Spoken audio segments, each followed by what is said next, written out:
Good morning, Judge, and I know you slept well. He didn't answer that. Welcome back. And of course, we have, as a committee, I don't know that we've recognized your wife, Louise, but she's back and very patient sitting there. You mentioned yesterday that the confirmation hearing of your mentor, Justice Byron White, lasted all of 90 minutes. Yesterday's hearing was a bit longer, and I'm sure that you needed your rest, and I'm glad you had it. I was impressed yesterday both with your poise and your thoughtfulness throughout the long day. I came away with, I think, a greater admiration for you, and particularly how seriously you take your duty to give each litigant who enters your courtroom a fair shake, as well as for your commitment of judicial independence. And I've had an opportunity to comment to various journalists or TV people or radio people, and I have stressed your statements about independence. Before I start my question, I want committee members, those of us up here and the ones that aren't here, to understand that I'm prepared to stay as long as we need to so that everyone asks all their questions of the nominee today so that we can move on to other people that want to testify in regard to this nominee. So I hope that we can move things along and we won't have to stay a long time, but I'm willing to do that. And then tomorrow we'll have that schedule. I want also committee members as well as the nominee to know that when we finish the questions, we'll move to the regular committee room of the Judiciary Committee. That's just down the hall, Dirksen 226, for a closed session, as we have done with every Supreme Court nominee, I think, since Senator Biden was chairman of the committee, as I recall. Now I'd like to go to my questions, and as I said yesterday, they'll be 20 minutes long. Let's visit about judicial independence. Yesterday I predicted that you'd get asked a lot of questions that it wouldn't be right for you to answer. And unfortunately I was right, and you got those questions from many people, maybe even people on both sides of the aisle. A lot of these questions concerned issues that might one day come before you as a justice. And as you very clearly explained, it would compromise your independence if you pre-committed to how you'd rule on future cases. It would also be unfair to the future litigants, and you made that very clear. And of course, there's nothing new about all this, because we've quoted the Ginsburg standard after Justice Ginsburg said during her confirmation hearing, and it's probably been repeated several times, but I don't know that we can repeat it too many times, quote, "A judge sworn to decide impartiality can offer no forecasts, no hints for that would show not only disregard for the specifics of a particular case, it would display a disdain for the entire judicial process," end of quote. Senators know a nominee can answer questions, but of course those questions get answered anyway, and I would probably want to confess that 13 before you, I probably have asked some of those inappropriate questions. You were also asked many questions about how you would decide past Supreme Court cases, but you can't answer those either, as Justice Kagan told us, quote, "I've pretty consistently said that I don't want to grade or give a thumbs up or a thumbs down on particular Supreme Court cases," end of quote. At the time, the former chairman said, quote, "I certainly don't want you to have to lay out a test here in the abstract which might determine what your vote or your test would be in a case you have yet to see," end of quote. So you, the present nominee, deserve no less. and that applies to easy cases just as well as it might apply to hard cases. In any event, we don't need to dwell on hypotheticals. You have a 10-year record on the 10th Circuit. You've written over 770 opinions, or at least been involved with that many, and heard probably a little less than 3,000, but getting close to that number. So, without talking about hypotheticals, there's plenty that we can talk about. So I'm going to start by Thompson School District versus Luke P. Luke P. was an autistic student. His parents sued their local Colorado school district so that it would pay Luke's tuition at a private residential school. The statute at issue dealt with the Individuals with Disability Education Act. We call that IDEA for short. You held that the district didn't have to pay under this statute because all the experts who examined Luke found that he was progressing in his public school. Judge, where did you get that standard? Mr. Chairman, the standard under IDEA, or as you said, the Individuals with Disabilities in Education Act, the standard that you've articulated is the standard set by the Supreme Court in a case called Rowley. And there are additional precedents in the 10th Circuit interpreting and developing that standard. And so in that case, Mr. Chairman, the panel was applying settled circuit law and Supreme Court law. Statute, as you know, balances two very important interests. The interests of children and their families with disability to ensure that the child receives appropriate education. On the other hand, it also balances the interests of school districts, for whom these cases can be very expensive and challenging. And that balance is a policy judgment as to how that's made. That's made by this body. And then as interpreted by the Supreme Court in Rowley, those are the standards we apply. The policy choices of this Congress as interpreted by the United States Supreme Court. And you didn't have any discretion to disregard that precedent of either the Supreme Court or the 10th Circuit? No, Mr. Chairman. And I think you had a Judge Briscoe, a Clinton appointee, was on the panel. And it's my understanding she joined your opinion in full. And so the Luke P. opinion was unanimous. It was, Mr. Chairman. Congress could, of course, as you said, amend IDEA, and states could create standards of their own, as Senator Tillis worked to do when he was in the North Carolina legislature. He's not here, but I think he would, that's my understanding, what he worked on. That's my understanding too, Mr. Chairman, and of course I've had other cases involving IDEA where the parents and the child prevail based on the existing law. The School of the Deaf and Blind case, the Jefferson County case. So it just depends upon the facts and the law in each particular case. Yeah. Well, I think you just pointed out my last point, that there's plenty of evidences that you rule as you see the law requires you to rule. Sometimes it comes out against the little guy and sometimes very much in favor of the little guy. That's right, Mr. Chairman. Okay. Because you take an oath to administer justice without respect to person and do equal right to both the poor and the rich. And it's, your tenure on the 10th Circuit, I think, is a proud testament to the seriousness with which you understand the role of a judge, and you've ruled in favor of students bringing IDEA claims in other cases as well.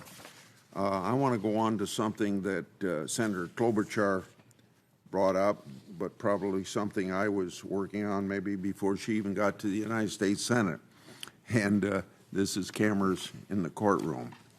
And I made a point when I appeared before the Judicial Council last week, and Chief Judge Justice Thomas introduced me. I said, remember, today I didn't bring up up about cameras in the courtroom. He says, we're getting off to a good start. Because obviously he does not agree with me on this point. She asked for your opinion on having cameras in the Supreme Court. Senator Klobuchar did. And you said that you hadn't given the subject a great deal of thought.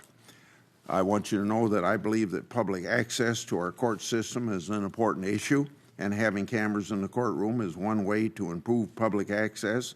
Now, I know this isn't a very popular subject with some of the justices on the Supreme Court, as I just hinted. And in fact, as Senator Klobuchar mentioned yesterday, Justice Souter once famously quipped that the television cameras would have to, quote unquote, come roll over my dead body for that to happen. And he's not on the courts now, so that's one less person we have in opposition. I can respect that opinion, but quite frankly, it just happens to be wrong from my point of view. When Mr. Katyal introduced you on Monday, I was glad to hear him say that he wished the court would televise its proceedings so that all Americans could see what goes on there. That is a view shared by a number of my colleagues on this committee. We believe that allowing cameras in the federal courthouse would open the courts to the public and bring about better understanding of the court and its important work. You may be aware that for a number of years I've sponsored bills called Sunshine in the Courtroom Act, which give judges the discretion to allow media coverage of federal court proceedings.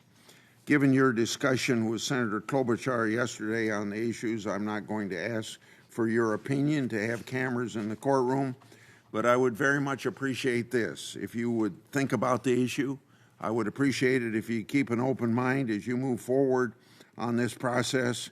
And I guess if I could ask you to have that open mind, that's all I'd ask you to do at this point. You have it. Okay. And I'm sure I've gotten to know some of these guys pretty well over the last few weeks. Okay. Some nice folks.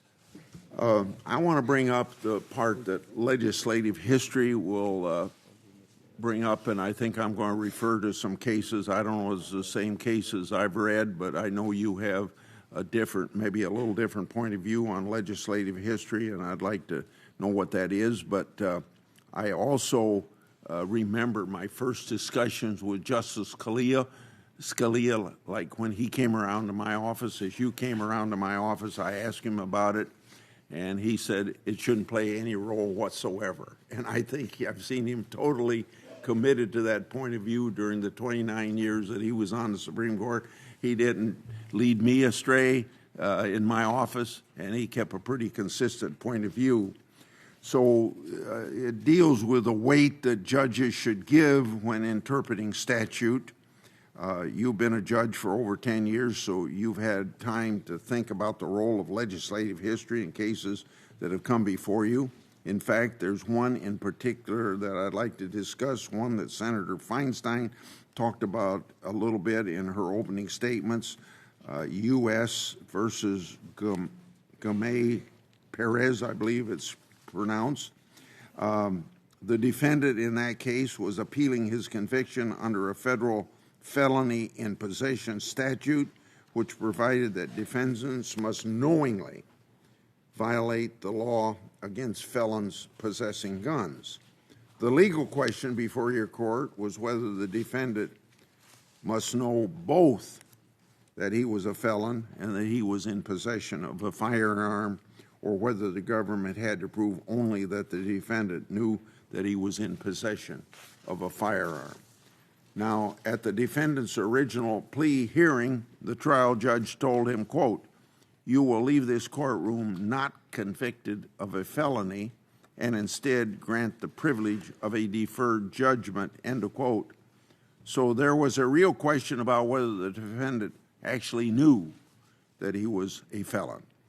You upheld his conviction because the 10th Circuit precedent required you to do so.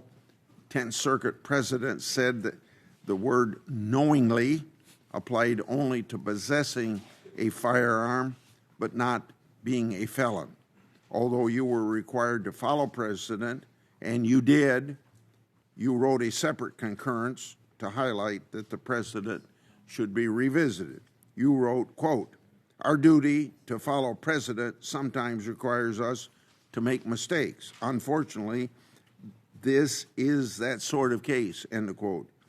You went on to write, quote, "It makes no sense to read the word knowingly so modest that it might blush in the face of the very first element only to regain its composure and reappear at a second," end of quote, end of your quote.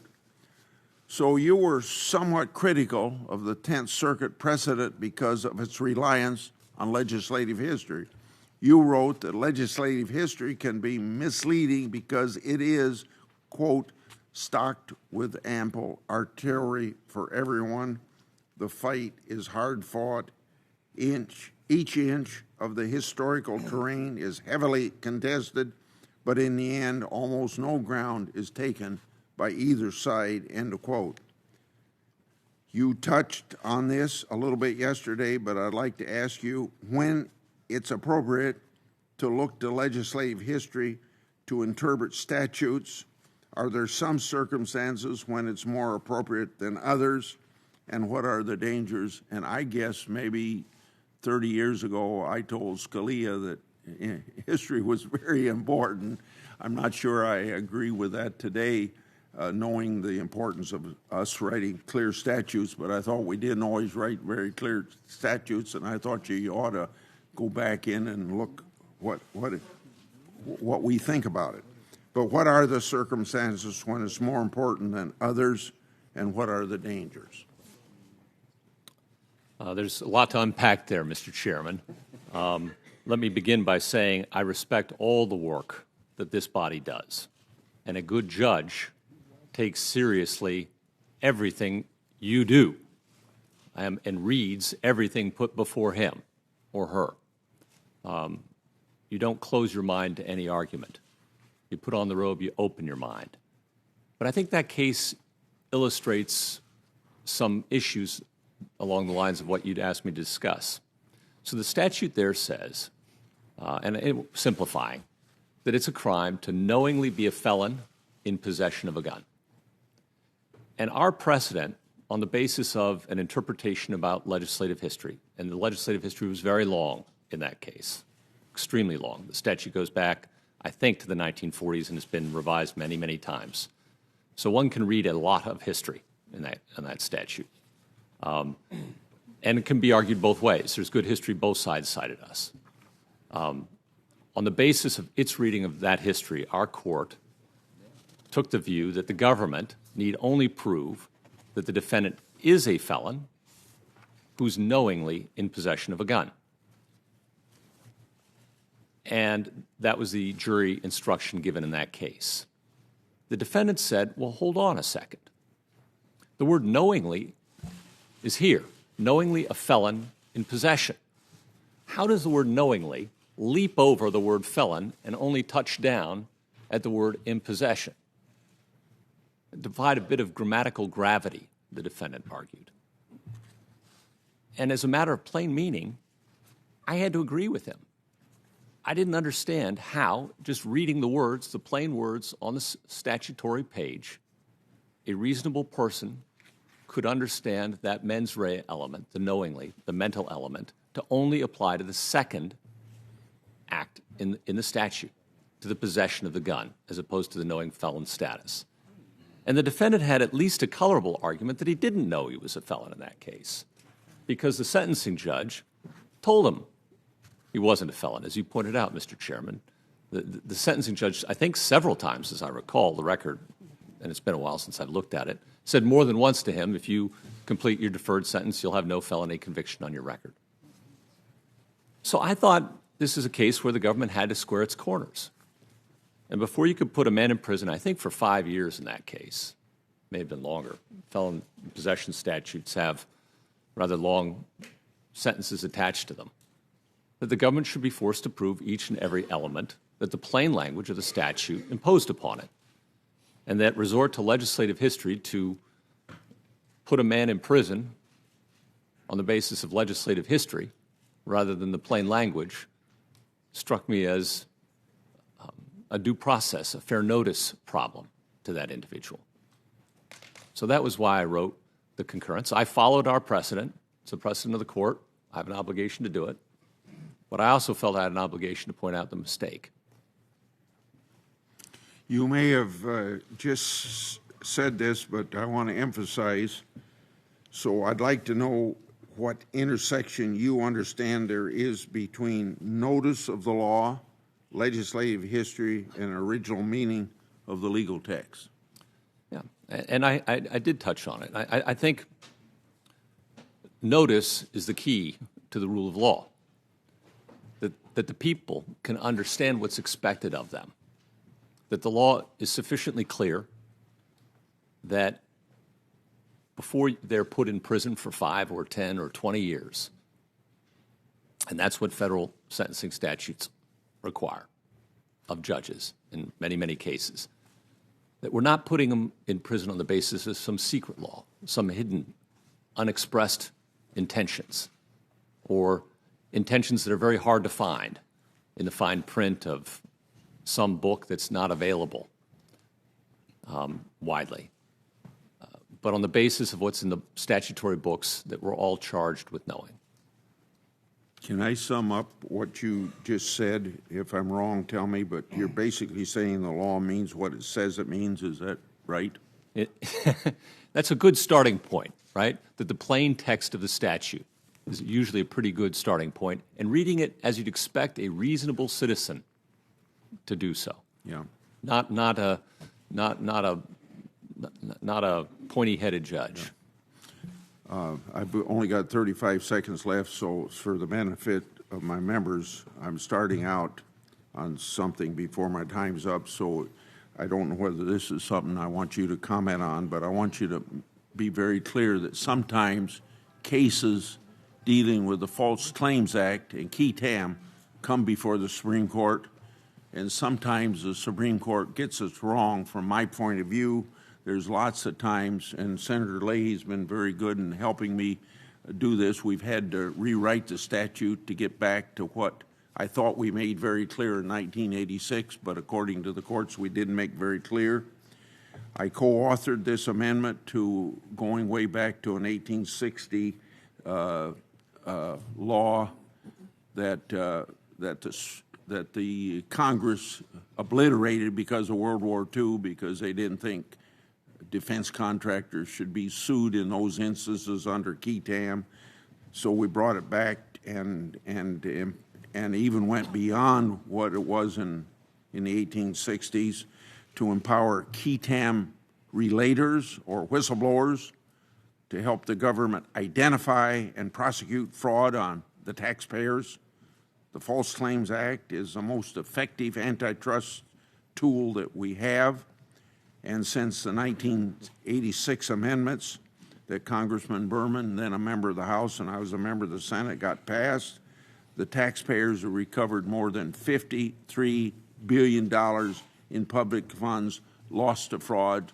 And we had people in the Justice Department when we first passed this didn't like it, because it's if a relator came to them or a whistleblower came to them and they said that was like saying they weren't doing their job. We had a district judge in the late 80s, I think, told some prosecutor for the Justice Department that was trying to argue that a relator shouldn't have a certain amount of money. He said, "Do you realize you wouldn't even have a case if this whistleblower hadn't brought it to your attention?" And I think we're over that now. But, you know, the Defense Department and the pharmaceuticals over the last 30 years have tried to gut this legislation. Even 4 years ago, the Chamber of Commerce wanted to do something to it that would have really done injustice to the good that it's not. So that's something, you know, that I think that it's working. We ought to keep it there. As you know, in most cases, the plaintiff must have suffered an injury to have Article III standing to come before the court. There is, however, an important Supreme Court case called Vermont Agency of Natural Resources, which established that key TAM relators have a constitutional standing under the False Claims Act to pursue claims for fraud against the United States. I don't know whether you're familiar with it. If you are, I guess I'm calling it to your attention so you can understand that that's pretty important from my point of view. You are familiar with it. I am. You nodded your head. Mr. Okay. Chairman, I'm well familiar with your views on key TAM cases. I've had a couple in my circuit, and I know they've served. Well, did you rule in my favor? No. You ruled in favor of somebody that was before you. That one I have in mind. The little guy won that one. Yes, okay. Mr. Chairman. Okay. So I hope you know how important this rule has been for the protection of the Treasury against fraud, and I'm certainly very passionate about this issue. So I think if the false claims comes up, I hope sometime you'll remember, whether I'm alive or dead, that Senator Grassley is interested in this. Senator Feinstein. Thank you. Thanks very much. Mr. Chairman, I'd like to put 3 letters of opposition in the record, if I may, with your concurrence. Thank you very much. Sure. And is that all of them, or you got a couple others? Yes, they're all here. Okay. Without objection, whatever Senator Feinstein has that she wants in the record, without objection, it will be done. Thanks very much. I'm not a lawyer, but as I read the case, this man was a felon in possession of a gun with a serial number struck off in concert with another man who had a weapon that I believe was used in the situation. So he was a felon with a gun, and his probation instructed him that he was not to carry that weapon. So I have very strong feelings about that, and I just wanted to say that. I don't think you have to respond, but what I'd really like to talk to you about— Senator, may I? Sure, absolutely. I don't mean to eat up your time or anything, but this is exactly the sort of thing I think I've been trying to convey to members of the committee, which is it's my job to decide these cases without respect to persons. There is the little guy right there. He's a criminal defendant. He's unsympathetic. I understand everything you're saying about it. It's all true. The question is still, does the government have to prove what the law requires of the government, or anybody, the big guy? There's no bigger guy than the federal government. I understand. And so I'm just trying to follow the plain words of the law. Knowingly be a felon in possession. And the convicting judge told him that he wasn't a felon. And I followed precedent in that case, Senator. The man's in prison because of precedent. But I do wonder— I accept that is your view, okay, and I'd like to move on. Okay, of course. It's not my view. I understand. He was a felon. Yes, he was. Let me go on. I sent some documents not down to you, but over to you yesterday. Yes. And I'd like to ask you about one of them, and this is the one that has to do about torture. It's labeled at the bottom, DOJ NMG 0143890. And I can send it down to you again if you want to. No, I've got it right here. You have notes in the I've got it right here, yes. Okay. There's no date on the document, but the document talks about the McCain and Graham amendments to the Detainee Treatment Act, which was before Congress in November and December of 2005. And it asked specific questions about the indictment of Jose Padilla, who was indicted on November 22nd, 2005. So the notes must have been on or after November 22nd, 2005. Take a look at your handwritten notes on page 2. The document says, Has the aggressive interrogation techniques employed by the administration yielded any valuable intelligence? Have they ever stopped a terrorist incident? Examples. Your handwritten note says yes. My question is, what information did you have that the Bush administration's aggressive interrogation techniques were effective? And Senator, I'm working on 12 years of passage of time here, so my memory is what it is, and it's not great on this, but my recollection... But you're very young. Well... Accept it. I'll take it. Thank you. I'm not sure my wife entirely agrees with you anymore, Senator, but thank you. That's kind. My recollection of 12 years ago is that that was the position that the clients were telling us. I was a lawyer. My job was as an advocate, and we were dealing with the detainee litigation. That was my involvement. You actually answered the question. Yeah. So and you I think, had no personal information Oh, no. that you took the position of your client.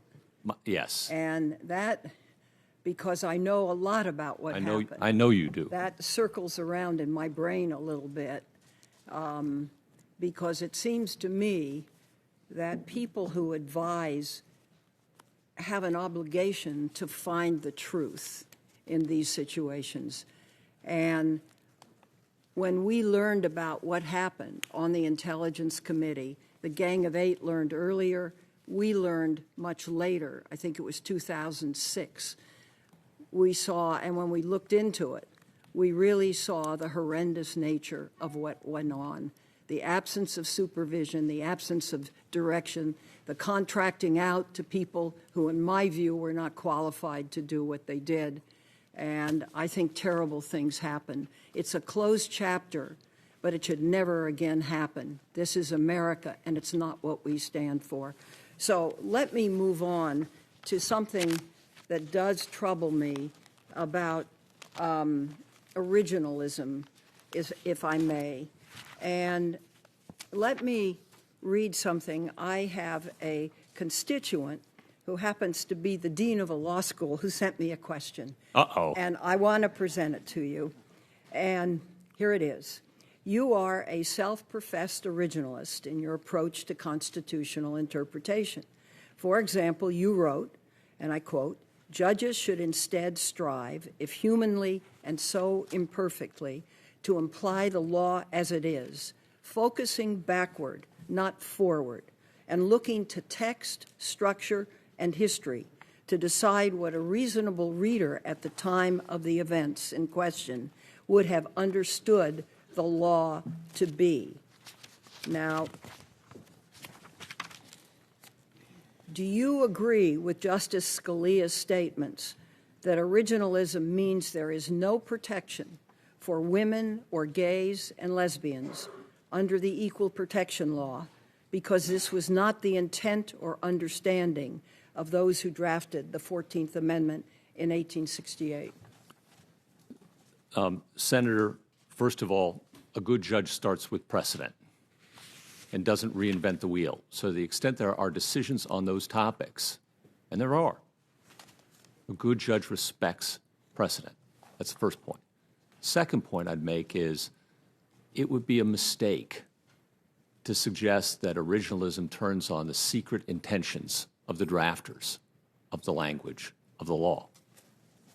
The point of originalism, textualism, whatever label you want to put on it, what a good judge always strives to do, and I think we all do, is strive to understand what the words on the page mean, not import words that come from us, but apply what you, the people's representatives, the lawmakers, have done. And so when it comes to equal protection of the laws, for example, it matters not a whit that some of the drafters of the 14th Amendment were racists, because they were, or sexist, because they were. The law they drafted promises equal protection of the laws to all persons. That's what they wrote. And the original meaning of those words, John Marshall Harlan captured them in his Dissent in Plessy. And equal protection of the laws does not mean separate in advancing one particular race or gender. It means equal. And as I said yesterday, I think that guarantee, equal protection of the laws guarantee, the 14th Amendment, that it took a civil war for this country to win, is maybe the most radical guarantee in all of the Constitution and in maybe all of human history. It's a fantastic thing. And that's why it's chiseled in Vermont marble above the entrance to the Supreme Court of the United States. I understand that, but here's what is hard, and let me be very personal about it because this is important. I have sentenced women to state prison for committing abortion. I was a member when California had an indeterminate sentence law, actually the youngest in the country. And I know what life was like. You have 2 daughters. I do. I am one of 3 daughters. And I know what life was like. I have heard of young women killing themselves. I've heard of passing the plate in colleges so that a young woman could go to Tijuana to have an abortion. I read a letter from a woman who's going to be in the audience tomorrow of how trying to get pregnant, finding that the fetus was catastrophic and having just a terrible time. So the law has finally progressed that we now have the right to vote. That took a long time. We are still fighting for equal pay, for equal work, and it goes on and on. And as women take their place in the workplace, in society, we could have had a woman as president, perhaps. Life changes. And the originalism that the days when the Constitution was written project to me don't bring somebody forward, they bring them backward. In terms of rights that women did not have, they were not looked at as equal. As a matter of fact, we couldn't even get ratified a constitutional amendment, very simple, equality under the law should not be abridged on account of sex. That was the Equal Rights Amendment. And the time was extended from 3 years to give it more time, and they could not get the number of states to approve it. So if one looks at originalism in my context, which is real life, I want your 2 daughters to have every opportunity they possibly could have, be treated equal, be able to control their own bodies in concert with their religion, their doctor, whatever it may be, and not be conscribed to a lesser fate because the law is interpreted in a backward sense.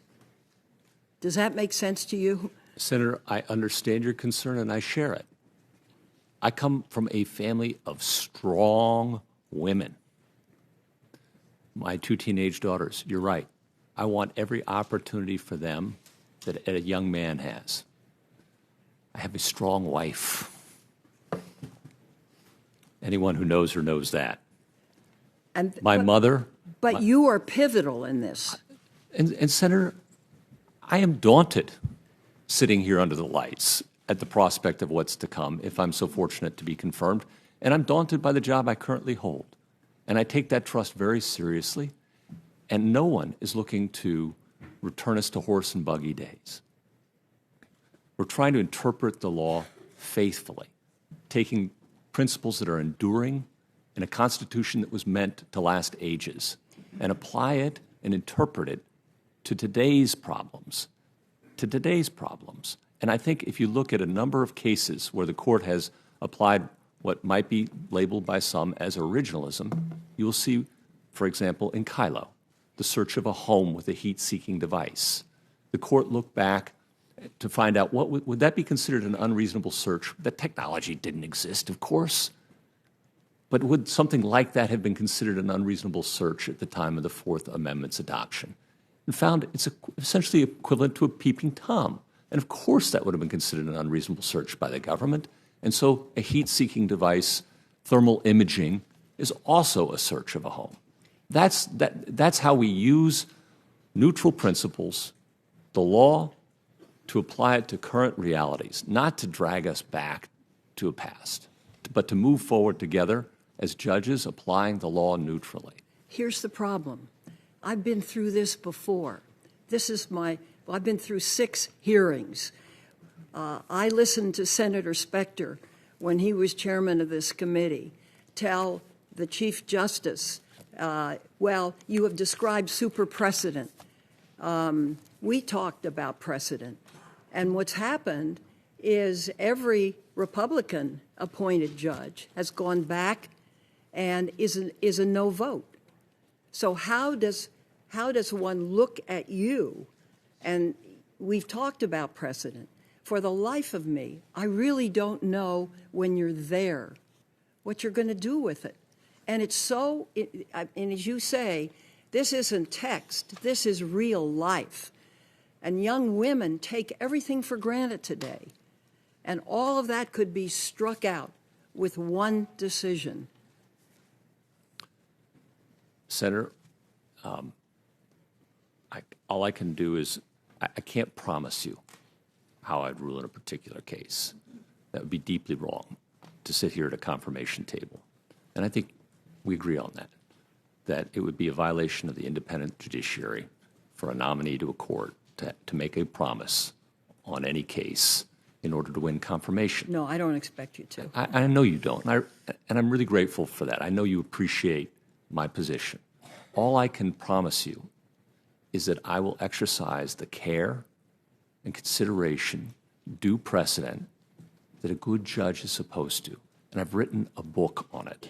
This is not something that is just words in a room.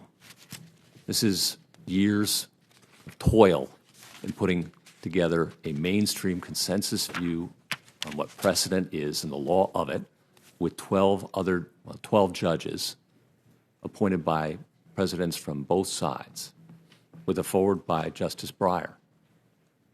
And I didn't expect anyone to ever read it. I think a few people have read it now, still not that many. But that's my life's work, that sort of thing. I care about the law.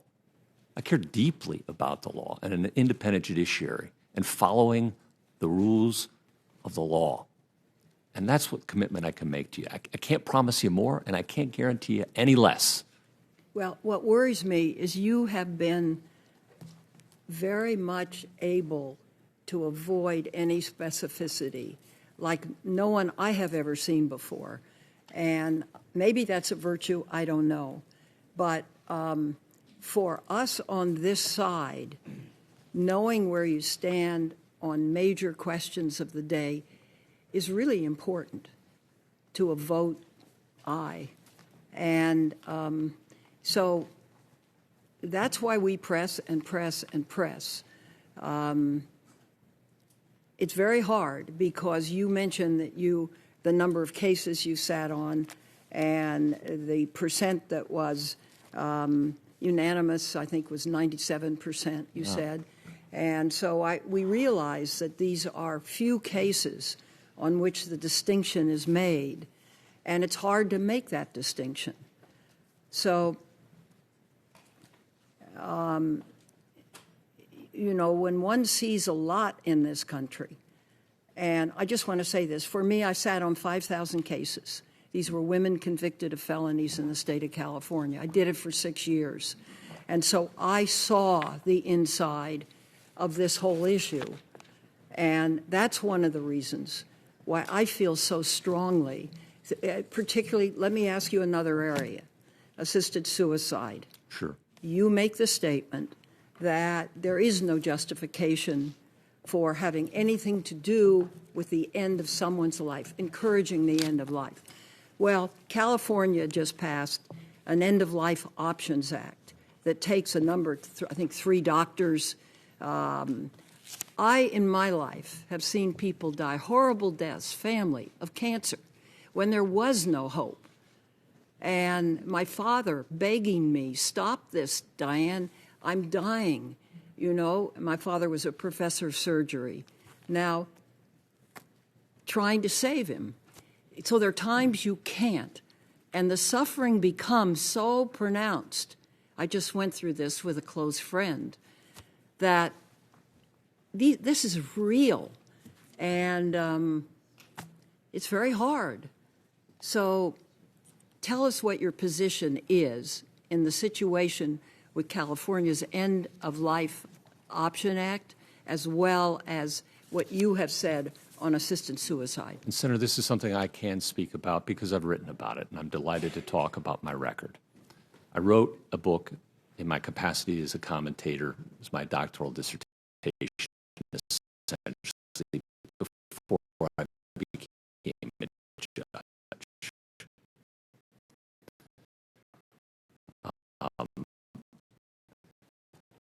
I'd have to tell you,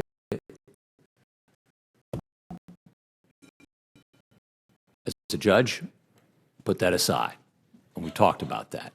But I'll talk to you about what I wrote in the book, because I think that's fair.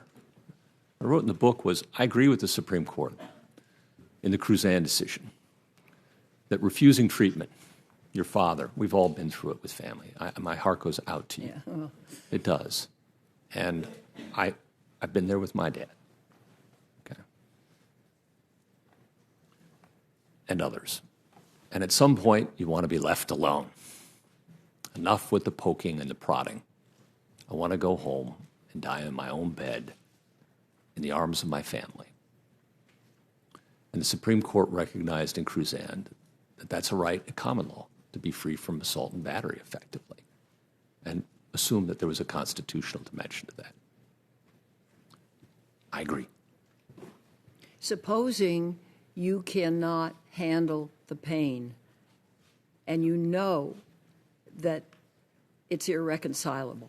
And Senator, the position I took on the book on that was anything necessary to alleviate pain would be appropriate and acceptable, even if it caused death, not intentionally but knowingly. Okay? I drew a line between intent and knowingly. Okay? And I've been there. I have been there. Thank you. Thank you, Mr. Chairman. Sorry. Senator, no apology. Thank you. Senator Hatch, because Senator Graham has to go to a hearing. Thank you. Or a committee meeting, has accommodated Senator Hatch. Thank you so much. Or Senator Graham. So go ahead, Senator Graham. Thank you, Mr. Chairman. Let's see if I can sort of get my head around where we're at here. So I'm not so sure I've been playing the same game as everybody else. I might have to reevaluate what game I need to be playing in the future. It's important to know where you stand before I can vote yes. I think that's true for a Republican nominee, but not so much for a Democrat. Let me tell you what Senator Leahy said.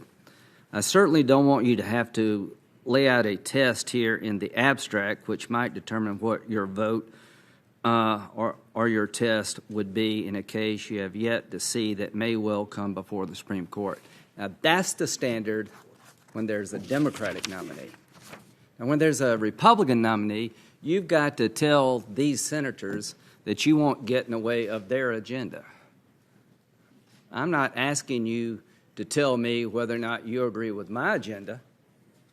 I'm asking you whether or not you will fairly hear the cases before you, because to do anything else would be unfair to you. The life issue is very real.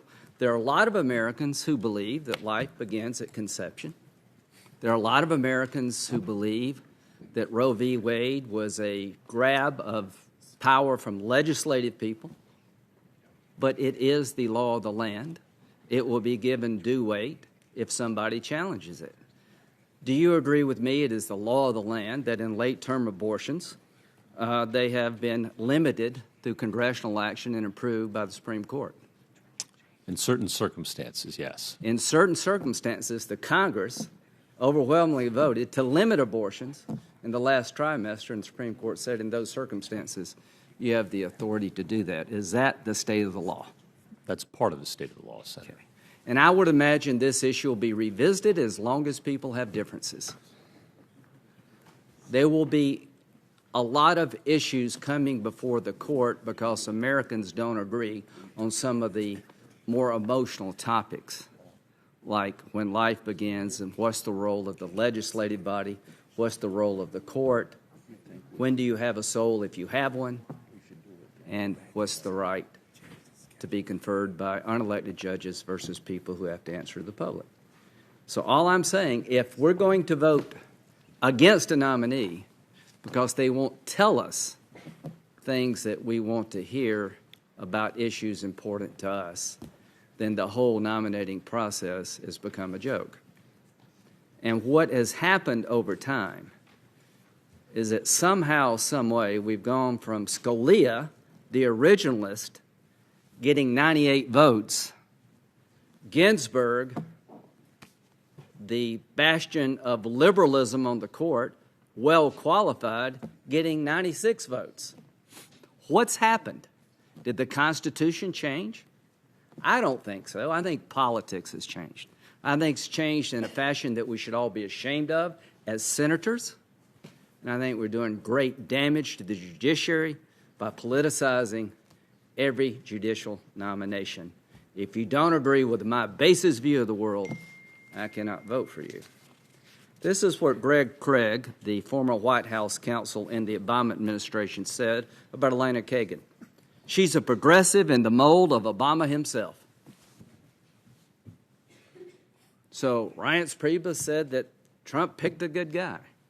Well, Craig Craig, the former White House counsel, said that Obama picked in Elena Kagan a progressive in the mold of Obama himself. I did not vote for President Obama, but he won in spite of my opposition. I do believe as President of the United States, he had a right to pick somebody from the progressive wing of the law.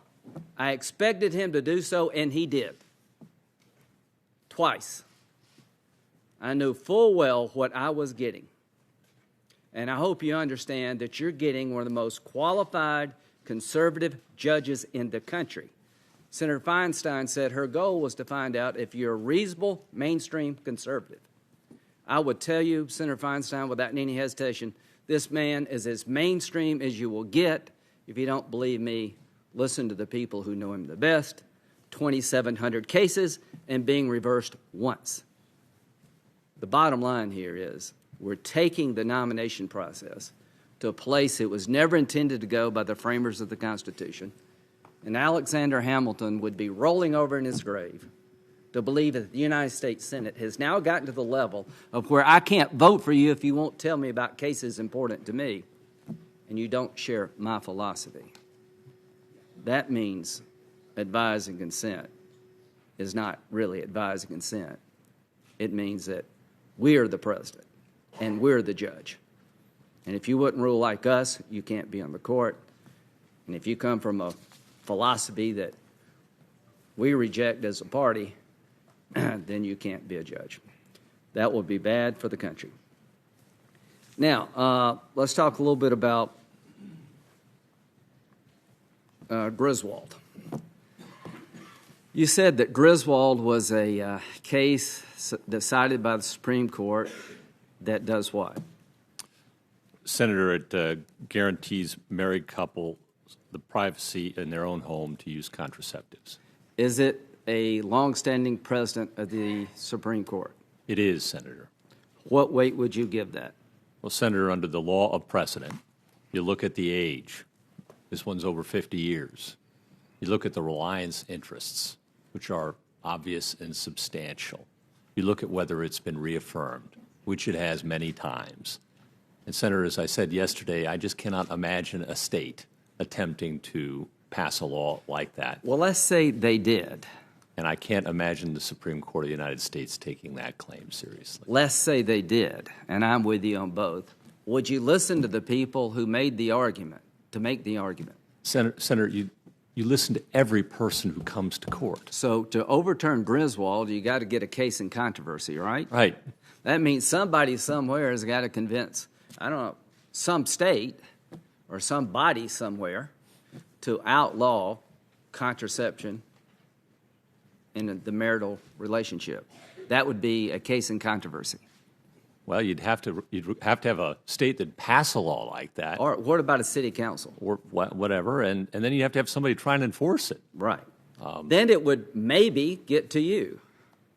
And if that day ever come, you would listen to what the other side had to say, then you would decide. Is that fair enough? You'd apply the precedent of the United States Supreme Court, and if they were trying to overturn the precedent, you go through the factors and you consider them.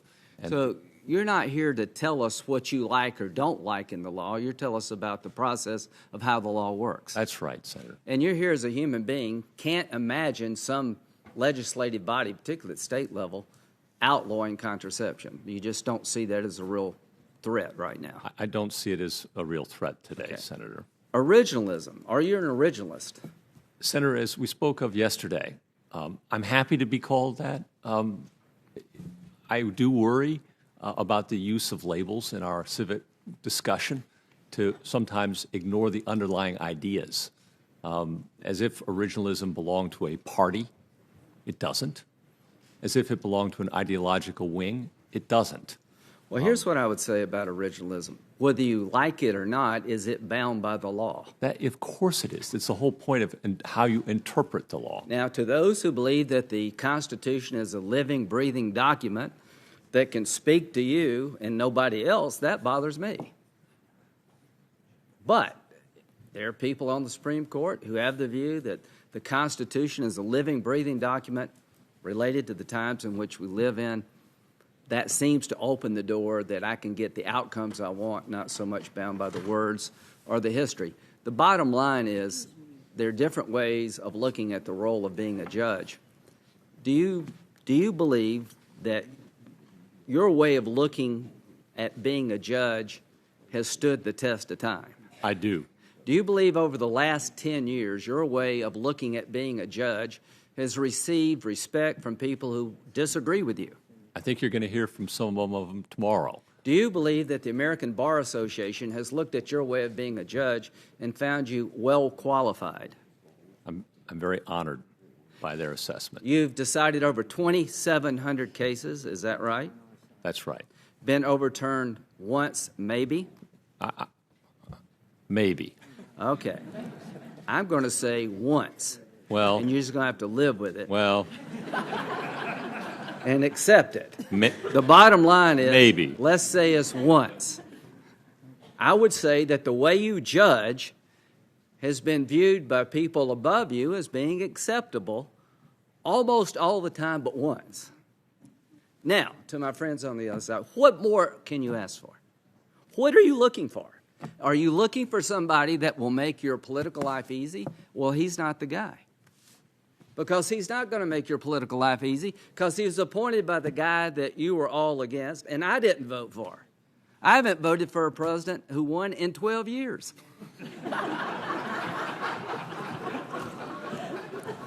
So I'm probably not the one to give you legal advice, political advice. But I have voted for nominees of those who did win in the time that I've been here. I intend to vote for you for the same reasons that are articulated for Sotomayor and Kagan in terms of your qualifications. I intend to vote for you because I think you represent a conservative view of how to be a judge. I'm excited about that. I think President Trump, with all of his problems and all of his mistakes, chose wisely when it came to this man. I want to congratulate the president. And I want to say this, that when you rejected some of the statements that President Trump made toward judges as being, what were your words? Senator, I spoke of when anyone, Which would include President Trump.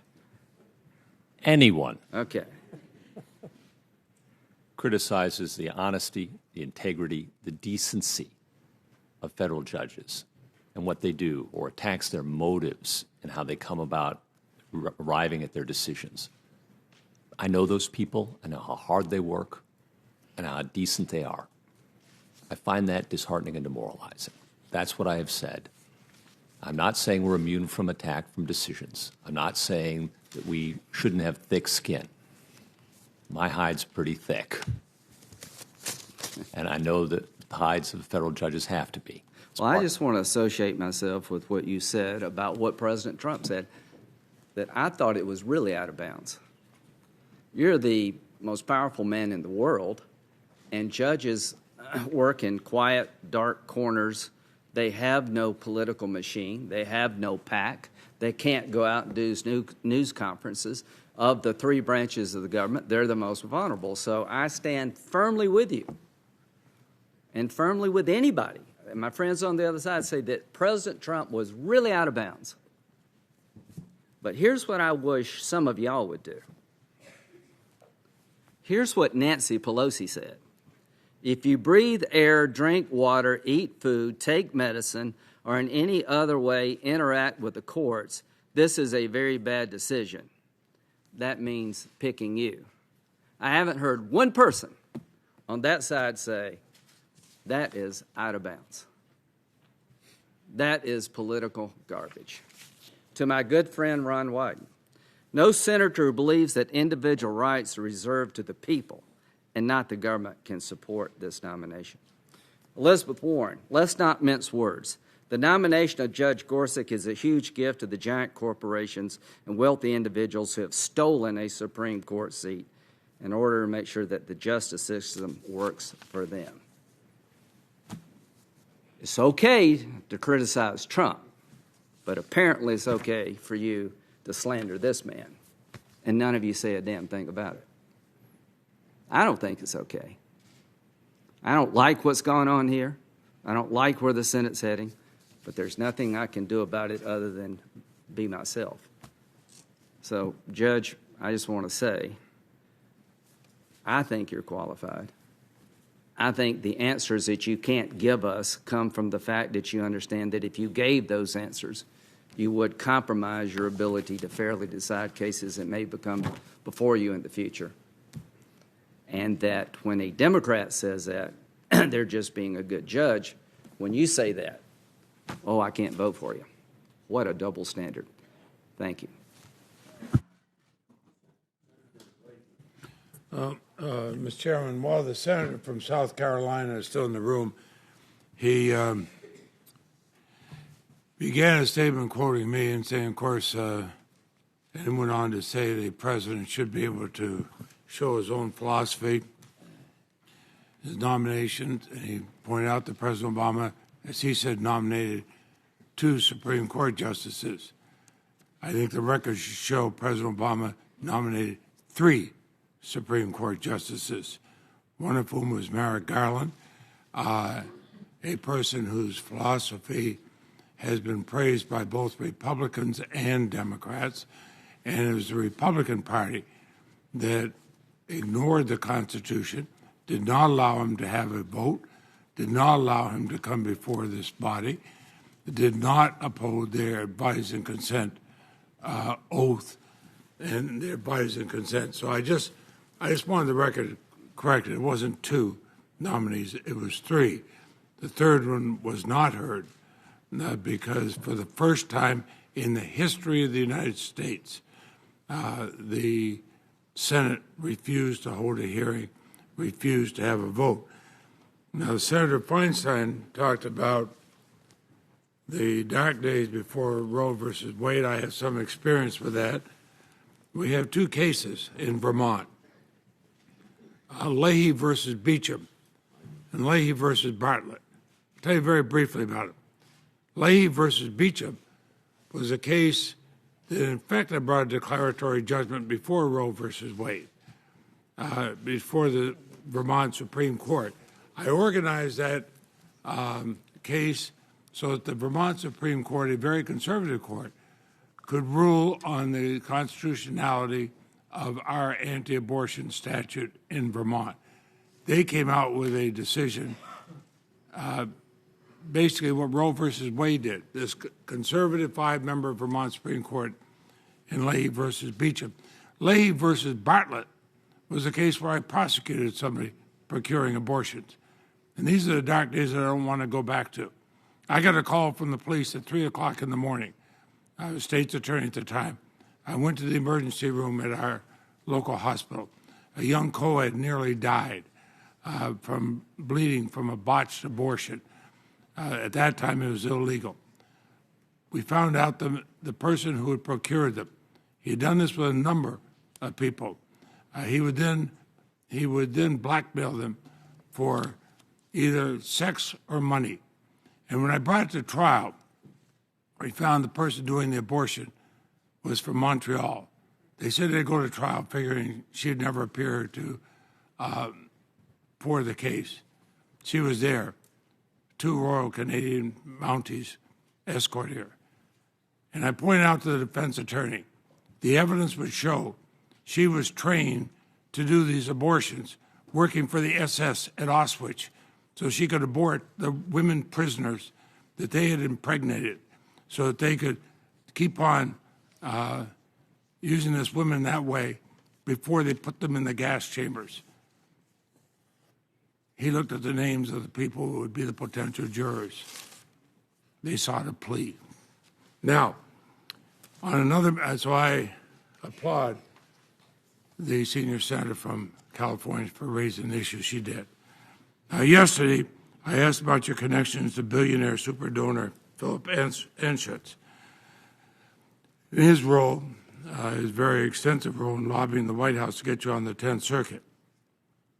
And once on the court, you said you recused yourself from cases involving him, and I commend you for that. You did the right thing. But you wrote in your Senate questionnaire that you currently follow a recusal standard broader than what is required by the Supreme Court. And if confirmed, you'd follow the weaker Supreme Court standard. Does that mean, if confirmed, you would no longer recuse yourself from cases involving Mr. Anschutz? Senator, what it means is I will, if I'm fortunate enough to be confirmed, go through the same process I did when I became a judge on the 10th Circuit, and which I committed to do at that time, which was look at the applicable law, look at the facts. I had a law clerk. I don't know if he's somewhere around. Well, no, but let me get back to this. You found the facts were such that you recused yourself. Yes. With Mr. Anschutz when you were on the Yes. Court of Appeals. Yes. If he had a case before the U.S. Supreme Court, would not the facts be the same? He is a former client, and I treated him as I treated my former clients, large and small. And Senator, I'd have to look at the recusal standards that are applicable to Supreme Court justices. Well, the federal recusal standards apply to both Supreme Court justices and other judges. Yeah. But the only difference is, of course, Supreme Court, whether they recuse themselves or not, that's not reviewable. But would you, again, you found enough reason to recuse yourself on the circuit, and I applaud you for that. Would not those same reasons apply to the Supreme Court? And Senator, I just have to study the law and the practice of the court, just as I did when I came on the 10th Circuit. And I commit to you the same process and the same integrity of the process. You look at the law, you look at the practice of your colleagues, you consult with your colleagues. That's what I did. I had a law clerk prepare an extensive memorandum for me in which he analyzed all of the relevant precedents, the practices of my colleagues, Well, and I would note that the facts. The federal recusal standard, as far as studying the law, it's the same law for the Court of Appeals, and the Supreme Court, with one exception, the Supreme Court's not reviewable. Now, I asked you yesterday whether there was any circumstance in which the president has the power to authorize torture or surveillance in violation of laws passed by Congress. You answered, I thought, correctly, no man is above the law.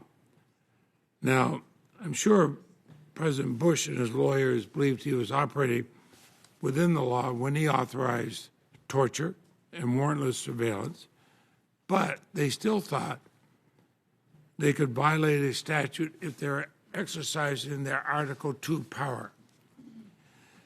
Is there any circumstance where a president could ignore a statute passed by Congress, signed into law, and still authorize torture or warrantless surveillance? If you had a statute against torture and warrantless surveillance, is there any circumstance in which a president could ignore that statute?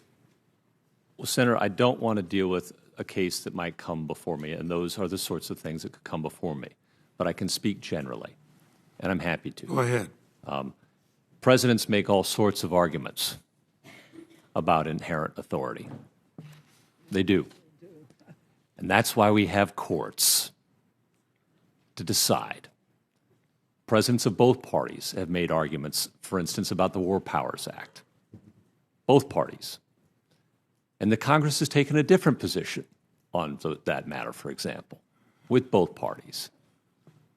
And the fact is we have courts to decide these cases for a reason, to resolve these disputes. And I would approach it as a judge through the lens of the Youngstown analysis. Have you thought of a case where a court has said a president could ignore a law that was on the books? Senator, sitting Can you here, think of one offhand? I can't think of one offhand, Thank you. Senator. Neither can I. Yeah. Now, the architect of President Trump's Muslim ban has declared that there's no such thing as judicial supremacy. And the powers of the president to protect our country, quote, are very substantial and will not be questioned. It was felt that he was signaling that the president could ignore judicial orders. Any president, do they have to comply with a court order? Assuming, I mean, obviously they could appeal one, but assuming it's been upheld, do they have to apply? Do they have to comply with it? That's the rule of law in this country, Senator Leahy. And presidents for a long time have said all sorts of things like that. President Jefferson said things like that. Well, we're not. President he was slightly before my time. But presidents say these things, right? Congress says things, and then judges decide. And that's the way our system works. And, Senator, all I can commit to you again is I'm a judge now. I take that seriously. And you better believe I expect judicial decrees to be obeyed. As I said yesterday, a wise old judge you're going to hear from tomorrow, one of my heroes, says the real test of the rule of law is where a government can lose in its own courts and accept those judgments. Well, I believe in the rule of law, too, and that's why I've stayed on this committee for decades. I know. When I took my oath before the Vermont Supreme Court, when I was sworn into the bar, I took that very seriously. I did with our Second Circuit Court of Appeals and our federal courts, and when I was sworn into the U.S. Supreme Court bar, I took that very seriously. I believe that ultimately we are a country of laws, and we should follow them. Now, speaking of which, yesterday we discussed the relevance of what our framers meant in the Constitution. And many feel they wanted to prevent a president from being corrupted by foreign governments. Obviously, I'm referring to the Emoluments Clause. What is the purpose of the Emolument Clause? The Emoluments Clause, Senator, is not a clause that had attracted a lot of attention until recently. Well, Governor Randolph of the 1787 Constitutional Convention pointed it out. I mean, you want to go back to Jefferson, I'll go back to Randolph. Hey, I'm with you. And among other things, it prohibits members of the government of this country from taking emoluments, gifts from foreign agents. And the question is, what exactly does that mean?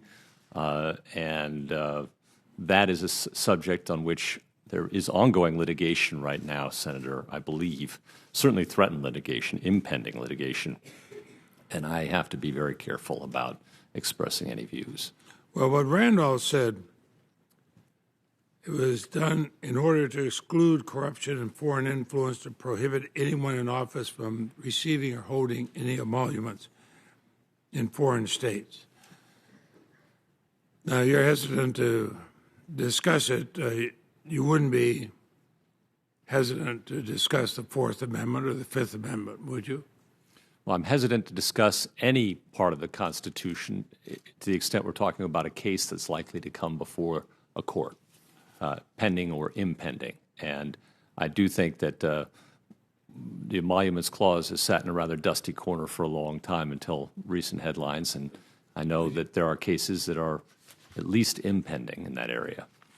I'd be happy to try and talk about things that aren't likely to come before me, but Well, I let can't. me ask you this. Then what does the Constitution say a president must do if he or she receives a foreign emolument? Well, Senator, that's a good question. I don't believe it's been fully resolved. Well, I thought it's kind of easy. The clause prohibits receipt of any emolument without the consent of the Congress. Right. Now, you're a judge. I'm, as I said yesterday, a lawyer from a small town in Vermont. But if it says they cannot receive any emolument without the consent of the Congress, isn't the answer pretty simple? What a president must do if he or she receives a foreign emolument, they have to get the consent of the Congress. Sure. I thought you were asking what would be the remedy if they violated. And No, I I'm don't- asking what they have to do. No, you're absolutely correct. Of course, Senator. I appreciate that. Well, no, I think you've read the clip. Because I understand your concern, and I appreciate it as a judge I know you do. answering questions about any pending litigation. But you have been very hesitant to even talk about various Supreme Court precedents. I know that Chief Justice Roberts, when he was before us, he said he agreed with Griswold and Brown. Justice Alito said he agreed with Hamdi and Eisenstadt. So we've had justices nominated by Republican presidents who have been willing to discuss past precedent. I was just kind of hoping you'd be as transparent as these prior nominees were. During the campaign, President Trump promised to appoint judges very much in the mode of Justice Scalia. Now, he had every right to say what he wanted. He could have picked anybody. The vice president said you two are cut from the same cloth. But Justice Scalia is a friend of mine, is an intelligent, influential jurist. I voted for him, in case people wonder, and not just because we both have Italian ancestry, but his interpretation of the protections afforded by the Constitution left our most vulnerable communities out. Do you agree with Justice Scalia's characterization of the Voting Rights Act as a perpetuation of racial entitlement? Senator, the Voting Rights Act was passed by this body during the Civil Rights era in order to protect the civil rights. Well, it was also updated just a few years ago during President George W. Bush's tenure. 2006, it was reauthorized with the support of the president. That's right. And that is true. And it is designed to protect the civil rights of Americans. But do you agree with Justice Scalia's characterization of it as a perpetuation of racial entitlement? Senator, I don't speak for Justice Scalia. I speak for myself. Okay, accept that. Others who, there's a lot of people who in the administration have described who you are. One of the reasons we have these hearings is so the American people and this committee can determine better who you are. And that's why I made it very clear I'll be here at the hearing and make that determination. Because I was concerned, I knew that Steve Bannon was a strong advocate for your selection. And with all due regard to Mr. Bannon, he's well known for giving a platform to extremists and misogynists and racists. At the CPAC conference a few weeks ago, both Mr. Bannon and Reince Priebus praise your nomination, and I'd ask consent that a report of that be included in the record. Without objection, your article will be entered. And Mr. Priebus, did you have the vision of Donald Trump? And by nominating you, Donald Trump was talking about a change of potentially 40 years of law. Suggesting you're coming there as a Trojan horse. What vision do you share with President Trump? Senator, I mean no disrespect to any other person in saying they don't speak for me, and I don't speak for them. You know, I have great admiration for Justice Scalia, as we've talked about. I have admiration for every member of this committee, for the President of the United States, for the Vice President of the United States. But respectfully, none of you speaks for me. I speak for me. Okay. I am a judge. I am independent. I make up my own mind. Well, the reason I asked, Mr. Bannon, Mr. Priebus, and the President had closed-door interviews with you. And in these things, including this material I've just put in the record, they promised their donors a nominee that would bring a pro-corporate, socially conservative agenda to the court. Are you saying they're speaking for themselves, not for you? I am. Thank you.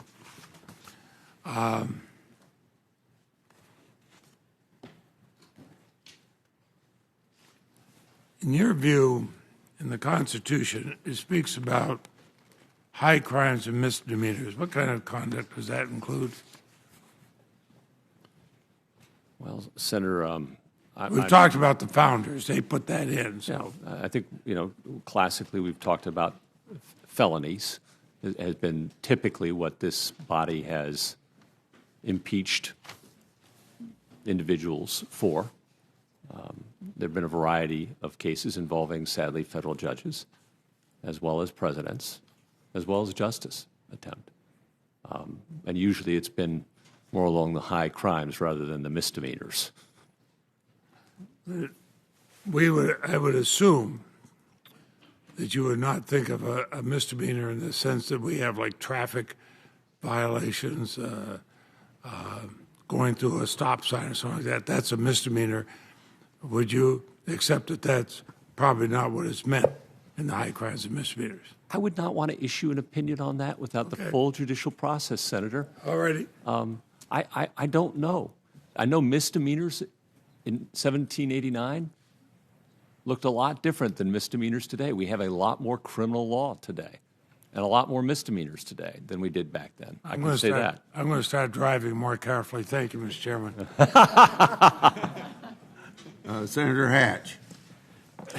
Judge, I've only been around here 40 years, and I've seen an awful lot of great people in the law come before this committee. And I haven't seen anybody any better than you. Can't hear him. I'm very proud of. Can you Go ahead. talk louder? You have to, the mic is not carrying you. Or, I'm very proud of you and the service that you're giving to our country. There's no question that any fair observer would say how lucky we are to have you nominated by whoever to be a justice on the Supreme Court of the United States of America. I held the highest rating an attorney could have when I was a partner in a Pittsburgh law firm. In Utah, I held the Martindale-Hubbell AV rating. These are ratings, as you know, given by your peers without your knowledge. And I have to say that I've been around here 40 years, and I've seen all kinds of judges come before this committee. And there have been a number of great ones. And you, sir, are one of the great ones. And I'm proud of you. But I knew that before you came here to testify. But now that you're testifying, it even reinforces that opinion in my mind. And why anybody in this body would vote against you, I'll never understand. Admittedly, you're of a different political persuasion, perhaps, than some of my friends on the other side. But I've supported people who are totally different from my political beliefs.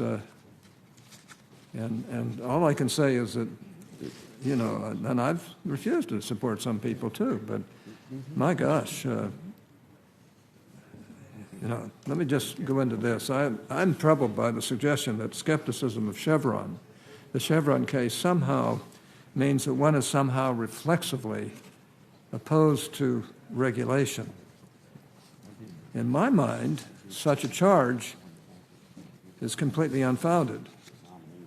After all, it's important to remember that Chevron deference first flourished as a reaction against liberal judges overturning the articles of the actions of the Reagan administration.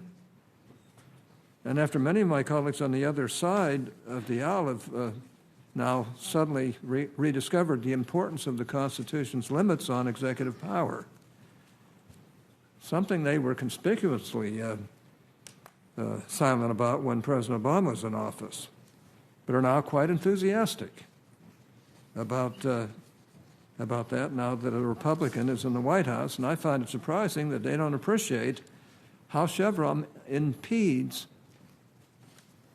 an independent judiciary's ability to hold the executive branch accountable to the law. Now, Judge Gorsuch, do you think your writings reflect a knee-jerk attitude against common sense regulations? No, Senator. I don't either. Even if you didn't like those regulations. Is that fair? Senator, I've enforced all manner of regulation that's lawful without respect to my personal point of view. And sometimes you didn't like some of them. Senator, whether I did or didn't is not material. Well, I kind of would like to hear, though, even so. That's okay. In addressing the Chevron issue, many are invoking the importance of relying on scientific expertise. But despite how some are mischaracterizing the issue, Chevron deference isn't the same thing as respecting the judgments of experts on technical matters, but rather about how to handle questions of law, questions in which judges themselves are experts. Nor does the issue of judicial deference call into question how much authority Congress can or should give agencies and their experts to write regulations. Now, Judge Gorsuch, would you mind explaining the difference between all of these issues for those who may not be experts in administrative law? I'd be happy to, Senator. Okay. Section 706 of the Administrative Procedures Act says basically two things, and I'm paraphrasing. It says that courts are supposed to defer to the factual findings of agencies. So the extent you're talking about expert biologists, chemists, whatever manner of regulatory expertise we're talking about there, the courts are to defer to that and to take that seriously. And we do, just as we would, say, the factual finding of a jury or a district court judge that comes to us with a presumption of correctness, clear error standard of review, very hard to meet. Section 706, however, also goes on to say that when it comes to questions of law, the courts are to interpret the law. Despite that command from this body, the courts have created a doctrine that says that if there's any ambiguity in the law, the agency gets to make the decision about what the law means. And I have questions about that doctrine. I've raised questions about whether that's compatible with the plain language of Section 706 and the instruction of this body. And I've raised some questions that arise in a case that I actually had to deal with, and how it would impact people, real people, if agencies can change the meaning of the law back and forth every 4 years, depending upon the outcome of an election, for example. What happens when some individual, I'm not worried about large corporations here, honestly, Mr. Senator Hatch. They've got armies of lawyers, lobbyists. They can predict which way the wind's drifting in the agency. Sometimes they can capture the agency. I'm worried about the ordinary American, and sometimes even the non-American. The case happened to involve an undocumented immigrant. That's the case I actually dealt with. And there he faced two competing statutes. One said he could rely on and seek permission to remain in the country from the Attorney General and get immediate discretionary relief. The other statute said he had to wait out of the country 10 years. Our court interpreted the law as Section 706 says we're supposed to, and said the first statute controls, because there was an apparent conflict between the two, and said he could rely on the opportunity to seek immediate discretionary relief. He did, in reliance on that judicial precedent. Then the agency comes in years later and says, we're wrong. Chevron, sprinkle some Chevron on it. We have to overturn our decision, and he has to leave the country and wait not just 10 years now, but 13 or 14 or whatever it was. And to me, that raises questions not only about the consistency with Section 706 and the instructions that Congress has given us, but due process and fair notice. If the law can change so easily, not through bicameralism and presentment to the president, bicameralism in this body, passage of both houses, presentment to the president, the order specified for lawmaking in the Constitution. If the law can change so easily as that, where's the due process to the individual, the person who doesn't have an army of lawyers? How is he supposed to figure that out? What about the equal protection problems when you allow an agency to pick and choose unfavored targets for changes in law? They don't have to go through bicameralism and presentment. They can pick their targets with more or less impunity. The least amongst us, the most vulnerable, the little guy, if you will, the person without the lobbyists. And then what about the separation of powers? I thought the judges were supposed to say what the law is. I thought that's what Justice Marshall said. And I thought the point of having judges decide the law is because you wanted someone who's neutral and independent to say what the law means, someone who doesn't have a dog in the hunt. So those were the questions I raised in that case. I did it as a circuit judge because part of my job as a circuit judge is to identify problems that I see from my bosses. So, Senator Hatch, that's a long-winded answer, and I'm sorry for it, but I hope it's helpful. Well, I liked it. I think it, again, a perfect illustration of why you should be on the United States Supreme Court. And while they may sound like legal technicalities, I think it's incredibly important that we distinguish questions of law, questions of fact, and questions of the wisdom and constitutionality of agency authority, which I think are being confused and conflated to suggest that reining in Chevron somehow represents an attack on the role of experts in developing sensible safeguards that keep us healthy and safe. So I appreciate your comments. In previous exchanges, a number of my colleagues have brought up your work on some of the very difficult issues that you have dealt with while you were a lawyer in the Justice Department.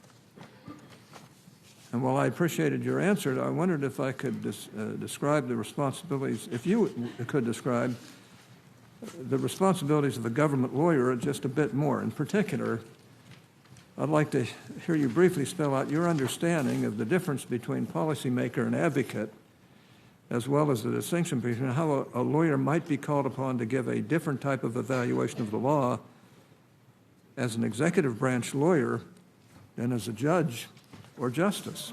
I just don't want you to get unfairly tagged with the legal and policy views of an administration that you personally might not share. So I'd like you to take some time and explain that. Senator, as lawyers, we play different roles in different places in our lives, and depending upon who our client is at the time. As a private lawyer, I represented plaintiffs and I represented defendants. I represented large corporations. I represented individuals in class actions and pension funds, public employee pension funds, CalPERS, for example. I represented hospitals, doctors, victims, defendants.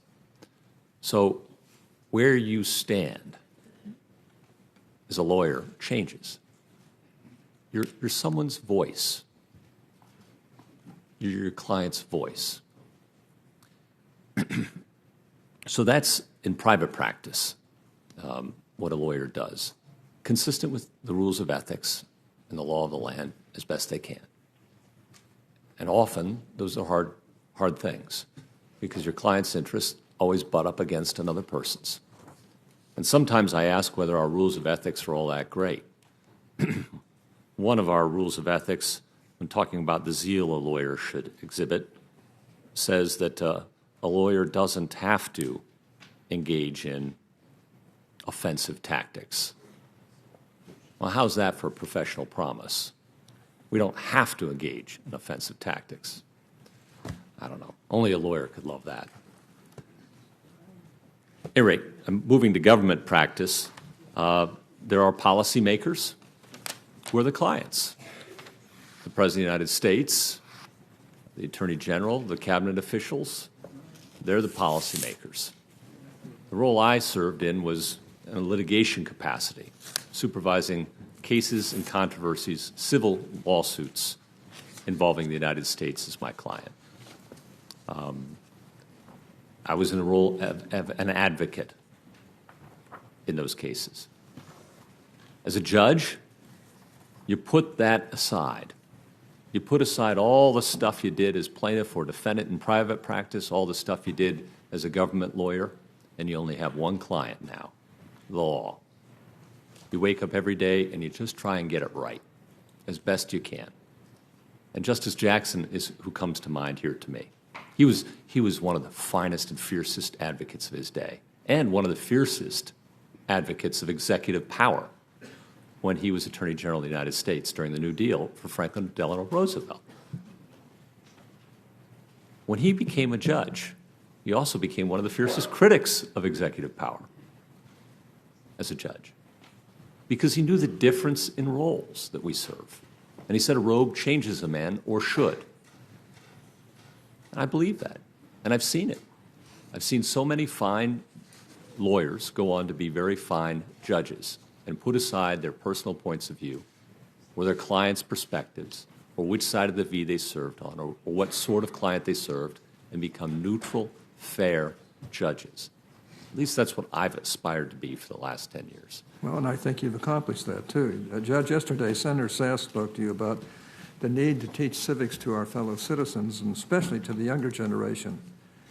And I hope that this hearing is contributing to that, because perhaps the most prominent theme this week has been the separation of powers. Now, you said yesterday, and I agree, that the separation of powers is critically important, but seems to have gotten lost today. Now, judges do not exist and work in a vacuum doing whatever they want to do.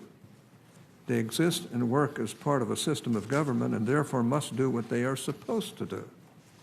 The role of judges in that system is by design, and that design has a purpose, described in the Constitution's preamble as including securing the blessings of liberty.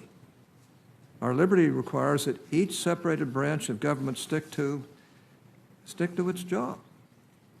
That's why I think one of the most important things you said yesterday was this, quote, "It's not my job to do your job," unquote. I thought that was pretty neat for you to say that. So let me ask you to expand on that simple statement, if you would. Senator, we all have roles to play. When we choose to take up a role in our government, we all have a particular place in it, and we have to respect the boundaries of it. And it is my job to respect, in part, the boundaries of this branch and not engage in the temptation to legislate through the cloak of a judicial robe. Judges would make very poor legislators. Well, sometimes legislators make very poor legislators, too. I've seen a few. I respectfully disagree, Senator. I have great respect for this body. And I know... I didn't say all. I know in our civic culture today there's a great pessimism about our government. I don't share that. I think this body still works. And I think it's important and vital that it work, because it's the people's voice. It's the people's representatives. It's where lawmaking is supposed to occur. And for you to do your job, it's important that I don't do your job. It's important that I do my job and let you do yours. If judges became legislators, we'd be bad at it, and we'd absolve you from your responsibilities. You could wash your hands of it. Sounds like some might want to do that. I don't know. You're smiling. But respectfully, I'm poorly equipped. I'm not a representative of the people. I'm not answerable to the people, and I don't have the expertise of your wonderful staffs that are sitting behind you. My job is to decide cases, and I'm okay at that on a good day, right? I'm never going to be good at your job, and I need to respect that. And it's also very important for legislators to respect that we do what we do, and that we don't run campaigns, and we don't make promises about how we rule in cases and controversies that come before us. That's part of the mutual respect for the separation of powers. Well, you've cited Justice Robert Jackson several times. In fact, he once occupied the seat to which you have been nominated. In 1953, he lamented what he considered a widely held belief that the Supreme Court, quote, no longer respects impersonal rules of law, but is guided by personal impressions, which from time to time may be shared by a majority of justices, unquote. One recent poll showed that 3/4 of Americans believe that the Supreme Court decisions are influenced by the justices' personal political views. Isn't this what we're really talking about? And what the approach called originalism is really all about? Shouldn't judges base their decisions on impersonal rules of law rather than their own personal impressions? And Senator, I'm here to testify to you that that is not how I see our judicial system operate. Yeah. We resolve hundreds of thousands of cases every year in the federal system, almost all of them, as I say in the 10th Circuit, for example, unanimously. It's a remarkable thing that even when we get to the Court of Appeals, only 5% of all cases get so far as my court. And even then, of those over the last 10 years, we've been unanimous 97% of the time in the cases I've participated in. That's a wonder. That's an amazing accomplishment. That's the rule of law in this country. And too few people know how it actually works. And if they did, they'd be heartened. Thank you, Judge. I appreciate your comments. Just as soon as I make 4 announcements, we're going to take a 5-minute break. First of all, I want to enter into the record a Washington Post op-ed by 2 former chief judges of the 10th Circuit, Judges Taha and Henry, entitled "Gorsuch is the kind of judge our framers envisioned." Without objection, that will be entered in the record. Secondly, my plan is to, in consultation with Senator Feinstein, to take a break around 12:30. Whoever's just ready to start about that time or just finishes around 12:30, and it'll be a half hour. And then I'd like to have any member who wants a 3rd round to let us know ahead of time so we can kind of plan what we're doing after we get done with this 2nd round we have. I hope there's not too many that want to do that, but if they do, we want to be respectful of everybody to ask all the questions that they can before we finish tonight. And then now, Judge, we're going to take a 5-minute break, but because I was late in announcing this, Senator Durbin has come back from another committee meeting, and he's the next one up, so I want to have it just be 4 minutes and 59 seconds. Yes, sir. Recess.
Senator Durbin, it's your turn now.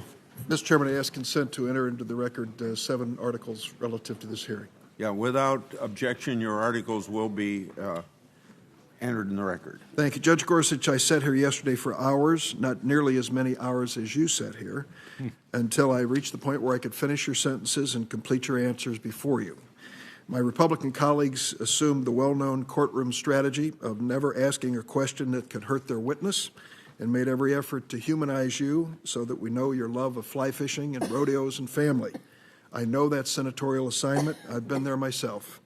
So the Democrats on the committee pressed you for answers to harder questions and tried to peel back your professional and carefully guarded persona so that we might understand whether there's any chance there's a beating heart and an independent streak in Donald Trump's most important decision of his nascent presidency. We were given this public hearing to develop an insight into what it was that made your record so attractive to the Federalist Society, to the Heritage Foundation, and to President Trump. You fended off most questions of substance, so we turn to your written opinions.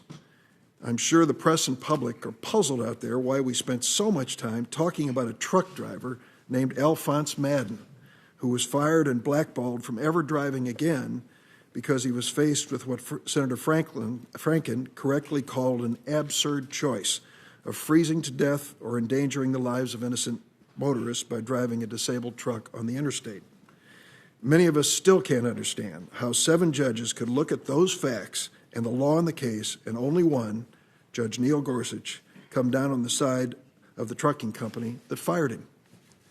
Now we have another question that's been raised, and it relates to the Individuals with Disabilities Education Act. It's a landmark law. It mandates access to public education for students with disabilities.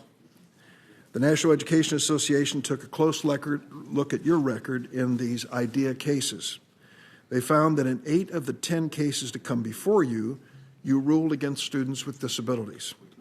Furthermore, in one of the 2 cases in which you sided with the student plaintiff, you wrote a concurring opinion, quote, expressing your personal belief that IDEA provides only limited rights to students with disabilities, end of quote. That pattern is troubling. Your opinion in Thompson R2J School District versus Luke P. In this case, the school district appealed the district court's ruling that the district failed to provide a severely autistic child with the educational services guaranteed to him under IDEA. The court ordered the school district to reimburse the cost of a private residential school placement for the child. The district court relied on the expert testimony of autism specialists, psychologists, and occupational therapists to reach that conclusion. They reached the conclusion, quote, the nature of Luke's problems required a residential placement, and, quote, that the reinforcement and consistency Luke needed to make educational progress could not be achieved in a regular school setting at the time. You reversed this district court ruling, and in doing so, you rejected not only the judgment of the federal district court, but also the judgment of a hearing officer and the Colorado State Administrative Law Judge. You asserted that, quote, the assistance that IDEA mandates is limited in scope, end of quote, and that it only requires, quote, the creation of an individualized program reasonably calculated to enable the student to make some progress toward the goals within that program. You also said, and I quote directly from your opinion, from this direction we have concluded that the educational benefit mandated by IDEA must merely be more than de minimis, end of quote. This morning, the Supreme Court ruled on that standard that you established in the case. Here's what they said. In the case of Andrew F. versus Douglas County School District, a unanimous decision by the Supreme Court written by the Chief Justice. Quote, when all is said and done, a student offered an educational program providing, quote, merely more than de minimis, close quote, progress from year to year can hardly be said to have been offered an education at all. For children with disabilities, receiving instruction that aims so low would be tantamount to sitting idly awaiting the time when they were old enough to drop out. The court went on to say, the IDEA demands more. It requires an educational program reasonably calculated to enable a child to make progress appropriate in light of the child's circumstances. End of quote. It's a powerful decision. It's a unanimous decision. It was written by the Chief Justice of the Court. It is an issue which we need to face in America with the incidence of autism and children with severe disabilities. Why? Why, in your early decision, did you want to lower the bar so low to merely more than de minimis as a standard for public education to meet this federal requirement under the law? Senator, I really appreciate the opportunity to respond to that because I just saw the opinion was handed to me as I was headed to the bathroom a moment ago. I guess it was just handed down. Let's start with the Luke P. case and work forward from there. Luke P. Was a unanimous decision by my court. It included on the panel of 3 judges an appointee who happened to be appointed by a Democrat president. There was no dispute in my court about the applicable law, and there wasn't because we were bound by circuit precedent, a case called Urban versus Jefferson County, 1996, that said that the appropriate standard was de minimis. It had to be, the educational standard had to be more than de minimis. That's the law of my circuit, Senator. And I've been asked an awful lot about whether I abide precedent and whether I always like the results I reach. Here's a case for you. But I might Senator, add... Senator, if I might finish. Sure, of course. I'd appreciate the opportunity to finish this. If anyone is suggesting that I like a result where an autistic child happens to lose, that's a heartbreaking accusation to me. Heartbreaking. But the fact of the matter is I was bound by circuit precedent, and so was the panel of my court, and had been bound for about 10 years by the standard in Urban versus Jefferson County. Now, Senator, there are other cases where, again, unanimously, my court had ruled for children with disabilities under this law. School of Deaf and Blind, another Jefferson County case, are examples where I joined, participated, or wrote in idea cases for the family under our binding standard. I understand today that the Supreme Court has indicated that the Urban standard is incorrect. That's fine. I will follow the law. Now, sometimes, I think it was Justice Jackson who said, just because I made a mistake unknowingly yesterday doesn't mean I should make a mistake knowingly today. I'd invoke him here. If I was wrong, Senator, I was wrong because I was bound by circuit precedent, and I'm sorry. But I'm trying to apply the law, and I can tell you that we were doing it unanimously in all of those cases. And the Supreme Court is our boss, and we respect their last word. They are final. Judge, in 8 out of 10 cases that came before you, you ruled against the students with disabilities. I'm sure there were unanimous panels. And the Senator, difference in this case, is about a word. We know that words are important, and they can make a critical difference in a person's life. You can ask Alphonse Madden that question. The word that you inserted into the circuit standard when it came to these cases was merely. Merely. I would say most people reading that would say you have pushed the de minimis statute even further down the standard pole. And it was that word, merely more than de minimis, that was specifically overruled by the Supreme Court. So my question to you is, if you wanted to just stick with 10th Circuit precedent, you felt your hands were tied, why would you add the word merely to modify that? Senator, all I can say is what I've said to you before, which is a unanimous panel of the 10th Circuit following 10-year-old circuit precedent, including Democrat colleague. I don't view my colleagues as Democrats or Republicans, followed our circuit precedent. And these cases have been decided unanimously. I think of all of them, if I had to guess, that you're pointing at. And to suggest that I have some animus against children, Senator, would be mistaken. Judge, please, I'm not suggesting that. You are. Hear it.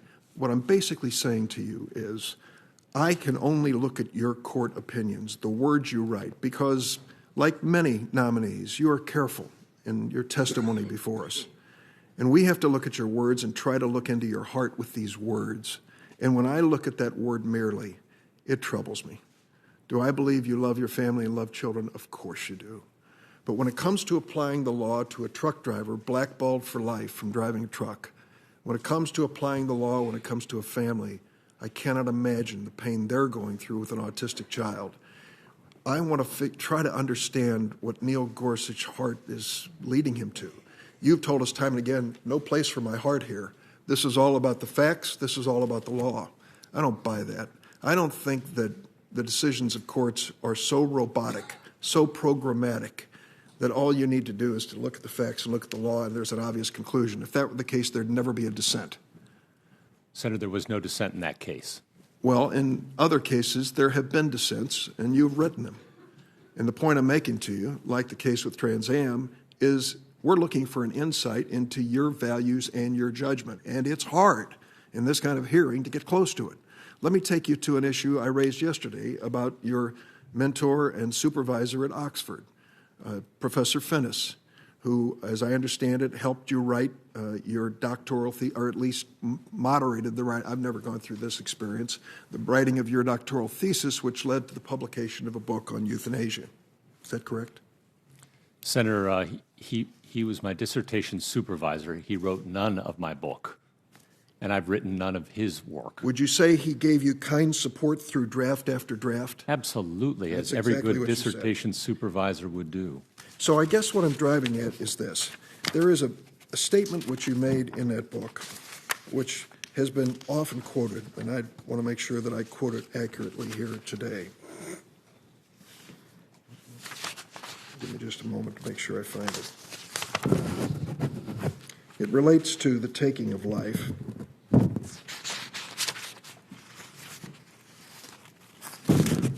I'm sorry, I'm having difficulty finding it on this page. And I quote, "The intentional taking of human life by private persons is always wrong." That was a statement that you included in your book, correct? I believe so. I believe so, too. How could you square that statement with legal abortion? Senator, as the book explains, the Supreme Court of the United States has held in Roe versus Wade that a fetus is not a person for purposes of the 14th Amendment. And the book explains that. Do you accept that? That's the law of the land. I accept the law of the land, Senator, yes. I think that's an important element to bring in this, because when you were questioned by Senator Coons about this whole area and asked why you would express an opinion, you said, "I wasn't a judge at the time, I was a commentator." So that's another brief opening of a narrow door here to an insight into what you were thinking. And I wanted to have some clarity on the record when it came to that. Sure. Thank you for that clarification. Let me ask you about the Sixth Amendment. In 1961, Clarence Earl Gideon, accused of stealing money from a pool room cash register in Panama City, Florida, asked for a lawyer. His request was denied. He represented himself and was sentenced to 5 years in prison for petty larceny. Took his case to the Supreme Court, which held unanimously that the Sixth Amendment entitled Clarence Gideon to a lawyer. In 1963, the retrial took place, and then represented by counsel, Mr. Gideon was found not guilty. Judge Gorsuch, do you agree that the Sixth Amendment right to counsel is fundamental? As recognized by the United States Supreme Court in Gideon versus Wainwright, Senator, yes. Have you ever written an opinion finding that a defendant's Sixth Amendment right to effective assistance of counsel was violated? Oh, I'm sure I have, Senator. You've offered 52 opinions that discuss the Sixth Amendment generally, according to the Stanford Law Review. In none of these did you find that an attorney provided ineffective assistance of counsel in violation of the Sixth Amendment. Further, according to this Stanford Law Review article, you've dissented 4 times in Sixth Amendment context, each time with reasoning that favored the government. I'm concerned that whether you appreciate the importance of this fundamental right. Let's take the 2009 case, Williams versus Jones. Mr. Williams was offered a plea agreement of 10 years. His lawyer threatened to quit if he accepted the agreement. He advised Mr. Williams, if you took a deal and pled guilty, that would be perjury. That was clearly false statement by his lawyer. Mr. Williams relied on that misinformation from his lawyer. He lost at trial and was sentenced to life in prison without possibility of parole. When Mr. Williams' case came to the 10th Circuit, you were the lone dissent. Your colleagues, Judges Kelly and McConnell, both Republican appointees, disagreed with you. And then in 2012, the Supreme Court disagreed with you too. In Lafler versus Cooper, Justice Kennedy wrote the opinion holding that, quote, prejudice can exist if loss of the plea opportunity led to a trial resulting in conviction on more serious charges or the imposition of a more severe sentence. The Supreme Court noted that 97% of federal convictions, 94% of state convictions end in guilty pleas. So the accused, even before a trial, must have the competent guidance of an attorney in deciding whether to take a plea deal. In light of Lafler versus Cooper, please tell me what you feel about your lone dissent in Williams versus Jones. Be happy to. So, Senator, under the Sixth Amendment Strickland test, before you reverse a conviction or a plea deal, you have to find 2 things. First, you find whether there's ineffective assistance. But that's only part of the equation, because the Supreme Court, Justice O'Connor said, we don't reverse where there's no prejudice. So you have to show prejudice as well, ineffective assistance plus prejudice before reversal occurs. So oftentimes you'll have cases where there was ineffective assistance, but at the end of the day, you can't say there was a harm or a foul. Now, that's a counterfactual hypothetical that you have to ask yourself, and it's a hard question. Did you feel there was ineffective assistance in the Williams versus Jones case? In Williams versus Jones, the question was one of prejudice in my mind, as I recall. You said there were 2 tests. I asked you about the first one. Did you feel that this defendant had ineffective legal assistance? I don't recall what I said on that subject. What I do recall saying is whether there was or wasn't ineffective assistance with respect to providing the plea deal, communicating it to the client.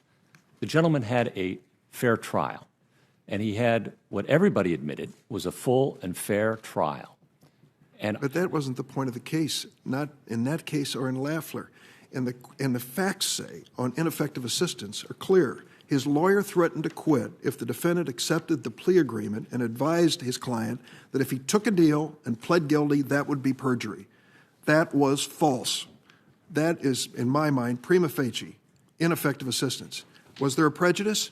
Oh, I think there was. A choice between a plea deal of 10 years or life in prison? And, Senator, the question was whether there's prejudice in light of a fair trial that took place. And that was the question that the court had to consider. I think I accepted that there was deficient performance or ineffective assistance. And the question was one of prejudice. And the Sixth Amendment is about a fair and free trial for all individuals. And this gentleman, by everyone's admission, had one. He admitted he had a fair trial. But that's so, not the point. Well, the point is that he was question. misled by the incompetence of his counsel to turn down a 10-year plea deal, led to trial, which might have been fair on its face, and a life sentence at the end of the day. And the Supreme Court clearly, you were the lone dissenter in that case at the circuit level, the Yes. Supreme Court clearly decided that you were wrong with Justice Kennedy's opinion that I read. It was a 5-4 decision by the United States Supreme Court. And the point, closely divided decision, and you're absolutely correct that Justice Kennedy wrote for the majority and said that in the context of a plea deal, even if there is a fair trial, prejudice will be presumed on the basis of a plea that might have been accepted, could have been accepted, that could have averted a fair trial. And that's the standard, Senator. And since the Supreme Court's announced it, I have faithfully applied it. Thank you. Thank you, Mr. Chairman. Now, Senator Cornyn.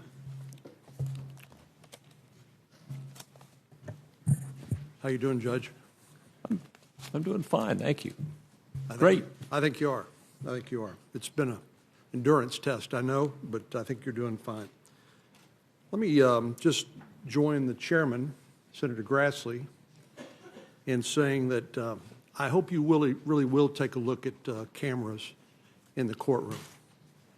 You know, a camera like this one hidden behind a facade with just a lens protruding that doesn't move around the room and that just reflects what's happening before the court, I think would serve a similar educational role, would be enlightening to a lot of school kids and adults and others as to how our judiciary actually functions. And I think they may find out how boring some of the cases are if you're interpreting the Internal Revenue Code or something like that. But I think just as I hope people have been enlightened and educated by this hearing, at least some of it, I think there's a lot that people would learn and benefit from in terms of the role that the judiciary plays in our government. And so I just would ask you to, and you've already committed to doing this, keep an open mind and take a look at that. I think there are plenty of examples of state Supreme Courts, for example. I can think of one in particular that has a fixed camera there that people don't play to, people just don't even know is there, that would be very helpful to our general awareness of, again, the role that the Supreme Court plays. So enough about that. So you participated in 2,700 or so decisions? Yes, Senator. More than that. And how many cases have you been asked about here? A few. That's my impression as well. I can think of maybe less than 5 of the decisions that you have rendered as a federal judge over the last 10 years. We're talking about less than 5 cases. And that strikes me, I'm not criticizing necessarily, but it strikes me as a little bit of cherry picking when it comes to your overall record. And I think you had a discussion with Senator Graham about what the appellate courts have said, or excuse me, the Supreme Court has said about your work. And it's pretty darn good. I think you all were quibbling about whether there was one reversal or none, but I'll leave that alone. Let me ask about the case that Senator Durbin was inquiring about, just handed down from the United States Supreme Court apparently this morning. You haven't had a chance to read that yet, have you? It was handed to me on the way to the bathroom. You haven't had a chance to read it. So neither have we. Neither have we. And so I look forward to reading that. I'm sure you do as well. But in the case that Senator Durbin asked you about, that you actually did render a judgment and write an opinion on involving a student with disabilities, that was appealed to the Supreme Court of the United States, wasn't it? I don't recall. Well, we checked it out. It I'll was. bet. No. And they denied certiorari. And it takes 4 judges, doesn't it, on the Supreme Court to grant a writ of certiorari? That's right. And so apparently there weren't 4 judges that thought that that case merited a review by the Supreme Court of the United States. My point is, if people are going to cherry pick, and I'm speaking generally now, not necessarily just this hearing, if people are going to try to cherry pick a judge's decisions and to characterize them as caring or not caring about children with autism or whatever the sympathetic plaintiff would be, and of course they deserve our care and sympathy as a general matter.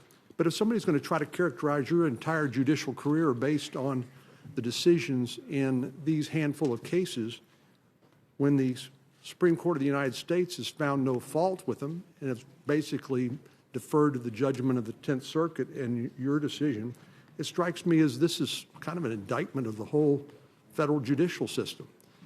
If you can go in and cherry pick individual cases and talk about how sympathetic the plaintiff is, you're basically saying, well, I don't believe that the trial was fair. I don't believe the appellate review by the circuit court was fair, and I don't believe that the review by the United States Supreme Court is fair. And that strikes me as a radical view. And I'm not asking you a question, I'm making a statement. Well, the other thing is it completely ignores Congress's role. I bet you can answer this question. If Congress had decided to change the standard in the case that Senator Durbin talked about in the intervening time period, would you have followed that new congressionally declared standard? Of course, Senator. Absolutely. That's my job, to follow the law that you pass as best we can, the best of our abilities, consistent with our own circuit precedent interpreting the law. This is what makes my head explode, that somehow we want to blame judges for our failures as members of the legislature. If we see something we think is an injustice or is wrong, it's within our authority to change it as the elected representatives of the American people, assuming we can get it passed both houses and signed by a president. We can change it.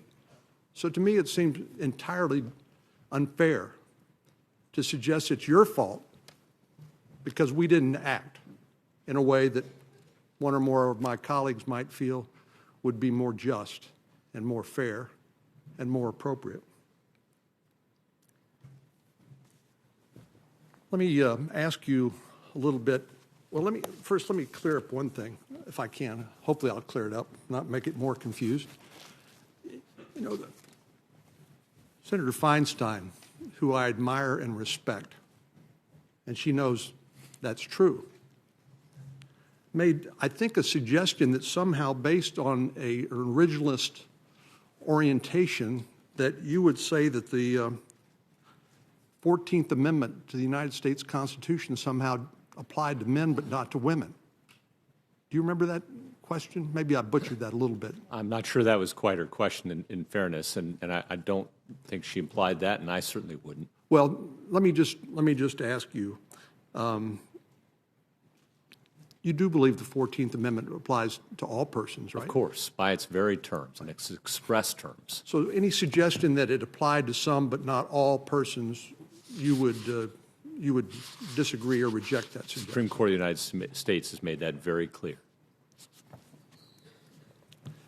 Let me ask you about another topic that was a favorite of Justice Scalia, one that I came to respect personally. Now, when you're a practicing lawyer, or even when you're a judge, people talk about legislative history as if it is somehow a mystical and magical thing that will provide the answers to all questions. But Justice Scalia was pretty much critical of the use of legislative history, or I should say the misuse of legislative history, where statutes were ambiguous. Matter of fact, my able staff has pointed out one story that he apparently invoked in the 1993 case. You may be familiar with this. He said the use of legislative history is the equivalent of entering a crowded cocktail party and looking over the heads of your guests for your friends. So when judges use legislative history basically to find a way to confirm maybe even their own bias or to confirm their outcome in a case, I think Justice Scalia is telling us that that's dangerous territory, and you ought to enter it with caution. So I'd like to have you comment on it, but there was a dissent he wrote in another famous case, Hamden versus Rumsfeld, where he said about the use of legislative history to justify the court's opinion, he said the question, talking about the question in the case, was divisive, and floor statements made on both sides were undoubtedly opportunistic and crafted solely for use in the briefs in this very litigation. He went on to say the handful of court statements that the court treats as authoritative do not reflect any general agreement. They reflect a now common tactic. which the court once again rewards by pursuing through floor speech ipsa dixit what could not be achieved through the constitutionally prescribed method of putting language into a bill that a majority of both houses vote for and the president signs. Before you respond, Judge, I just want to mention one other anecdote. Since I've been here in the Senate, I've actually been on the floor of the United States Senate where we vote to pass legislation, and then a senator comes out and says, and now for some legislative history. I was shocked. But with the loose way that courts sometimes treat legislative history, that, as Justice Scalia said, can reward bad behavior on the part of the legislature. So would you now offer us your views on the appropriate use of legislative history and how judges should review legislation passed by Congress where there is some perceived ambiguity? I'd be very happy to, Senator. Excuse me. I'd start by saying that a good judge entertains all arguments from all comers. So you read the briefs as presented to you. You don't tell people what they can and can't argue, generally speaking. There are more and less persuasive arguments to be made, but people get to make their arguments. I believe in trial lawyers, for example, getting to try their cases, and appellate lawyers getting to argue their arguments and leaving them space and the courtesy of room to do that. So I don't believe it's my job to tell people how to argue their own cases, presumptuous of a judge. I would say that it's well known, and I think appropriately so, that the law that governs is what this body passes in connection with the House of Representatives and signed by the President. That's the law. That's all that's the law. Nothing more and nothing less. And everything else stitched around it is not law. And it may or may not have persuasive value in interpreting and understanding the law. But it isn't law. The founders and the Constitution prescribed a process for making law. And they made it hard. They made it really hard. That was the part of separation of powers they really believed in. They didn't want lawmaking to be easy because they wanted to preserve the liberty of the people. So they divided the lawmaking authority between two bodies. And they required the signature of the president or a legislative override. Tough process. Not the case in every country in the world, or even in every state. So that's what law is. And there are some due process considerations in this area, fair notice considerations in this area that I take seriously. That we charge people with notice of the law, right? Generally speaking, ignorance of the law is no excuse. We assume that it is reasonable for the people to be on notice of all 5,000 federal criminal laws that this body has passed. Is it also reasonable to expect them to know all the floor statements that have been issued about the law? Everything that might have been entered into the record but not discussed by unanimous consent? Is that reasonable? Is that fair notice? Is that due process? And these aren't idle considerations because more often than not, we're talking about a criminal statute. And we're talking about whether someone goes to prison, federal prison, for a long time. And I have concerns about relying on things that are not law and charging people with notice of things that are not law as a basis for putting them in federal prison. That's the concern. So I hope I've addressed your question, Senator. Well, you have. And senators and members of the House of Representatives don't vote on documents that, for example, the documents that have been admitted here by unanimous consent that nobody's talked about or perhaps even read, or the floor statements, those aren't things that have achieved the consensus, the hard-fought consensus that you talked about legislation having to achieve, and a presidential signature. So I appreciate your speaking to that. There are just a few other cats and dogs here that I want to go over with you. The day you were nominated, you spoke about judges looking backward, not forward, in interpreting the law. Now, I think some people have taken that in a negative sense. They viewed the word backward as somehow pejorative. Those who view history as an inevitable path forward of social progress may incorrectly hear that to mean your approach will not support their goals. Can you explain what you mean by looking backward and not forward? Can you explain why your approach to the law is not hostile to social progress? Backward doesn't mean backwards, Senator. The role of the judge is to say what the law is, the great Chief Justice Marshall declared in Marbury versus Madison. Our job is to say what the law is. So, for example, in a criminal case, when we're interpreting a statute and whether it permits a man or woman to be sent to prison, we're charging with knowledge of the law as it was at the time he or she committed his alleged crime. We're saying this is what the law is. This is what it means. This is what it meant at the time you committed your crime. That's backward looking. That's what I mean by backward looking. We resolve cases and controversies over things that happened in the past, disputes from the past, a crime committed, a breach of contract, a business dispute, a landlord-tenant problem, whatever it may be. It's a case or controversy that by the time it gets to the court is in the past. And we're asking what the law was at the time that the events in question took place. That's our job.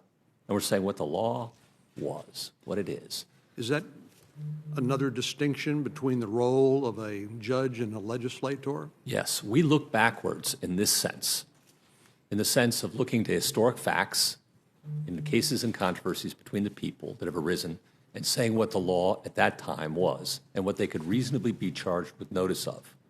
Your job as legislators is, you're not concerned with the history, you're concerned with the future. You're concerned with writing new laws of general applicability that govern our society and our social coordination problems going forward. Thank you. Judge, there's some members of this body who have suggested that you are hiding your judicial philosophy. That was a claim we heard repeated by at least one member of this committee yesterday. But to me, I don't know what they've been listening to and what they've been paying attention to. If that's their conclusion, I don't think they've been paying attention to the proceedings here over the last day and a half or your testimony. Over the last 3 days, we've heard a description of your legal philosophy and the reasoning behind it time and time again. You discussed, for example, precedents with Senator Feinstein. We heard you discuss the history and legal test of the Religious Freedom Restoration Act with Senator Coons. You and I discussed the importance of faithful adherence to the Constitution and statutes passed by Congress, and you talked about this with Senator Klobuchar as well. Yesterday, we heard 12 hours of discussion of your decade of judging, your judicial philosophy, which you described in almost, well, roughly 2,700 cases, hundreds of which were in published opinions, some not. So if somebody has arrived at the conclusion that you've been hiding your legal philosophy during your time before this committee, do you think that's an accurate assessment? I would hope no one would reach that conclusion, Senator. I think no reasonable person would reach that conclusion based upon what we've all had an opportunity to see and hear this last day and a half. Thank you. Thank you. I think it's work out just right for Senator Whitehouse to go ahead, and then we will adjourn for a recess for 1/2 hour. Mr. Chairman, Yes. May I ask a unanimous consent to make part of the record an interview with Justice Scalia entitled The Originalist in January 2011? Without objection, so ordered. Senator White House. Thank you very much, Chairman. Judge Gorsuch, the state of play after our conversation yesterday, as I recall it, is that you would not say that anonymous billionaire dark money is a bad thing in our democracy, and you would not call on the dark money behind the $10 million political campaign for your nomination to reveal itself. Now, if I'm wrong in that recollection, I just wanted to give you a moment to either amend or correct my recollection of those 2 points yesterday. Thank you, Senator. I believe what I said yesterday is that Congress is the primary organ for lawmaking in our legal order, and that Congress has ample authority and opportunity to pass campaign finance regulation, including disclosure laws. That Buckley versus Vallejo expressly recognizes the power of Congress, especially in the area of disclosure. And what I was asking you, just to be clear to the point, is whether you saw disclosure as an affirmative value, in the same way, for instance, that you see reliance interests for corporations on the law as an affirmative value. And Senator, you're mistaken. I never said reliance interest for corporations. Reliance interests for parties. That's what I said, Senator. And that's because that's the law, in the law of precedent. We look to reliance interests. And when it comes to the First Amendment, reliance interests, that's judge-made law. That's the law of precedent. that's the law of precedent. Yes. Because the judges follow important principles, Precedent, Senator. We follow precedent. which are grounded often in principles. There's more to the law than just what Congress declares, is there not? There's the entire devolution of the Constitution into all of the doctrines that the Supreme Court has parsed it into over the years. That's done without Congress, isn't it? And one of the precedents of the United States Supreme Court, if you want to call it a principle, I'm not going to argue with you, in Buckley versus Vallejo had to do with disclosure.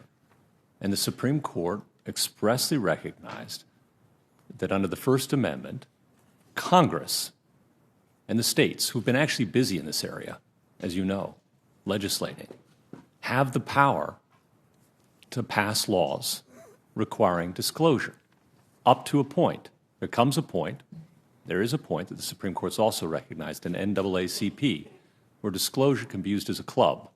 So let's talk about NAACP for a minute, because twice you reverted to that yesterday. NAACP versus Alabama is the case you have in mind when you say that, I believe, correct? Yes. And it suggests, when you raise that in the context of a conversation about dark money, that you find an equivalence between billionaires meddling secretly in our democracy behind a screen of front groups that they've thrown up to obscure their hands, and families in the Jim Crow South whose homes and churches were being bombed, whose sons were being lynched by white mobs in essentially mass racist murders across the South, but particularly in Alabama, in that state, and where the disclosure of their membership in the NAACP would have put them immediately into harm's way. Now, presumably, that is not what you meant. So Senator, let me give you a chance to clarify that you don't see those two things as equivalent. Senator, I never said any such thing, and I wouldn't, and I haven't. Well, when you That's a cite the false- NAACP case, it's hard not to revert to its facts, which were Yes, exactly. which were those. Very important facts. Yeah. Every case, every precedent is built around its facts. That's absolutely right. And So that may not have much application to the case of billionaires secretly meddling in American democracy behind front groups, correct? Senator, if I might. Please. We were talking about disclosure requirements, as I recall. And that's where secretly meddling comes in. That's why I used that phrase. I believe we were talking about disclosure requirements and First Amendment doctrine. And I indicated that Buckley versus Vallejo has given this Congress, if it chooses, the opportunity to pass laws in this area expressly. And all I acknowledged is that there does come a point at which one has to worry at the other end of the spectrum under existing Supreme Court precedent, and that is the NAACP principle. And Senator, that's it. That's all I've said. Great. I haven't, I wanted and to make read that, anything else into that. I wanted to make that clear. Would be because mistaken. I think there's a very significant difference in the fact. Of course there is. Oh, very good. So let me go back into our history a little bit. In 1816, Thomas Jefferson expressed concern about, and I'll quote him here, moneyed corporations which dare already to challenge our government to a trial of strength. And a little bit more than around a century later, Teddy Roosevelt warned, and I'll quote Teddy Roosevelt, that unless the great corporations are controlled by the government, they will themselves completely control the government. Should the Supreme Court, in its decisions, keep in mind Thomas Jefferson's and Teddy Roosevelt's warnings about what can happen when massive economic powers jump the fence to become massive political powers? Well, Senator, as you know, corporate speech, when it comes to the First Amendment, doesn't receive the same protections as individual speech. There is a difference in the doctrine there. So that's an example, perhaps, of an instantiation in law of some of the concerns you're expressing. Another instantiation or example to me is antitrust law, the Sherman Act, passed by this body and interpreted by the Supreme Court over many years now, trust-busting era stuff. And and it does try to keep competition as an important value in our legal system. So let me elaborate a little bit on that point, because you have said that before in your decisions in the antitrust realm, that competition is an important value that judges should bear in mind as they're interpreting antitrust law and antitrust precedent. And I agree with you. I think it absolutely is. I think you also said that innovation is another such value, and I agree with you on that, too. My concern is that this Supreme Court right now, at least the Republican-appointed majority recently, particularly the Citizens United group, seems to not admit the possibility that the similar kinds of concentration of power that destroy competition and innovation in the economic market can also take place in the political marketplace and can destroy competition and innovation in the political marketplace. Do you see that principle, that there could be a point where political power is so concentrated that it in effect is crushing the opposition rather than allowing free competition, as a potentiality that the court should bear in mind as it makes its decisions? And Senator, here I think of Buckley again, and its recognition that corruption and the appearance of corruption are legitimate interests that Congress can pursue in legislation. And that is an example of, I think, the principle you're talking about, which Citizens United also speaks of. It says there the record before it didn't satisfy the court that Congress's legislation in that particular case had established a case of corruption. I understand you disagree with that. But it did recognize that corruption in its appearance remains area where Congress may legislate in the future. So let's go to that point, because they did say that no amount of corporate spending, none, there is no limit on the amount of corporate spending in politics that could lead to either corruption or the appearance of corruption. To me, that is fanciful in the extreme. And they got to that point with three, well, I would say they did fact-finding, which they're not supposed to do, but I don't want to quarrel over that point with you here, because that's not the point of my question. So let's say what they did was they made some presumptions. One presumption that they made was that all this corporate political spending they unleashed was going to be independent of candidates. That was presumption one. Presumption two was that it was all going to be transparent.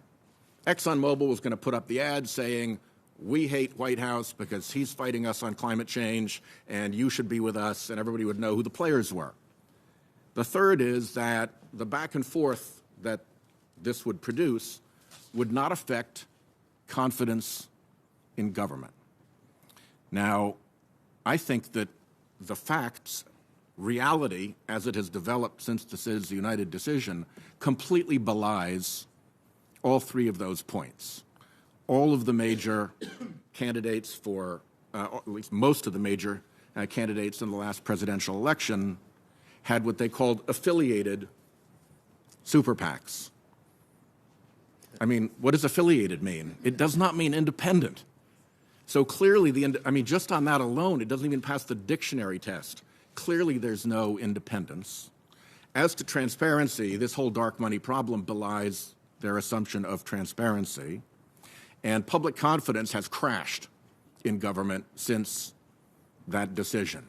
For, among other reasons, I think when you are sitting there looking at the TV and an ad comes on that says, vote for Senator Snooks or vote against Senator Snooks, and this ad is brought to you by Americans for Puppies and Prosperity, and everybody looks around and they know perfectly damn well there is no such real thing as Americans for Puppies and Prosperity. There's no real corporation running that. There's no real person running that. It's a screen. It's a front. It's a shell for the real actors behind it. I think that is very damaging to Americans' confidence in their government on both sides of the aisle, which I think is one of the reasons why all three of the major commentators on the Supreme Court have basically described them in the modern age now as instruments of the Republican Party.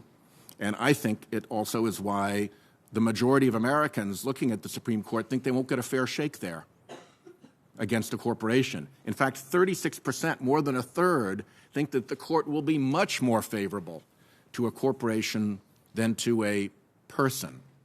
So the question here for you is, would you be willing, if you came to the conclusion that the independence presumption or the transparency presumption or the confidence presumption of Citizens United were in fact wrong, to reconsider that case? Senator, I've got a couple of reactions to that, if I might. But don't lose the answer to my question. No, I'm going to start with that, but there's one other observation I want to make beyond it, if I might. Okay, thank you.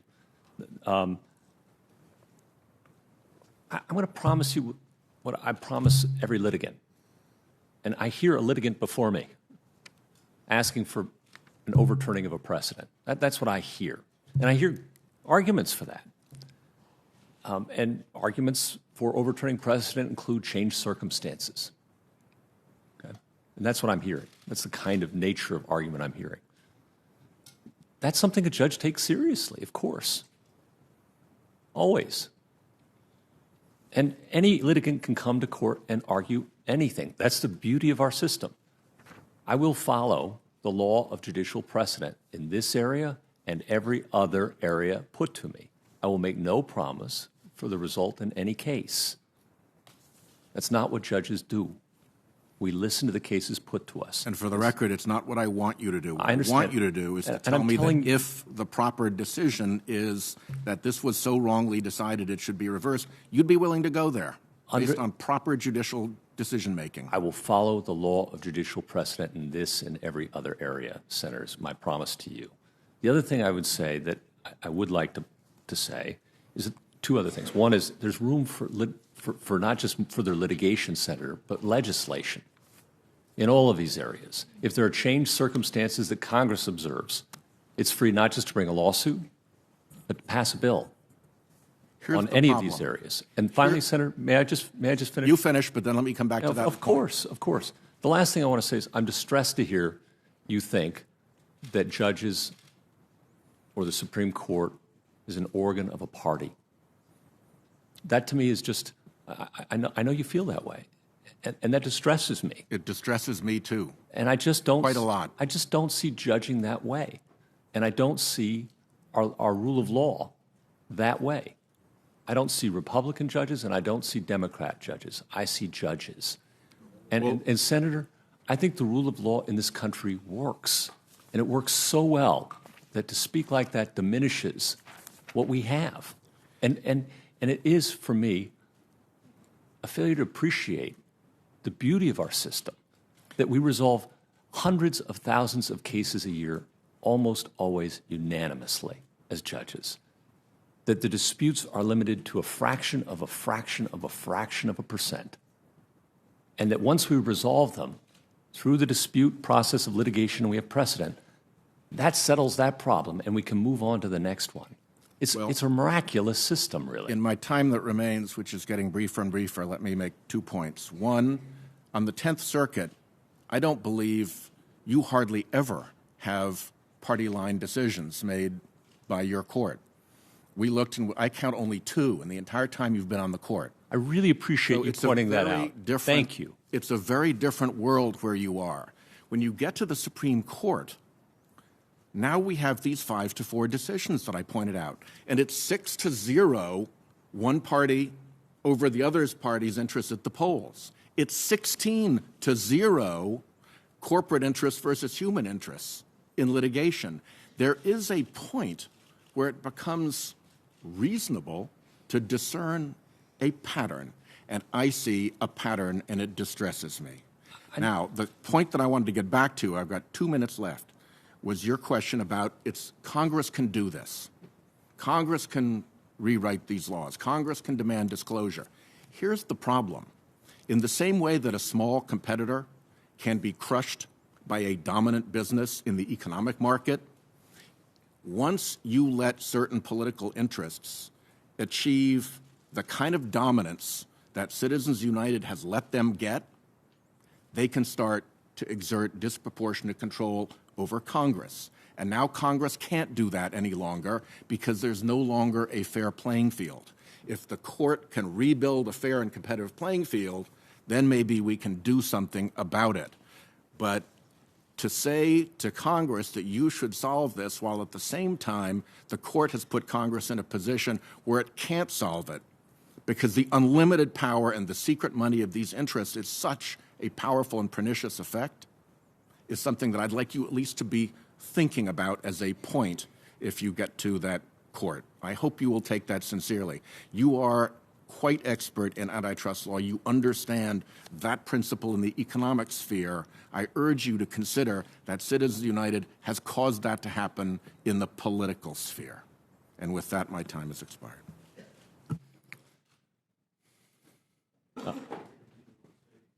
I would like to, if I might, just briefly, Senator, can proceed. Just cheer you up a bit, I hope, about the judicial process.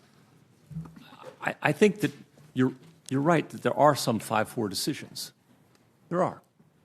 But what that overlooks, I think, Senator, are some facts that I shared, I hope, with the American people yesterday.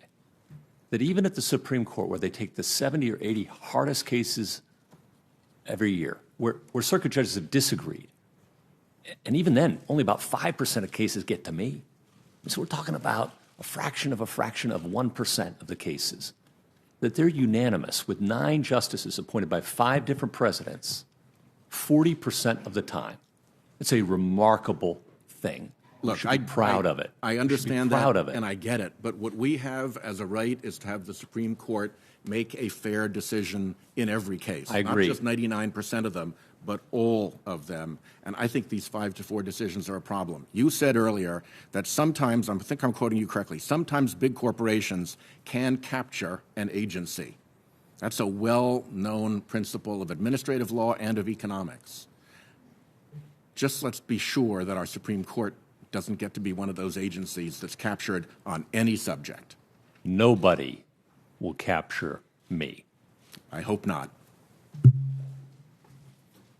We will recess now Wow, that's a good line to recess. on. until 1 minute after 1.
Thank you. Senator Lee. Senator Lee. Thank you, Mr. Chairman. Thank you, Judge. I want to begin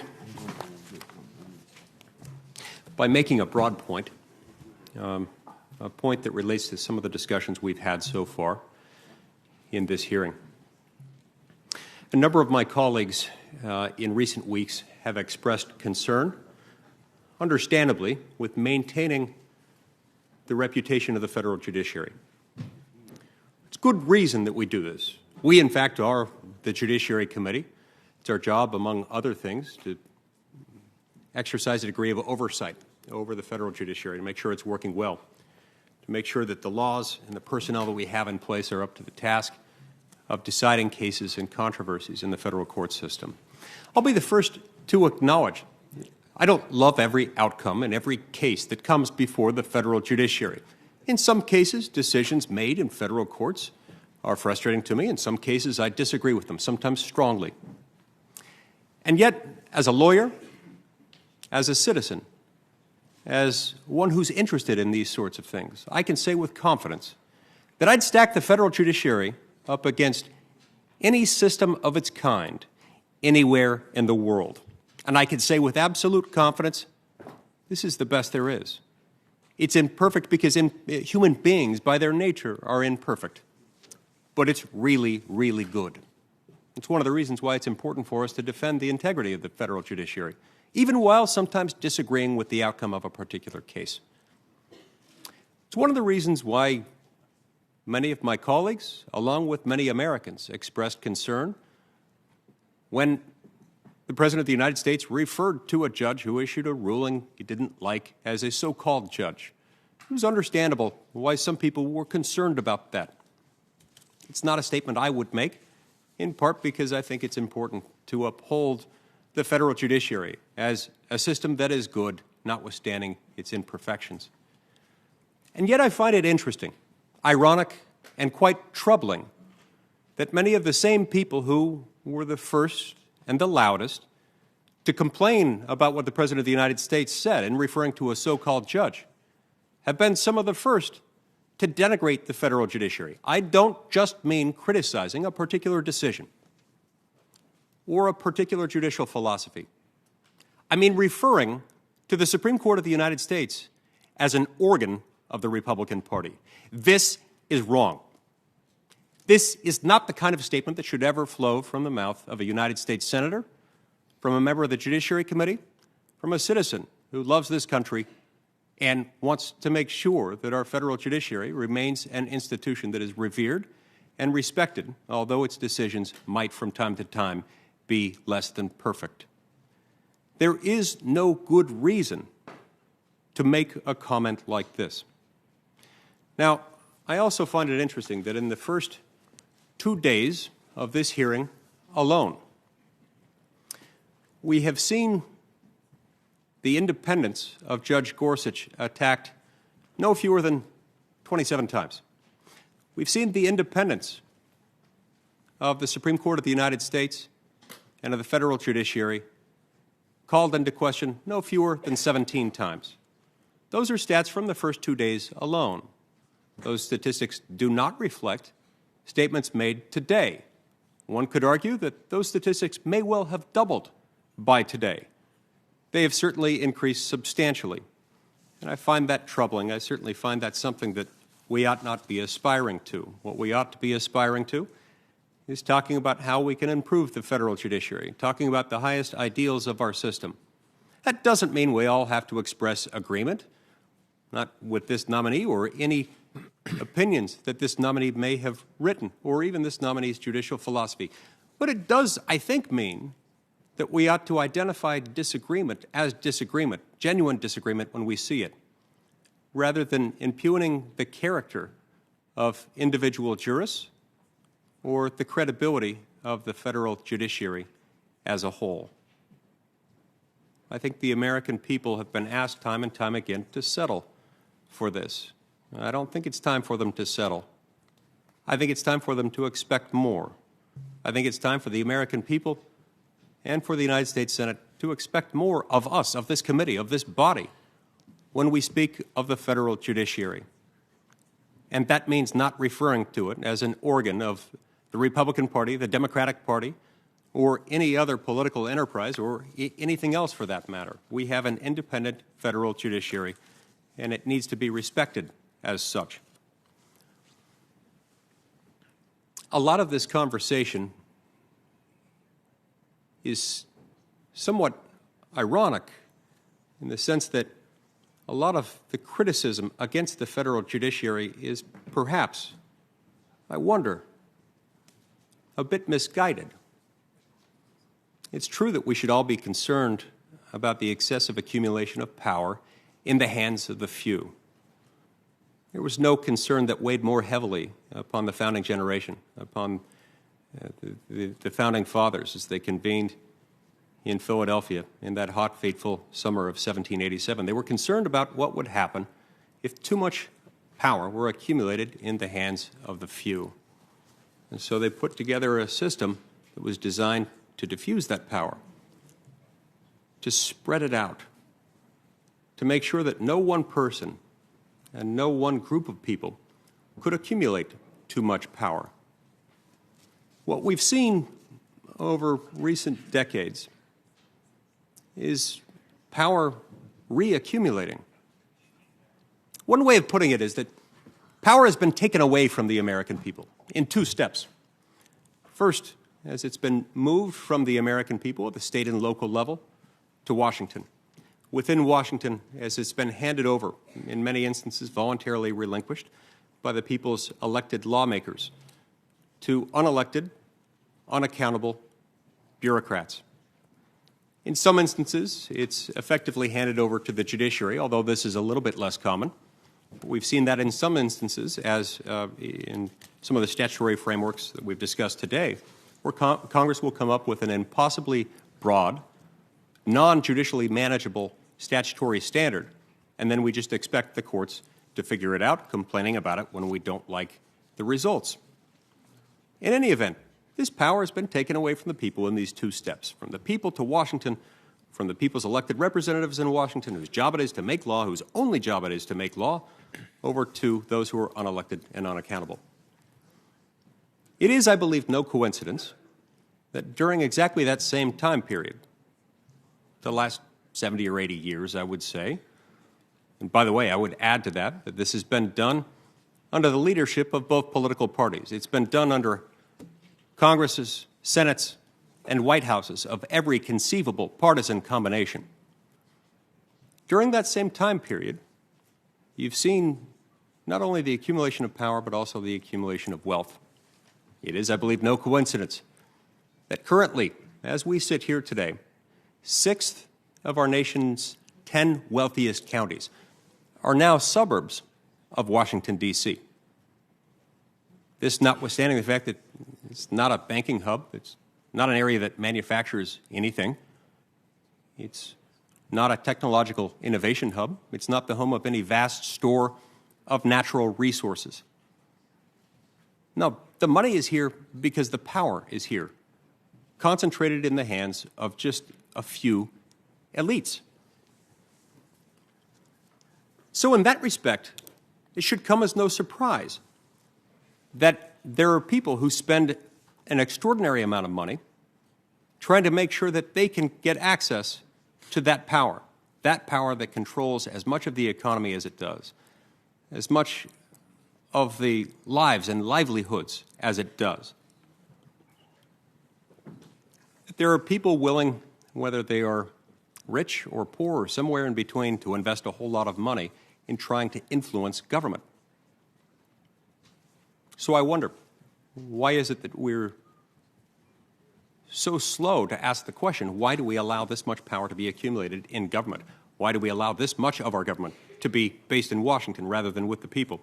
And why within Washington do we allow so much of that power to be accumulated in the hands of the few within the administrative regulatory state?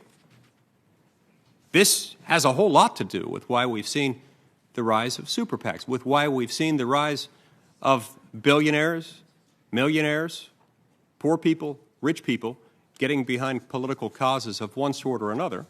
This, of course, giving disproportionate advantage to those who have a lot of money to influence government. There are people on the left and on the right devoting a whole lot of time and a whole lot of resources, a whole lot of influential capital to doing just that. That should be concerning. That is, I believe, a symptom of the true underlying malady, which that we've allowed too much power to accumulate right here. So as long as we're asking the question of aren't these super PACs dangerous, which I think few Americans would quibble with that. I think few Americans would say, yes, I love super PACs. I think they're the best thing ever. I don't think many Americans would say, yes, we ought to have that much power that can be wielded by the rich and powerful or by political interests. I don't think many Americans would disagree with that. But we ought to ask ourselves, why is it that they have such an incentive to do this? Why do they want to spend so much of their money doing this? What is it they have to gain? And have we made it too easy for too many of them to gain too much simply by trying to influence government? But in that discussion, I hope we will never lose sight of the fact that we do have a treasure in the federal judiciary, a treasure that should never be diminished as an organ of any political party or any interest. The rule of law is a cultural norm that is not easy to establish, and once established, needs to be maintained. I hope we can do that. Judge Gorsuch, I'd like to talk to you about some of the issues that have been raised with you. You've had some members of this committee asking you to opine on specific legal issues, on specific cases or types of cases. And some have even expressed frustration about the fact that you haven't said more in response to their questions. I'd like to ask you a few questions about that and about the issues that could come along with that. And I find it significant and worth mentioning here that in a recent op-ed published in the Washington Post, two of your former colleagues, Judge Taha and Judge Henry, both of whom I believe are here. I think I saw them earlier today as a lawyer who's argued before each of them many times, sometimes winning, sometimes losing. I was glad to see them here. Yes. But they issued this opinion, this op-ed about the issue of judicial independence. I assume you saw the op-ed, or maybe you were aware of it. I'm aware of it. But they wrote, among other things, as follows. I want to quote this. They said, quote, "Detailed discussions during the confirmation process on issues that might come before a judge are not proper. In fact, they would in all likelihood require recusals from the cases discussed. Litmus tests are not acceptable," close quote. So Judges Taha and Henry, both of whom have served as chief judges on the 10th Circuit, make an important point. If you were to rule, if you were to make a commitment today as to how you might rule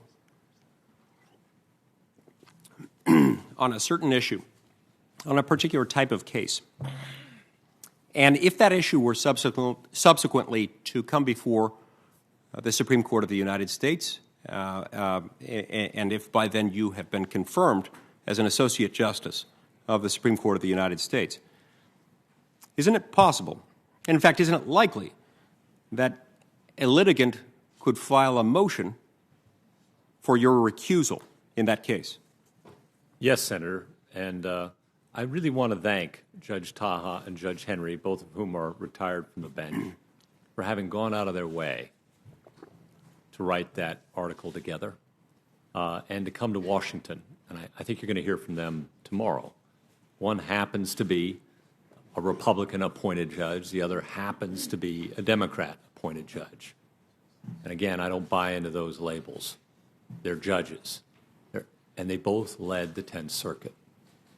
They're people I admire greatly and esteem personally. And so you're absolutely right. I would face the possibility of a recusal motion And I'd have to face the litigant in front of me who'd say quite reasonably, look me in the eyes and say, how can you be fair in my case when you've already opined on its contents in front of the United States Senate? And I, to be honest with you, Senator, I don't know how I look them in the eye. And whether that means I'm on the Supreme Court of the United States and fortunate enough to be confirmed, or I go home to Colorado and those cases come before me, I'm still faced with the same predicament. Yes. And if such a motion were to come forward, it's not exactly the kind of circumstance in which you'd say, well, that would be frivolous. It's not necessarily an act of paranoid fantasy to say such a motion for recusal could be filed. No, Senator, which is why we have a judicial canon that prohibits me from opining on cases that might be pending or impending. And, Senator, there's a second reason that I think is vitally important, too. It goes beyond the parties. It goes to the integrity of the judiciary itself. If persons coming to this table, this rather lonely table, in this rather big room, have to make promises or hints or previews or nudges and gestures about how they're going to rule in cases, then I don't know where we are as an independent judiciary.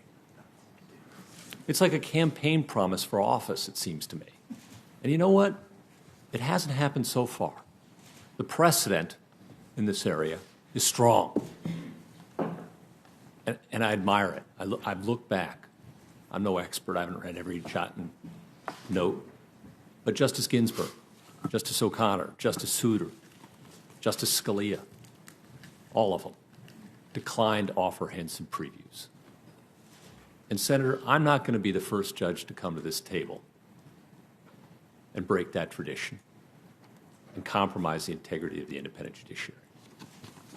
So that tradition, while strong, like any chain, could be damaged, could be undone by its weakest link. That's right. You don't want to be that link. I'm not going to be that link, whatever happens to me. And if, in fact, answering questions that you shouldn't answer could trigger a motion for your recusal, and if a motion for recusal that might be filed as a result of your answering such a question would not necessarily be frivolous, might end up having to be granted, that could create additional opportunities for mischief, and that people could deliberately plant questions, directly posit questions, demanding that you answer them as a condition of your moving forward in this committee, questions themselves that could result in your non-participation in a particular case, thus opening this process up for manipulating that process and undermining the integrity of them both. Would that be an accurate characterization? Would I be crazy to suggest that? Senator, I should hope that's never any person's motive. And I'm not suggesting that it is any person's motive in this case. What I am saying is that if we weaken that link, that could easily become the motive, given what we know would likely be the outcomes. That would be, I think, a poor day for the United States courts. One of my colleagues criticized your opinion in Longhorn Services Company versus Perez. So I went back and looked at that case. Here's what happened in essence. Longhorn, the company involved in the case, prepares wells for fracking by lowering a metal platform over the well, inserting piping through the platform, and pumping contaminants into the well. OSHA came to inspect the well and cited the company for a couple of reasons. The company ended up challenging OSHA, and the company prevailed on one of its claims, and it lost on one of the other claims. I think it's significant that when the accusation is being made, that this somehow reflects a determination on your part or a bias on your part to favor the big guy and rule against the little guy That's misguided. It's wrong in this case for two independent reasons. First and foremost, there is no bigger big guy than the federal government. There is no stronger Goliath than this government. It's not to suggest that its intentions are malicious. It's only to suggest that this is a formidable foe. I don't think it would ever be fair to say that someone litigating against the federal government is anything other than the little guy, especially whereas here it's not as if the business were a giant corporation known by all people. Secondly, there were two claims at issue in this case. Only one of them was one upon which the business entity prevailed. I see my time has expired, and as I would always do before your court, I will stop talking once my time has expired. Thank you, Judge. Thank you, Senator. Thank you, Senator Lee. Now, Senator Klobuchar. Thank you very much, Mr. Chairman. Good day again, Judge. I really had promised I was going to start with antitrust, but the real world has intervened again, as it does very often. And so I'm going to lead off asking about the case that was decided today by the Supreme Court. And let me start by saying I care a lot about this issue of kids with disabilities. When my daughter was born, she couldn't swallow. And for a year and a half, she was fed by a tube. She ended up not having a long-term disability, but it made me really understand, because I got to know a lot of these parents through this time, what they go through every single day. And while I can wear my politics on my sleeve about where I am on this issue, I know that you are a judge and must make decisions. And our job here, and I've tried to stay away from making these political statements. I've tried to stay away from asking how you're going to decide a certain case in my questions yesterday. But we have to figure out what your philosophy is. And so that's why we keep going into such excruciating detail, as you know, about these decisions that you've made in the past. So what happened this morning was that the Supreme Court unanimously rejected in an opinion by Justice Roberts the standard that you use to evaluate how much hope kids with disabilities get in school. It wasn't your case, but it was a standard that was like the standard that you used, and 9 justices disagreed with you. Justice Roberts' opinion says, when all is said and done, a student offered an educational program providing, quote, merely more than de minimis, end quote, progress from year to year can hardly be said to have been offered an education at all. Now, ironically, he actually called out the language that you used in that 10th Circuit case. And he said, whatever else can be said about it, this standard is markedly more demanding than the merely more than de minimis test applied by the 10th Circuit. So I want to start where Senator Durbin left off in his initial question. And you said that you decided Thompson R2J School District v. Luke P. the way you did because you were affirming precedent in Urban v. Jefferson County School District, which is, of course, a case in your circuit, and you said so you were bound by it. So over our brief lunch break, I looked at it, and I'm just not sure that's true, and maybe we just have a different interpretation. I know this is going to sound nerdy to people that aren't lawyers, but this is our job today. And a holding, of course, is precedent.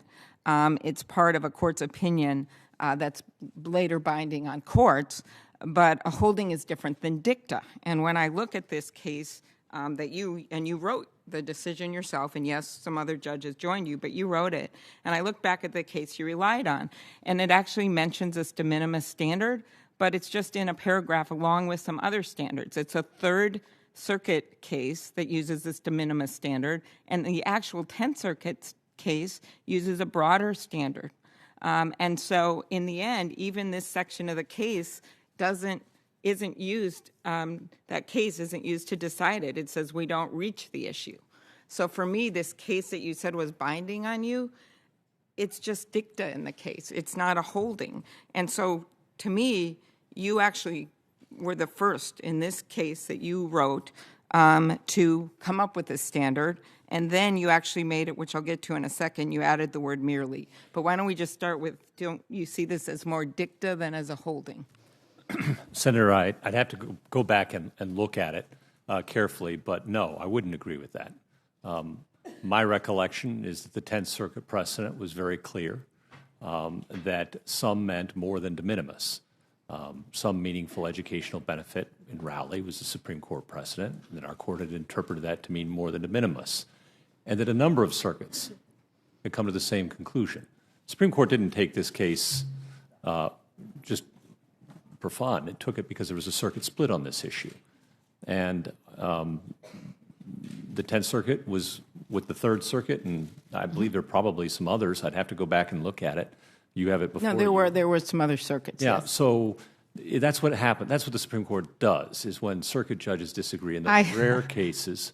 Yeah, And I this is do one of those- understand that. But what I'm saying to is, suggest, and to suggest that we were in any way out of the mainstream, or that I was doing anything unusual there, would be mistaken, because it's the standard used by many circuits up until, I guess, today. okay, but it was a 9-0 decision against the course. standard. So to me, that does seem out of the mainstream, and also Which is wonderfully reaffirming to me, Senator, that again, even in cases where circuit judges disagree, and here's one where there was a circuit split, and as you point out, it sounds like a lot of circuits on both sides of the issue, and a technical issue, and maybe a little nerdy, as you say. But that's what we judges do. We're trying to follow the precedent as best we can. Sometimes we get disagreements. And then the Supreme Court, exercising collegiality, comes together and resolves it. And I Okay, think that's how our system that's is just- exactly supposed to work. I understand. But let's go back to this again. So here's my position, is that this was not necessarily binding, this case that you cited. But then beyond that, this third Circuit case that wasn't binding, that you cited, that says it must be more than de minimis, you went a step forward, and this is what Senator Durbin was getting at. You added the word merely, so you said it's merely more than de minimis. So I was trying to figure this out at lunch, and I figured out that if you had a gas tank and it said it has to be more than empty, that could mean it be any way up to full. It's a broad range of the kind of how full your gas tank would have to be. But you added this word merely. So you said the standard is that it has to be merely more than de minimis, or in a gas tank, merely more than empty. That implies something entirely different.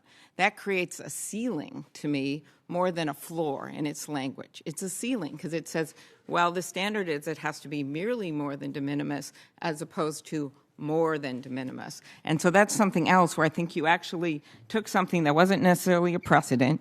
You added the word merely to make it even more narrow. And so it's not a surprise to me then that the Supreme Court 9-0 rejected that language. Any response on that? I disagree. Okay. And then the next question I have is that in some of these other cases we talked about yesterday, you did a separate concurrence. So even if you're right and I'm wrong, and you were somehow bound by a Third Circuit case when you wrote that opinion, maybe you could have written a concurring opinion like you did in Chevron. You wrote in the Gutierrez case, you wrote in a concurring opinion to your own opinion, expressing a view that was different than the one that was binding on you. So you could do it in this case as well. So why pick Gutierrez case or Riddle v. Hickenlooper to do a concurring opinion and not a case like this one that is really about the kind of services that a child with autism are going to get? Senator, I've written cases for families in IDEA cases, these Individual with Disability and Educational Act. I've written decisions against the families in these cases. And in each case, Senator, it's been based on my assessment of the facts and the law. And the opinions I've issued or not issued have been based on my assessment of the facts and the law. Not any personal animus, not any wrong motive, Senator. I can assure you of that. And any suggestion otherwise would be mistaken. Mm-hmm. And, Senator, all of these opinions in the 10th Circuit that we're talking about have been unanimous. Yeah. Every one of them, including this one. And, Senator, to suggest that it's somehow out of the mainstream, I'd respectfully ask you to look at who joined the opinion. And you'll find one of my colleagues, who happened to be appointed by a Democrat, joined that opinion. And you'll see other opinions where I've joined Republicans and Democrat-appointed judges ruling for the family. Mm-hmm. And so, Senator, all I can say is I was trying faithfully, to the best of my ability, to follow Supreme Court precedent in Rowley, the 10th Circuit opinion as I understood it in Urban, And a number of other circuits had interpreted Rowley in the same way. And my colleagues subsequently after me interpreted it in the same way. This decision that was under review was by another separate panel of the court, the one that just went to the Supreme Court. My colleagues in a separate panel made up, I believe, again, of Republican and Democratic. Okay, but the difference for me and all of us up here today is they are not up for the job of the highest court of the land. And in this case, you wrote the opinion and you told us that that earlier opinion was binding precedent. And I'm not certain that it was because the words were from a different circuit. And so, you know, I guess we will disagree on this, but I am not questioning. I am. This is something where I'm actually trying to get at your judicial philosophy. I have no other way to do it except to look at these opinions. And I want to move on here because I brought up the Chevron case before, and then I also found out that in 2015 you sought to revive the non-delegation doctrine, which restricts the amount of discretion Congress may choose to delegate to federal agencies. You did this in a dissent, but it was something that hasn't been used since the 1930s. It was used twice in the 1930s. And again, it seems to me like in certain things, and what it does basically is says that Congress can't delegate its legislative powers to agencies, and I think there's a reason other courts haven't used it. But it feels to me like you pick certain types of cases where you are kind of reaching really broad and going back to doctrines from the 30s, and then you don't do that for other kinds of cases that certain people in America would care about. So I'm trying to figure out why you pick certain cases to write concurring opinions on and to be more broad, and then other cases where you really stick to the text. And that's what I'd like you to answer. I always try to stick to the text, Senator, with respect. And in this case, again, it was following a 10th Circuit precedent that was 10 years old at the time. And sometimes the 10th Circuit will often adopt standards from other circuits that it finds persuasive. And it may have, in that case, you say, adopted it from the Third Circuit. I don't have it in front of me, but I believe you. And often my colleagues will adopt, and I will too, standards by other circuits. Rather than reinvent the wheel, we will say we agree with another circuit. And that's how law is decided in cases. It's part of precedent. It's the respect due a persuasive opinion by a colleague, a thoughtful colleague. And every one of these judges in every one of these cases does their level best. And circuit splits arrive only because judges are doing their level best to interpret the law. Mm-hmm. And in this case, there were, as you point out, several circuits, it sounds like, on both sides of this question. An honest interpretation effort of the statute before us in light of Supreme Court precedent. And so do you want to comment at all on the non-delegation doctrine? I'd be happy to. The case that you're referring to involved the Sex Offender Registry and Notification Act.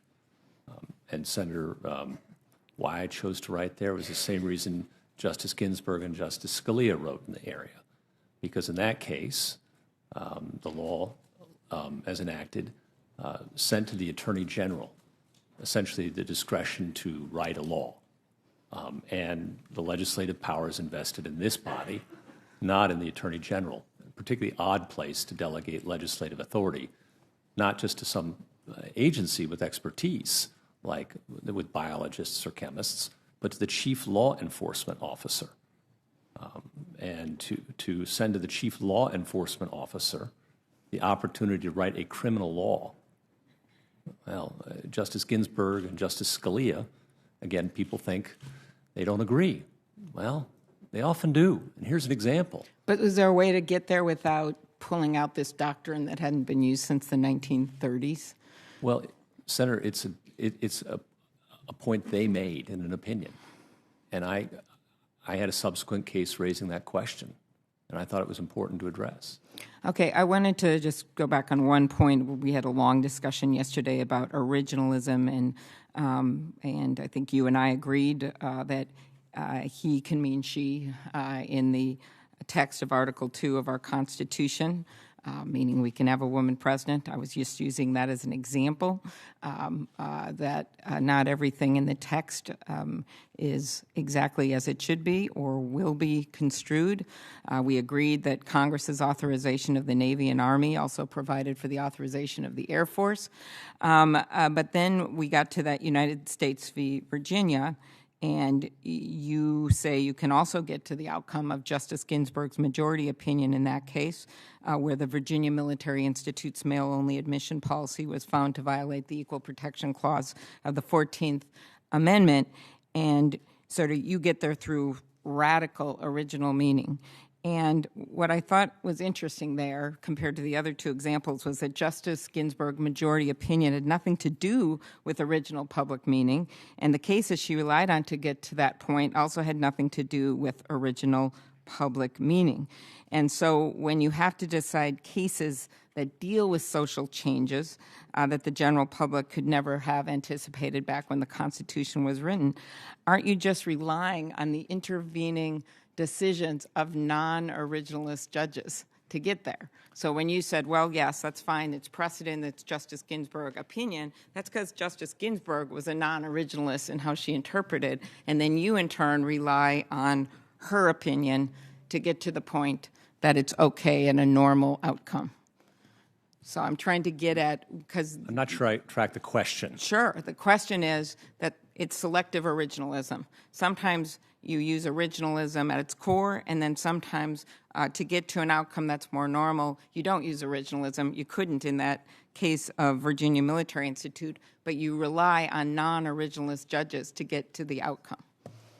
If I think I understand the question, I think the answer is precedent. A judge always starts where he or she finds themselves. We don't live in a vacuum. I'm not writing on a blank slate as a judge. I am not, a philosopher king. I'm a judge of cases. That's my job. And so you take the precedent at hand. And Senator, that's a very important thing to me. Isn't another way to look at it, I went to University of Chicago Law School, and Judge Posner taught there for years. And I know you disagree with his account. He's a Republican-appointed judge. And he said that it was naive to think that judges believe only in the legal technicalities of their argument, especially when you get, he didn't say this, I'm adding this part, especially when you get to the highest court of the land. The truth is, he says, that they consult their own moral convictions to produce the best results for society. And you don't agree with that, but I'm just trying to get, when you get to this highest court of the land, where, by the way, I said it was 9-0 decision, it was an 8-0 decision, because there's only 8 justices there, my earlier question of you. When you get to that highest court of the land, it seems to me that Posner is being honest, that people do consult. They try to apply the law, but when you're at that last court in the land deciding things, oftentimes they are grounding their decisions in where they are morally about how what these outcomes are going to be. Is there any merit to that at all? Senator, I can just say that's not been my experience. I've been doing this a long time, and I respect Judge Posner greatly, as I know you do, and I respect you greatly and your view. I can just speak to my view. Maybe I'm just more optimistic. You can call me naive if you want. But my experience watching Justice White, Justice Kennedy, all of the justices of the Supreme Court that have been mentioned here today, every one of them, I believe is doing his or her level best to apply the law based on the facts and circumstances. There's realm for some disagreement. There's not a single right answer to every case. I will concede you that. But that doesn't mean, just because there isn't a single foreordained answer from God in every legal dispute, that judges aren't trying to look at the legal materials and only the legal materials and try to make sense of the legal materials and that alone, and leaving the rest of the stuff aside. That's been my experience of good judges.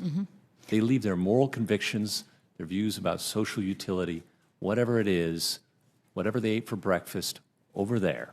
They take the briefs, they take the law, they take the facts, they take the Constitution, they take the precedents, they take the original understanding, and they try to make sense of it, as a judge does. Mm-hmm. And that's just not how a politician thinks respectfully. It's not how a citizen thinks about ordering my daily affairs. Okay. But So as you a judge, mm-hmm. I'm sorry. Yeah, and you and I actually share that view. It's just that's not these decisions that Senator Whitehouse has outlined, other things that have been happening. It doesn't feel that way. And I have respected Republican-appointed judges and Democrat-appointed judges.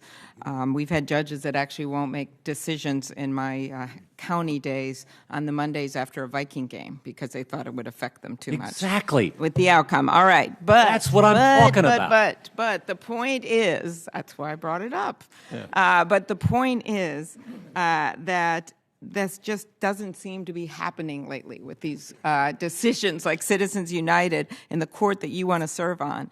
And so I'm a fixer. I like to fix things. And one of the ways I can fix that is by making sure that we put judges on there that are going to view themselves as true fair jurists and not legislators making change.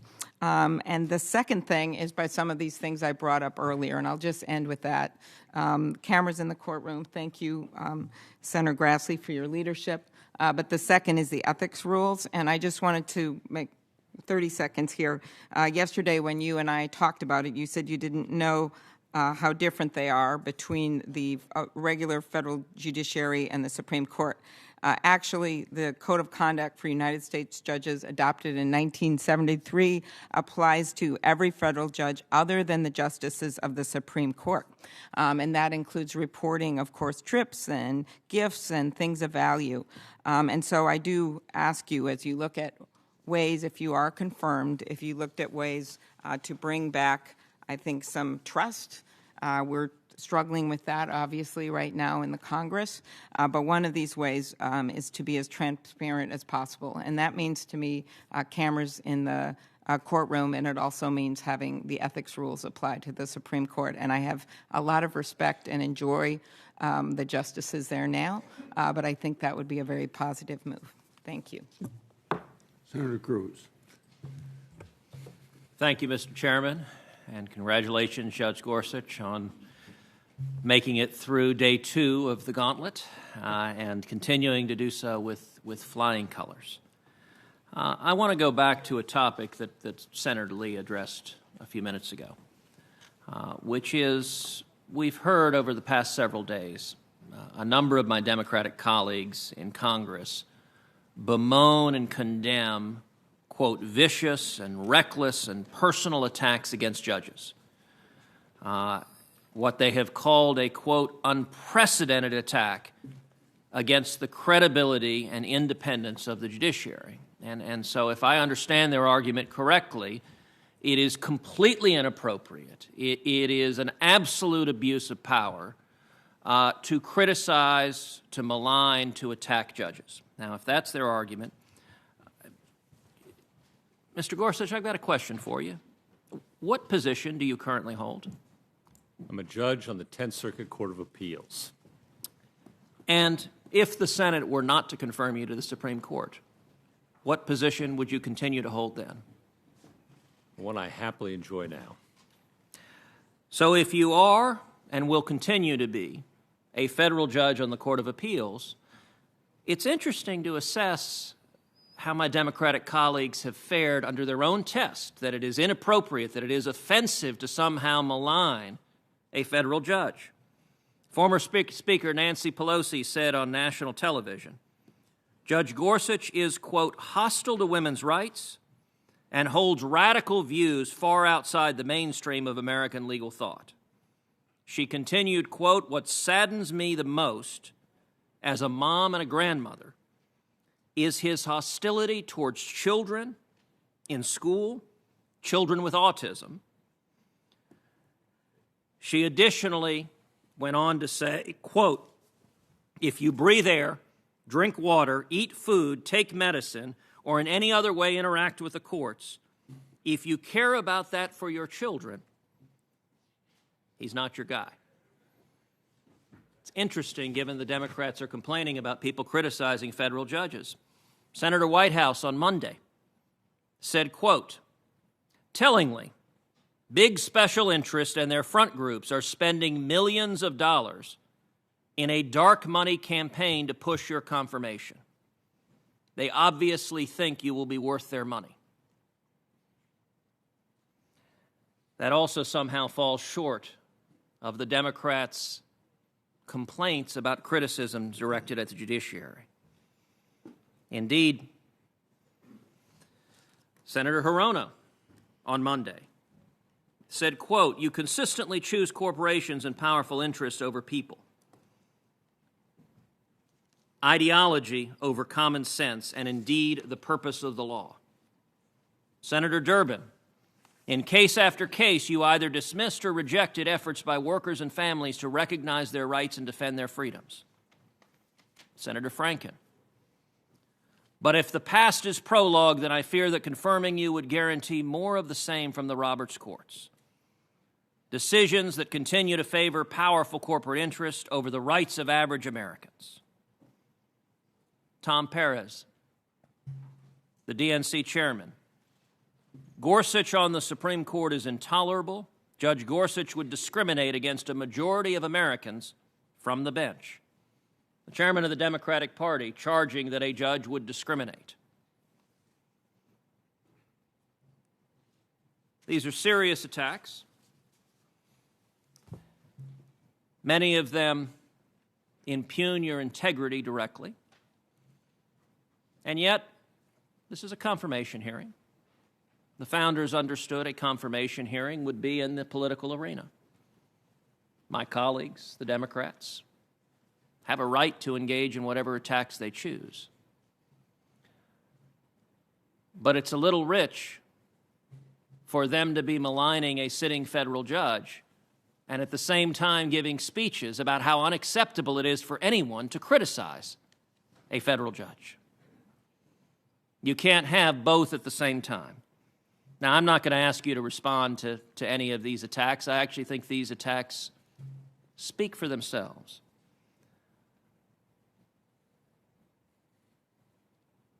But I will ask you this. As a judge today, and as I believe a justice in short order, will you pledge to be faithful to the law and the Constitution and neither favor nor disfavor any litigant based on who they are? I guarantee you no more, and I promise you no less. That is precisely what we should expect of judges. Let's turn to a different topic. In the last couple of days, we've heard a lot of discussion about originalism, textualism, and the Constitution.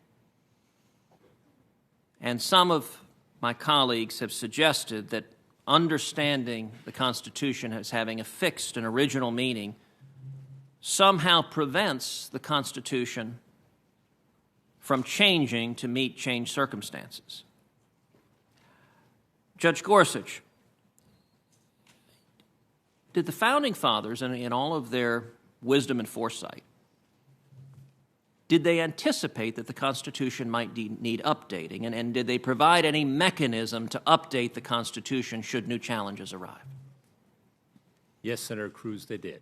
And what was the mechanism that the Founding Fathers created? There's a process for amending the Constitution. And has that process been employed? It has, Senator, from time to time.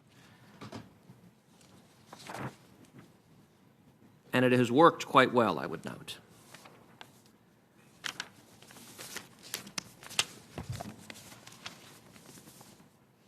Now, I understand that there has been some discussion today about the Supreme Court's decision in Andrew F. versus Douglas County School District. This morning, the Supreme Court issued the opinion that abrogates Judge Gorsuch's opinion in the Luke P. case. Andrew F. originated in the 10th Circuit, but you did not sit on the original panel. No, Senator, I did not. And as I understand it, 10th Circuit precedent from 1996 and drawn from the Supreme Court's own opinion in Board of Education versus Rowley in 1982 held that a school district is compliant with IDEA so long as the student is, quote, making more than de minimis progress in school.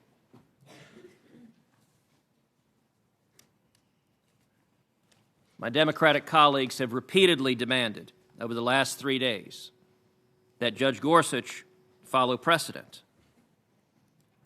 And indeed, I will commend them for highlighting this case as yet another example of Judge Gorsuch doing exactly that, following precedent. Following precedent in the 10th Circuit, that itself was following precedent from the United States Supreme Court. Judge Gorsuch, as a judge of the 10th Circuit, were you bound to follow 10th Circuit precedent? Yes, Senator. And if the Supreme Court changes the precedent, are you then bound to follow the new precedent? Yes, Senator. That's how it works. That is precisely how it works.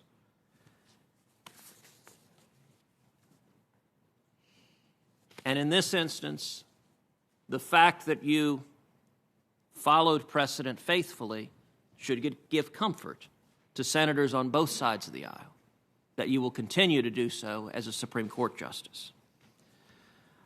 I'd now like to introduce several items into the record. I want to start with a letter from Supreme Court practitioners. I'd like to enter into the record as a letter from a group of attorneys who combined have argued over 500 cases before the United States Supreme Court. They include lawyers who clerked for Ruth Bader Ginsburg and Stephen Breyer, and the signatories unanimously support Judge Gorsuch's nomination. These accomplished attorneys called Judge Gorsuch fair-minded, dedicated, smart, and unfailingly polite. And they tell us that they would be pleased to appear before him. They conclude by saying he has, quote, an unusual combination of character, dedication, and intellect that would make him an asset to our nation's highest court. I'd like to enter this letter into the record. Without objection, so ordered. I'd like to also enter into the record an article from Evan Young, a former law clerk to Justice Scalia. Mr. Young writes that Justice Scalia, quote, did not want to rule the American people by imposing even his most cherished personal beliefs on us. He wanted the American people to rule themselves, something that he could facilitate by being a relentlessly principled judge, telling us what the law required and then letting the country make his own choices. Based on his record, Judge Gorsuch exhibits that same judicial humility. He understands that he should never confuse the law's commands for his own ideas of what the law should command. I'd like to enter this article into the record as well. Without objection, so ordered. I'd also like to enter into the record an essay from Michael McConnell, a former colleague of Judge Gorsuch on the 10th Circuit, and a very well-respected legal thinker across the country and indeed across the globe, who writes that the President could not have made a finer appointment to fill Justice Scalia's seat. What I found especially enlightening was the way Michael McConnell not only addresses the intellectual seriousness of Judge Gorsuch's jurisprudence, but also testifies personally to the strength of his character. Judge McConnell writes that Judge Gorsuch was a man defined by his gracious personality, someone who always treats everyone with respect. He actively engages with lawyers, listens carefully to their position, and reflects fair-mindedly on what was said. Judge McConnell concludes by noting that ultimately Judge Gorsuch is, quote, the kind of justice Americans of all political stripes should hope for. I'd like to enter this essay into the record as well. Without objection, so ordered. In addition, I'd like to enter into the record an article from the Wall Street Journal that describes Judge Gorsuch's strong defense of religious freedom for everyone. The article quotes Judge Gorsuch's legal reasoning in a Religious Freedom Restoration Act case, where he explained that, quote, the act doesn't just apply to protect popular religious beliefs. It does perhaps its more important work in protecting unpopular religious beliefs, vindicating this nation's long-held aspiration to serve as a refuge of religious tolerance. I'd like to enter this article into the record as well. And one final entry, I'd like to enter into the record a letter from Scott Barker, a longtime Colorado Democrat and a practicing attorney in Denver. He urges the confirmation of Judge Gorsuch, saying that he has, quote, performed admirably as a 10th Circuit appellate judge, and that, quote, you would have to look long and hard for someone in the Colorado bar who would say a disparaging word about Judge Gorsuch. I'd like to enter this letter into the record as well. And with that, Mr. Chairman, I yield my time.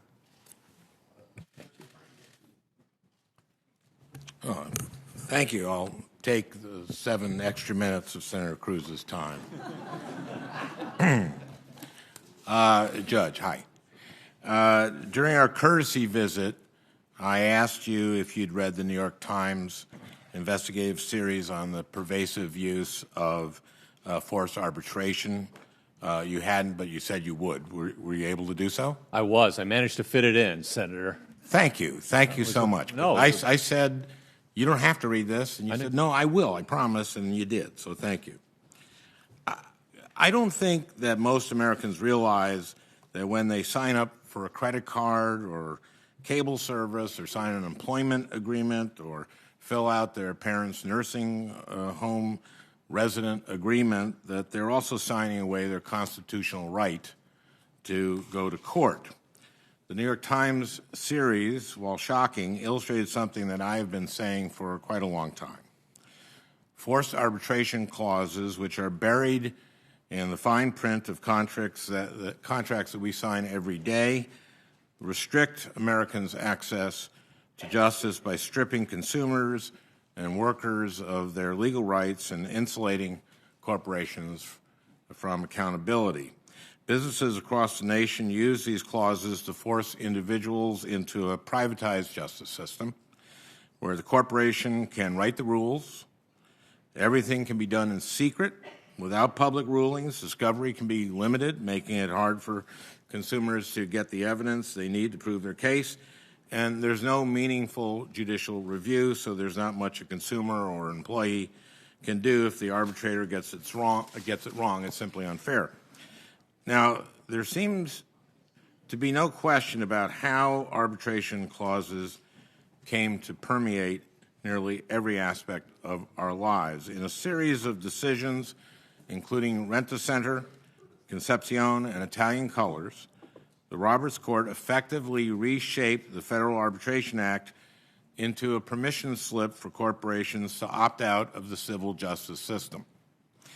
And in the years since, we've seen business after business use arbitration clauses to avoid accountability for their wrongdoing under even the most egregious of circumstances. A few years ago, my staff heard the story of a 71-year-old man at a nursing home who died from, quote, profound dehydration, and whose family was forced into arbitration to resolve their wrongful death claim.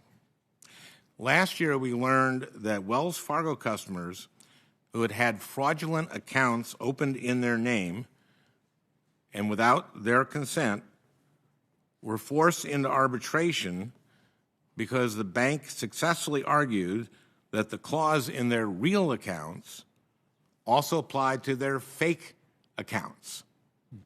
Very recently, Fox News tried to force its former anchor, Gretchen Carlson, into arbitration when she sued her boss, Roger Ailes, for sexual harassment. Fox News also tried to use the arbitration clause in her employment contract to prevent her and other victims of his abuse from speaking to anyone about what had happened to them.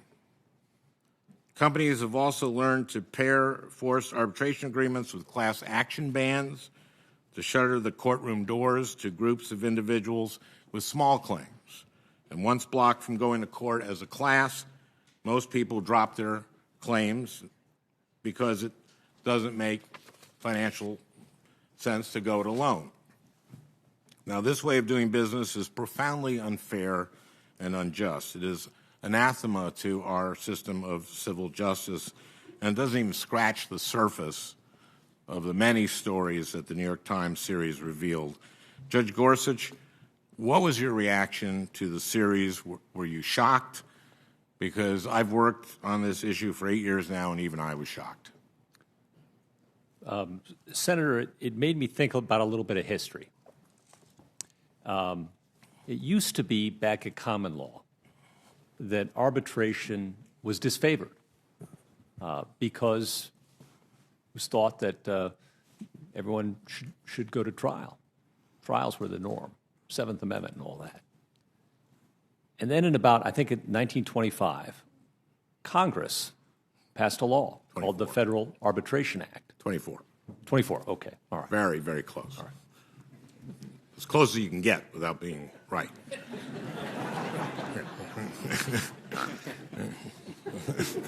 I'd try. Yeah, it's very, very good, very good. And it made me think of that. It made me think, well, gosh, it doesn't have to be this way. The Federal Arbitration Act, what it did was to favor arbitration. Congress expressed a preference that people should arbitrate their disputes. It made a judgment, policy judgment, in favor of arbitration because it's quicker, cheaper, easier for people. But that was really conceived in 1924 as two equal parties, business to business. Yeah. And what I'm gonna continue on here, because I mean, unless you want to. Well, I wasn't quite finished, but if you, no, it's your time. Finish. I don't. It is my time, but if you can do it short, why don't you finish your I'll do the best I can. Okay, thanks. If Congress thinks that the courts are not applying the Federal Arbitration Act as it wishes, or if it wishes to revise or eliminate the Federal Arbitration Act, I mean, 1924 is a long time ago. And well, my feeling is that the court, through these 5-4 decisions, the Roberts Court, has changed what the intention of the law was back in 1924. But I'm going to continue. In our courtesy visit, you emphasized the threshold question that you say the Federal Arbitration Act requires. In the opinion you authored in Howard versus Federal Gas, you discussed how, when dealing with arbitration clauses, courts must first determine whether an agreement to arbitrate between two parties actually exists, and you go on to detail the analysis of the contract formation principles that must happen in order to make that determination. I think I understand what's required in that threshold question, but in order to fully grasp how you will approach the issue of forced arbitration going forward, I want to move on to the next step in the analysis. So assuming the parties did in fact form a contract, I want to know whether there are any circumstances under which you believe that the mandatory arbitration clause should not be enforced. In other words, let's talk about the practical outcomes that arise when courts enforce these clauses, and whether, in your view, any of them make clauses so unfair that you would deem them unenforceable. I'll give you an example of how forced arbitration affected a Minnesota soldier who was deployed at Camp Anaconda in Iraq. Now, I know Camp Anaconda. I visited 4 times on USO tours. I'd go there, I'd tell a few jokes, and then leave very quickly. See, Camp Anaconda has a nickname. The soldiers there called it Mortaritaville because it was hit so often by enemy fire. And in fact, the first soldier I ever met in Walter Reed had lost both of his legs to a mortar at Camp Anaconda. Well, one soldier who was deployed at Anaconda, Minnesota soldier, learned while he was there that his house had been foreclosed upon and sold in clear violation of a law we wrote, Congress wrote, the Service Members Civil Relief Act, which protects service members from civil actions while on active duty. The mortgage lender had falsified paperwork stating under oath that the soldier was not in military service. So the house went into foreclosure and was sold at an auction for 1/3 of its assessed value. Can you guess who bought it? You can't, right? I can. You've shared this with me before, so I actually know who bought it. Oh, okay. Well, then that's okay. Fair. The bank. The bank, right? The bank. Right. It turns out there were over 80 other foreclosures that had taken place against service members by the same lender. So the soldier tried to file a class action suit on behalf of his fellow service members. Unfortunately, a mandatory arbitration clause, which the soldier didn't even realize was buried in his mortgage documents also included a ban on class action suits. So his case was not only forced out of court and into arbitration, but he had to go alone. Now, fortunately, the Minnesota soldier had a lawyer willing to take on his individual claim, even though it's often that's not cost effective for the lawyer. They eventually settled on terms that are confidential. As a result, we have no real way of knowing how many other service members' rights were violated or whether this particular service member was ultimately made whole.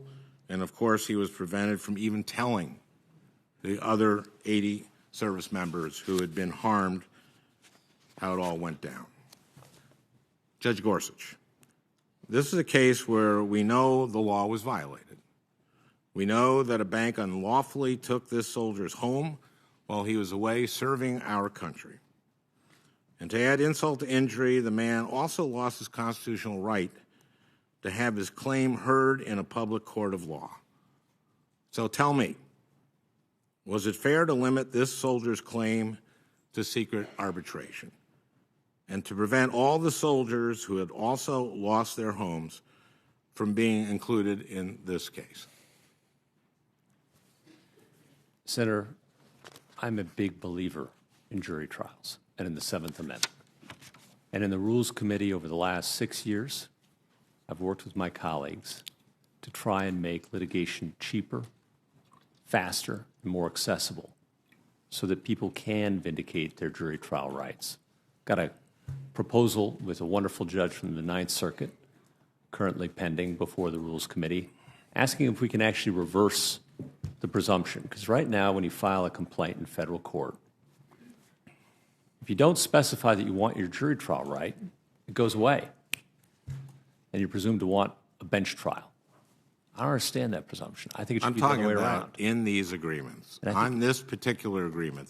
This is settled. This case is settled. This is not a live controversy. The thrust of my question is, when do the principles of equity and fairness apply? So once there is a determination that there is indeed a contract, what does it take for the courts to decide that the outcome is so unjust that it cannot be enforced? Well, under the Federal Arbitration Act, which is an act of this Congress, an act of lawmaking by this Congress, the first step and the key step is, did the parties agree to arbitrate? And normal state contract formation principles apply there. I know. We talked about that. That's the initial test. I think it's very important, though, Senator. If you're asking me the question, I have to give you the answer. And the answer is, under normal state contract formation principles, there are a number of defenses that can be raised. Unconscionability might be an argument, if I were a lawyer in this case, that I'd want to raise in the case you're presenting. That would be an argument I would raise.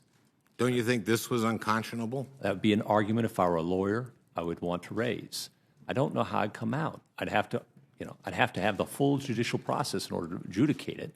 But that would be an argument. If I were the lawyer, that's one I would make. Right? I'd also, if I were a lawyer and worried about these things, come to this body and ask you to revisit a nearly 100-year-old law and perhaps rethink the balance between arbitration and jury trials. Well, I've done that with my Fairness and Arbitration Act, which I keep introducing. Let's turn to the secretive nature of forced arbitration. Last year, the public was shocked to learn that over the course of 5 years, Wells Fargo employees have been incentivized to open millions of sham accounts in the names of Wells Fargo customers and then charge the customers for those accounts, of course, without their permission. Many of them lost their credit rating, just plummeted. This was a bad outcome for these people. One reason this fraudulent practice was allowed to continue for so long was because Wells Fargo's customer account agreement included and continues to include a forced arbitration clause. When customers discovered and attempted to sue Wells Fargo for the sham accounts, the company argued successfully that any dispute arising from the sham account was covered by the arbitration clause in the real account. So those customers were forced into secret arbitration. One such complaint was filed in September of 2013. If that suit had been able to proceed in court, other Wells Fargo customers could have been alerted to the wrongdoing and may have been able to save themselves from being charged for the sham accounts. And the life-changing damage it did to their credit scores, to their bank accounts, to the ability to buy a house. Judge Gorsuch, would you agree that one benefit of our civil justice system is ensuring that other victims are made aware of widespread wrongdoing and that such awareness allows them to mitigate the harm for themselves? I've spoken about that very issue, Senator. Good. Now, it doesn't just hurt customers. It hurts employees. 2 weeks ago, I, along with a few of my colleagues here, introduced a number of bills aimed at combating unfair forced arbitration clauses. In advocating for our legislation, we were joined by former Fox News anchor Gretchen Carlson. Last summer, Ms. Carlson took on one of the most powerful men in media, Roger Ailes, suing him for sexual harassment. Mr. Ailes' lawyers tried to force her case into private arbitration because of an arbitration clause in her employment contract. Even worse, the arbitration clause also prohibited her from speaking out about the claims, as is the case in most employment arbitration agreements. Had Ms. Carlson chosen to sue Fox instead of directly suing Mr. Ailes, her colleagues at Fox News, many of whom were also victims of sexual harassment, would have been left in the dark about her case and may never have come forward with their own claims. And Roger Ailes' now well-documented abuse of women might well have continued. In an op-ed published shortly after she joined us on Capitol Hill to talk about her legislation, our legislation, the group of senators who met, Ms. Carlson wrote, quote, "So many women are being silenced by employers who force them into a secret star chamber proceeding called arbitration. By coercing women to remain silent about illegal behavior, the employer is able to shield abusers from true accountability and leave them in place to harass again," end quote. Judge Gorsuch, the Seventh Amendment gives us the right to a trial by jury in civil lawsuits. Would you agree that a critical aspect of a jury trial is the fact that it is usually open to the public? Absolutely. The Seventh Amendment, I'm a big believer in the Seventh Amendment, all the amendments. And that amendment, civil jury trial, I've spoken about this a lot over the last couple of days. I believe in it. I believe in juries. I believe in the civic involvement of the people in their government. I believe in the openness and transparency of a courtroom, the ability of every person to come into it, poor or rich, mighty or meek, and have their cause heard. There are so many virtues to it. Transparency is one of them, absolutely. I'm so glad to hear you say that, because these decisions, one 5-4 decision after another by the Roberts Court, has closed the jury to employees, and to customers, one after another. And that's why, frankly, there's so much at stake here. As Senator Whitehouse has demonstrated, what we're worried about is another 5-4 Roberts Court making one decision after another that hurts workers, employees, that hurts consumers. And, you know, you said earlier there's no Democratic judges, there are no Republican judges. If that's the case, what was Merrick Garland about? That's what it was about. It was about, let's leave this up to the election. even though there was almost a year left. That's what this is about. And what this court has done, and listen, I'm sure there are a lot of cases decided where judges go back and forth, but there's a sort of core group of cases in which the Robert Court continually has ruled in favor of corporations and against workers and consumers. That's what this is about. And that's why this isn't, sometimes I know I'm over my time, Mr. Chairman, and I'll just try to finish out with a thought. Okay, go ahead. I think I have a thought. Maybe. Thank you, Okay. ranking member. This is really about something. And my colleagues on the other side say, you know, that we're making something up over here. We're trying to really figure out whether we're going to see a continuation of this pro-corporate bias and of this bias toward big money and a perversion of our political system like through Citizens United, and where the weight shifts against the little guy and for the big guy. And if this election was supposed to be about the little guy, but that's my thought. Can I, Giselle, Senator Franken, if you want another minute, you can have a minute of mine. I want to move on. Okay. Chairman. Wait a minute. He gave me a minute. Gee. I want to be, when he gets done, we're going to take a 10-minute break. Thank you. For the benefit of the nominee. Thank you. I know this is probably imprudent, but Senator Franken, I think you had two different thoughts.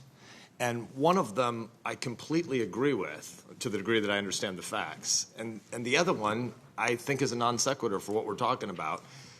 So I found a lot of what you just said now compelling. I don't know all the facts of the particular fraud case you're talking about, but I don't see exactly how that applies to what the judge is sitting in front of us being considered for today. But to the degree that if you're right on a lot of the facts you stipulate, it sounds to me like we ought to legislate about it. And we ought to talk together about what we should do to fix this problem. I don't know what it has to do with the confirmation of a Supreme Court nominee, because I think we're talking with him about what the law is. I think a lot of your commentary was on what you think the law should be. And if your fact pattern is right, I think there's a problem there we should also fix. But I don't think it's right that when you conclude to say the Republicans are indifferent to this problem, I'm interested here not in the Republican-Democratic distinction, but in the legislative judging distinction. So we can follow up. The problem is lawyers get paid a lot more in court than they do doing arbitration. Thank you, sir. I would like to enter into the record. I think what just happened was one of the only non-lawyers on the Judiciary Committee just got slapped by the senior non-lawyer on the Judiciary Committee. Nebraska's going to beat Iowa in football this year, sir.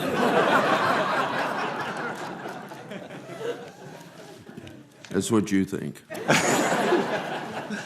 I thought you were a cyclone. Anyway, I'd like to enter into the record a letter written by some of Judge Gorsuch's law students at the University of Colorado Law School.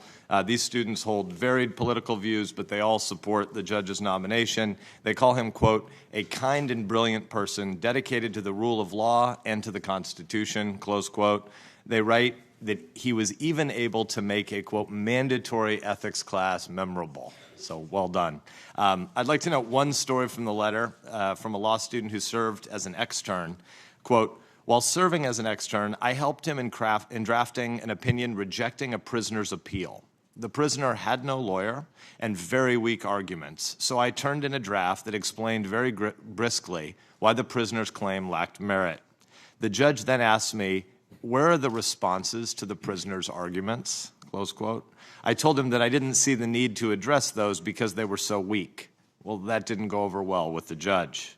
Judge Gorsuch responded, "We owe this man the kindness of stating his arguments as fairly as we can and then responding with clear answers in plain English. We owe him the kindness of explaining to him in a way that he can understand why he lost the case. Ruling against this man doesn't relieve us of our obligation to show him that kindness," close quote. I'd like to ask that we enter that letter into the record. I'd also like to enter into the record a letter from dozens of Judge Gorsuch's Columbia University classmates in support of his nomination. Again, this is a diverse group praising the judge's character and, quote, unflagging commitment to respectful and open dialogue on campus, close quote. The alumni are united in their belief that the judge would, quote, serve our country with honor and distinction on the Supreme Court. I ask that this letter be entered into the record. Without objection, so ordered. Finally, I'd like to enter into the record a letter from the past president of the Colorado Trial Lawyers Association, Gordon Netzorg, in support of the judge's nomination. He has observed that the judge is, quote, completely honest and above board, a man of integrity, close quote. He also points out that the judge enjoys strong bipartisan support from the Colorado bar. I ask that this letter be entered. Without objection, so ordered. Judge, you said yesterday that there's a lot about this process that you don't like and that makes you uncomfortable. I would love to hear more about it, but I recognize that you probably wouldn't answer that question, that you can't and therefore won't answer. I think, as a newbie here, I think I'm one of 5 people in the U.S. Senate that's never run for anything before in my life, before getting here. I think that this Congress does not function as it should on a broad range of issues. You said yesterday that this is still the greatest deliberative body in the world. I hope that that can be true again. But humbly, there are a whole bunch of not-for-profit boards in my little town of Fremont, Nebraska that function a lot better at deliberation than the U.S. Senate does right now. Speaker Pelosi, or Leader Pelosi, is not a member of the Senate, but the U.S. Congress is a place that the American people look at. And when they see us, they don't primarily see public servants. They don't primarily see a distinction between the Article I branch, in which we serve as the legislature, versus an Article II and III branch that are supposed to check and balance one another. They don't primarily see a distinction between the House and the Senate. They primarily see political parties. And our founders didn't intend that. George Washington's farewell address spoke directly to the danger of faction. We live in an era where there's going to be even more disintermediation of public discourse through media channels as the barriers to entry get smaller and the digitization of journalism creates a world where there are going to be much more fragmented conversations. It is possible for us to just silo ourselves in a way where we create an echo chamber around ourselves so we only have to talk to and listen to people who already agree with us. The domain of shared facts is declining, and it's a really dangerous thing. And I worry about what comes next for the country. I worry about what comes next for public discourse broadly. I worry about what comes next in this institution. And I don't want to put too fine a point on it, but I think that people who've watched these hearings over the course of the last 3 days know that you should be confirmed, know that you will be confirmed, and know that comments like Leader Pelosi's, that if you are an American who drinks water or breathes air, they should be scared of you. That's absurd. And my colleagues know that it's absurd. And there is a real danger in not condemning that kind of reckless speech. As is kind of well known, I think I'm the 3rd or 4th most conservative guy in the U.S. Senate by voting record, but I'm not particularly partisan, and I've not been bashful about speaking out against my party when my party has been reckless about facts. And I hope that some of the folks on the other side of the aisle, as we head toward a vote in this committee and then we head toward a vote on the floor in 2 weeks, will also speak out against the kind of reckless nonsense of telling the American people, who have day jobs, by the way. There are some folks who are watching on C-SPAN, and that's wonderful. There are parents and teachers in Nebraska and across the country who are using the C-SPAN hearings here as an occasion to teach their kids civics, and that's great. We need more. We need a more engaged public. But most people aren't watching these hearings, and most people are going to see some headline summary of what happened 2 weeks from now after there's a vote. And when the vote for you should be 95-0 or 95-5 or 100-0, math wasn't my strong suit. So Franken will fill me in on the difference between 1924 and 1925. When they see a final vote, if it isn't something overwhelming, if they see something that looks like Republicans voted one way and Democrats voted another way, and they have echoing in their ears the sounds of people saying that you are some sort of a shill for big business and that the American people should be scared of you, we will have in this body done something to further erode the public trust. And so I sincerely hope that my colleagues on the other side of the aisle, as they approach voting, will recognize that the audience after they vote isn't just people in their next primary who want to see a greater politicization of every question in American life, but the audience for their vote is also going to be people who 10 and 15 and 20 years from now are going to look back on this body at this time and next year and 2 and 3 years from now and say, did we work to create a bigger and broader domain of shared facts and of shared public trust? I know you won't comment on this confirmation process directly because it is fundamentally a political question, but I wonder if you might comment a little bit on how you see the interplay between Article 1 and Article 2 coming together to create a new member of the court, the highest court of Article 3. Obviously, the president nominates someone to serve on the Supreme Court, and we have the constitutional duty in the Article 1 branch of providing advice and consent. Some of us have done that, both with the last president and with this president, have given advice on the kinds of people that we think should be on the court, and we ultimately have a duty to consent or not to consent. It could be done in this committee, or it could be done exclusively on the floor in the full body. It could be done, as you mentioned, with Justice White. It could be done in 90 minutes, or it can be done over the course of 2 weeks. There are lots of ways that the Senate could organize itself. But could you help the American people understand, what do you think are the hardest questions that should rightly be being put to you and to future nominees for the court when we are doing our duty to having, after provided often private advice to the president, but also in public about the future, and when we're deliberating about consenting or not consenting, what are the hardest questions that you think it's appropriate that this body would ask of nominees? Senator, I'm grateful for the question, but that is one I'm going to have to respectfully decline to answer. Out of respect for the separation of powers. I just don't think it's appropriate for an Article 3 judge to be trying to tell this body how to do its business. I just don't. Of course, I have my personal thoughts. I put them over there. I'm a judge.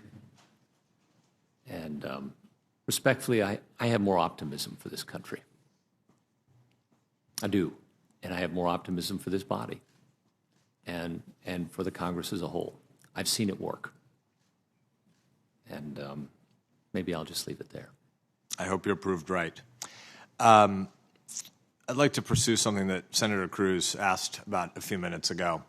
There has been a presupposition behind some questions earlier today that if you believe in textualism, if you believe in originalism, if you believe that one of the core jobs of someone who sits on the bench is to understand the original public meaning, that somehow that means you're locked in time in history in 1788.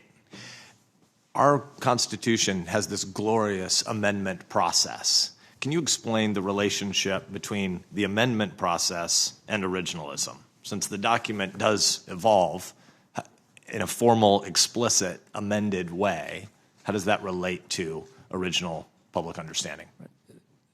The Constitution is a law, like any other law. It's our foundational law, and it was drafted to last. Maybe unlike certain other pieces of legislation that this body might think outdated and wish to update. That's its prerogative. The Constitution was designed to last. And it was a brilliant, brilliant document. I mean, the founders really were amazing. If you ever go to Philadelphia, you got to go to Independence Hall and the Constitutional Center there and see how it happened. It's inspiring. And part of the wisdom of the document is the recognition, the humility, that even the founders, brilliant as they were, could not anticipate what might happen 100 years, 200 years. We might hope a lot longer than that down the line. And so they recognize that ultimately it's about we the people. The people are sovereign in this country, not a king, not a class. And if the people wish to change their constitution, there's a provision, there's a way to do that. It's a government by the people and for the people. And that's the amendment process in a nutshell, Senator. As a sitting Supreme Court justice tasked with upholding the U.S. Constitution, is it ever appropriate to cite international law? And if so, why? I'm not going to, it's not categorically improper. There are some circumstances when it's not just proper but necessary. You're interpreting a contract with a choice of law provision that may adopt a foreign law. That's an appropriate time to look at any choice of law provision by any party in any contract. Treaties sometimes require you to look at international law by their terms. But if we're talking about interpreting the Constitution of the United States, we have our own tradition and our own history. And I don't know why we would look to the experience of other countries rather than to our own, when everybody else looks to us for all the imperfections of our rule of law. It is still the shining example in the world. That's not to say we should sweep our problems under the rug or pretend that we've solved all of the problems in our culture, in our society, in our civic discourse. But it is to say that we have our history and our Constitution. And it's by we the people. And so, as a general matter, Senator, I would say it's improper to look abroad when interpreting the Constitution, as a general matter. How do independent agencies fit in a constitutional system of three branches? Senator, independent agencies are in the executive branch, and there's a case called Humphrey's Executor that was decided in the 1930s that permits independent agencies to be created. By an independent agency, we mean that it's headed by usually a group of individuals who are removable only for cause, as opposed to at will. How do you understand the term American exceptionalism? I think that term means many things to many people, Senator, and I don't wish to get involved in politics. I've spoken as to how I see our Constitution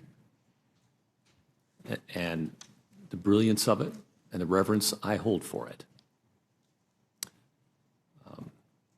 And I think I'll just leave it there, with your permission. What role does the Declaration of Independence play in interpreting the Constitution? The Declaration of Independence is an amazing document, right? These are men who, as Benjamin Franklin said, we either hang together or we hang separately. When they put their name to that document, it was a death warrant if they failed. That's why John Hancock is now synonymous with a signature. No one remembers who John Hancock was, but they know that that's a signature because he wrote his name so big and boldly. You just said bigly.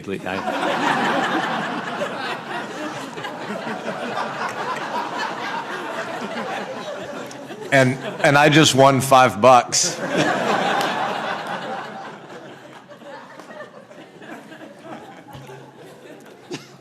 You embarrassed me in front of my nephew, and he loves it. He's the one paying me the $5.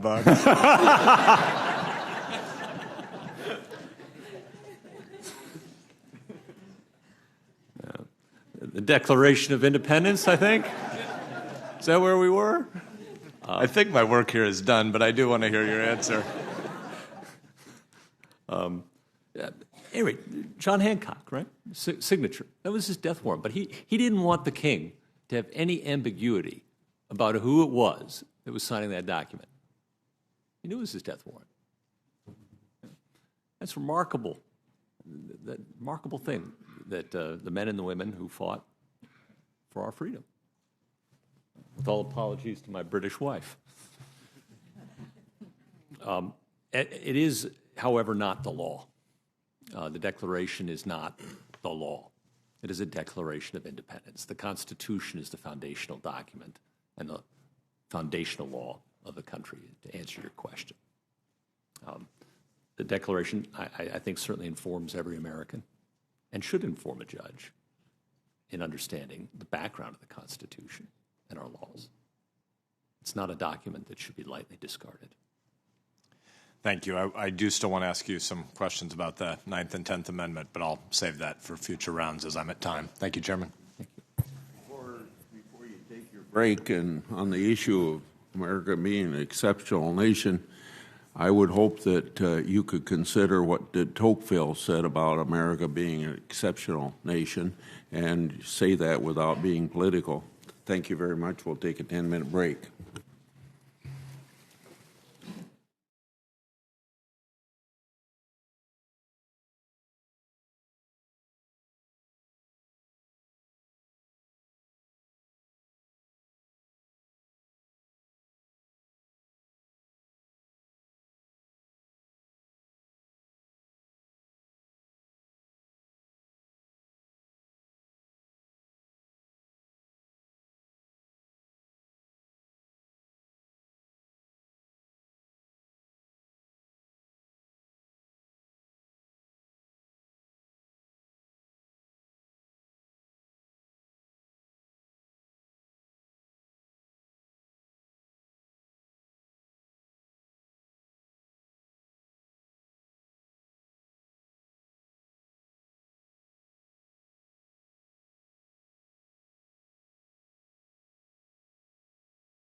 going to wait a couple minutes. Oh, you are? Okay. No, you stay there, please. Just a couple minutes.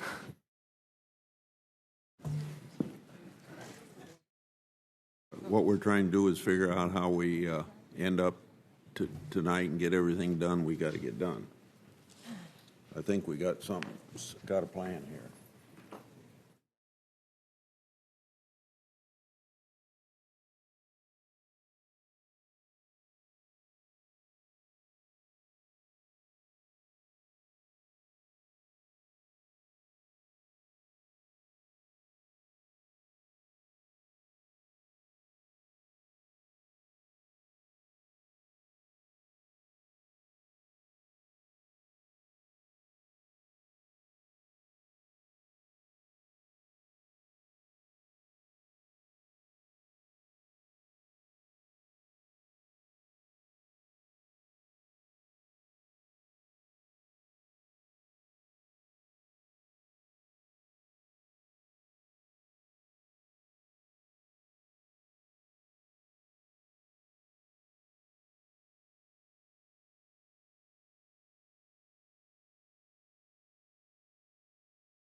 We're going to give 30 seconds.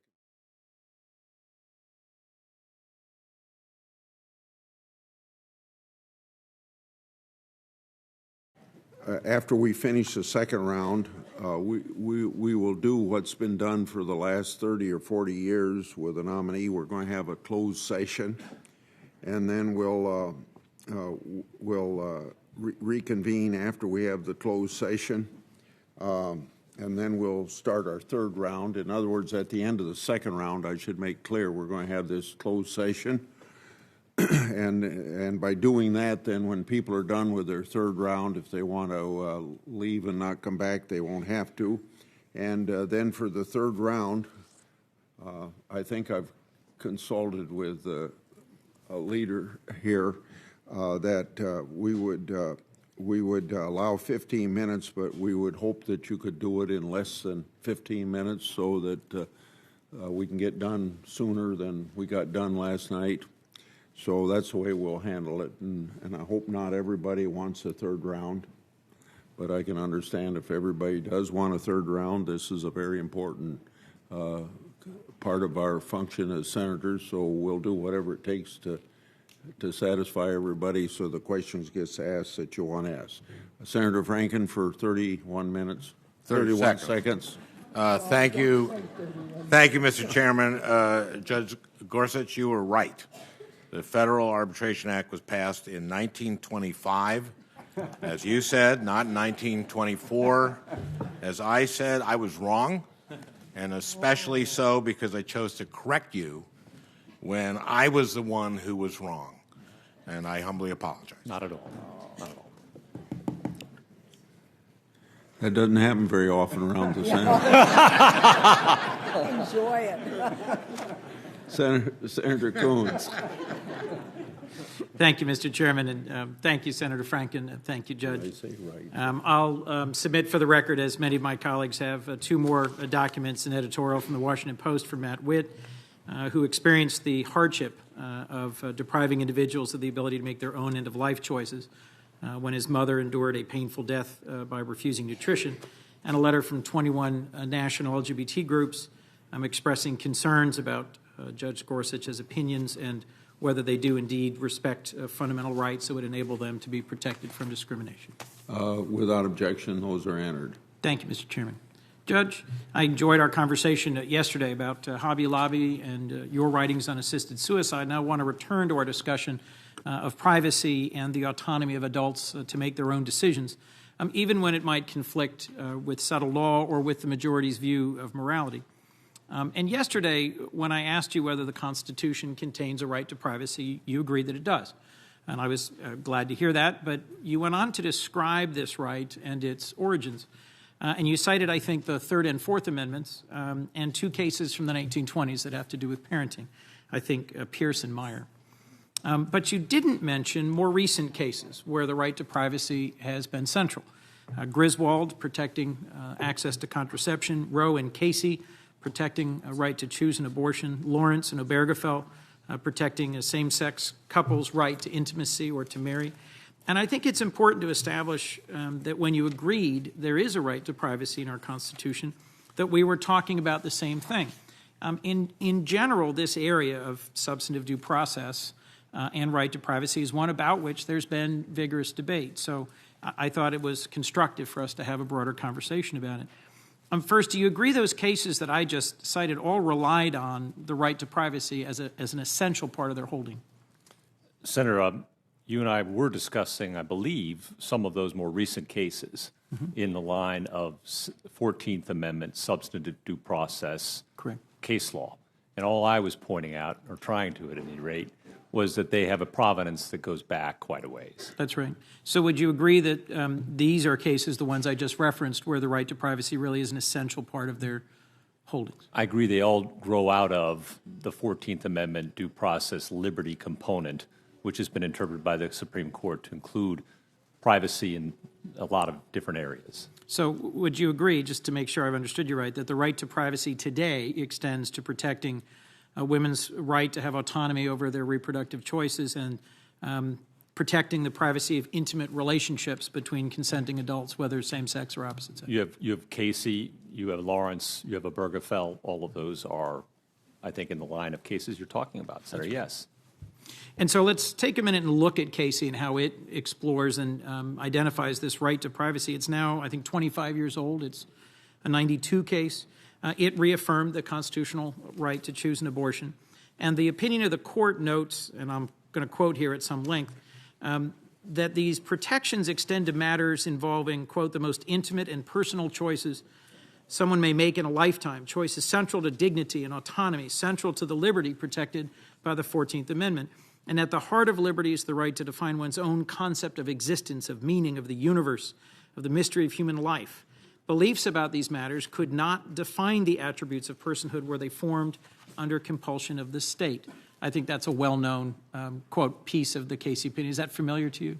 Generally, yes.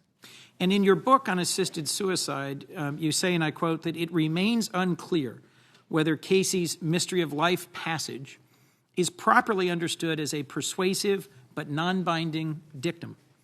By calling this central section of the Casey opinion dicta, are you saying that future courts don't need to pay attention to it? No, Senator, and I wasn't even, I don't recall being that emphatic about it. Okay. What I said was that obviously Casey reaffirmed the right to abortion, generally, in Roe. And then the question is, what additional work does that language do? Right. And that remains an open question in a lot of ways, what additional work that language does. Well, then let's explore that if we could. Should this Casey language be relied upon in other cases? I think that is going to be an argument that counsel will make to a court, and the court will have to consider through the proper judicial process: briefing, argument, decision. Well, let me just argue that it has been relied upon, that it was essential to the holdings in Lawrence and Obergefell. If that's correct, and it's been relied upon in subsequent key Supreme Court cases, is Casey and this particular piece of the Casey holding indisputably settled law? Well, Senator, Casey is settled law in the sense that it's a decision of the United States Supreme Court, right? And you also have Obergefell and Lawrence. Those are all precedents of the United States Supreme Court entitled to the weight precedent, which is quite considerable, as we've discussed. Well, and we've talked about precedent. You've talked at some length about what are the tests of precedent. And one of my concerns here is that the language in your book, I would argue, lays out a roadmap for ignoring this section of this holding or minimizing or marginalizing it. Do I misread your writings here? I don't know what you're referring to exactly, Senator. I'm sorry. The section in your book on assisted suicide where you say Casey's mystery of life passage is persuasive but non-binding. Again, Senator, I'm not sure that's an accurate portrayal of the book in the first instance. I think I said that an argument could be made to that effect at most, because you had two holdings in Casey, right? You had one, a stare decisis or precedent-based holding. Right. Roe's upheld because it's precedent. Right. God bless you. And second, There is a second argument for upholding Roe, and this is part of it, this language. And so both are sufficient to the day, right? And sometimes, as a court, you ask which is the binding holding. Sometimes there's a whole law of, actually, not just the law of judicial precedent, right, but a law of interpreting when we have multiple holdings. That's right. Right. Mark's opinion, for example, okay, which talks about how you pick which holding is binding in the future. So, Senator, we have a whole law that applies here. I understand that. And a whole body of case law. And it's exactly because of that and what I think are concerns that you raise about whether this is precedent that should be relied on or a section of the Casey opinion that should be relied on, that I just wanted to emphasize, I view it as an important foundation, this mystery of life passage and the substantive due process of views that it expresses, really central to Lawrence and Obergefell. They are rooted in Casey's interpretation of liberty under the 14th Amendment. So would you disagree with me that Lawrence and Obergefell squarely rely upon Casey's view of liberty under the 14th Amendment? Senator, I think it would be an injustice to Lawrence or Obergefell for me to sit here and try and characterize them in miniature. They are thoughtful, lengthy opinions that have their considerable amount of analysis under themselves. And I would just say they are what they are, and they're precedents of the United States Supreme Court. And so they are precedents, and you would view them as binding and as settled law? Senator, they are precedents of the United States Supreme Court, do all the weight of precedent of the United States Supreme Court. And I've written a book about how much weight that is, with 12 judges from around the country, appointed by presidents of both parties. And Justice Breyer was kind enough to write it forward. Mm-hmm. And it presents the mainstream view, the consensus view. Think about that, 12 circuit judges agreeing on 800 pages. If you could get 50 senators to agree on something, you'd truly be worthy of precedent. I'd be happy if I could get 20 of you to agree. That's correct. So let me continue with that exploration if I could. So if these cases, Lawrence and Obergefell, are settled law, and they are relying critically on this understanding of substantive due process that is rooted in Casey and its analysis, under what basis or circumstances would they be subject to reconsideration? When might they be open to being reexamined if they're currently indisputably settled law? Senator, every precedent is subject to a presumption that it stays, right? Francis Bacon called precedent the anchor of the law. Alexander Hamilton said that judges, because we're life tenured, right, need to be bound down by strict rules and precedents. Right. And I think in your opening exchange with Senator Grassley, you identified just a few factors. A reliance interest, yes, whether it's been reaffirmed repeatedly, whether the legal construct it was on has been upheld, or whether it's an island unto itself. Is that, am I roughly remembering your? There are a number of factors, okay, and you've named a few of them, and they're all outlined in the book, among other places, in the Supreme Court precedents. Well, let's move to a key moment in this line of cases where settled precedent was overturned. You testified yesterday that Justice White was your judicial hero, a justice for whom you clerked. And with all due respect, I think Justice White, who was an exceptional football player and jurist and Coloradoan, but in this particular line of cases, I think he was on the wrong side in Casey and in Bowers. So let's discuss Bowers v. Hartwick, which was a case that upheld a Texas statute criminalizing sexual intimacy between same-sex couples. In his 1986 decision in Bowers, Justice White declined to extend due process protections and recognize any fundamental right of intimacy. And in 2003, the Supreme Court directly overturned Bowers and Lawrence. Justice Kennedy wrote the Lawrence decision in reliance upon this Casey language, and he didn't mince words. Justice Kennedy said, and I quote, "Bowers was not correct when it was decided, as it is not correct today. It ought not remain binding precedent. Bowers should be and now is overruled." You clerked for both justices, White and Kennedy. Was Justice Kennedy correct in stating that Bowers was wrong when it was decided? Senator, that's the law of the Supreme Court. And you're right. I clerked for both men. I admire both men greatly. Both taught me an awful lot. And I'm not here, and I will not say a bad word about either one of those gentlemen. Well, I wrestle with your admiration for Justice White when his jurisprudence fails to recognize what I and the current Supreme Court and many Americans view as a core liberty interest inherent on each one of us. Obviously, justices can be revered for their writing and their decisions, even when developments in the law and history have long passed them by. You've also expressed admiration for Justice Scalia, and he dissented sharply, memorably, in both of these same-sex decisions. He actually said in one of those dissents, memorably, that the majority's holding would mean, and I quote, that state laws against bigamy, same-sex marriage, adult incest, prostitution, adultery, fornication, bestiality, and obscenity would be called into question. As a legal matter, do you agree with Justice Scalia's statement in that dissent? Senator, that's a dissent. Mm-hmm. It's not the controlling law. That's right. Of the Supreme Court. And sometimes dissents are meant to signal a direction a certain justice would like the law to go. I'm sure it does, but it's a dissent. Mm-hmm. And Senator, with respect to Justice White, I'm not here to spend undue amount of time defending him. But we all, everyone, I know you've indicated you disagree with him. That's fine.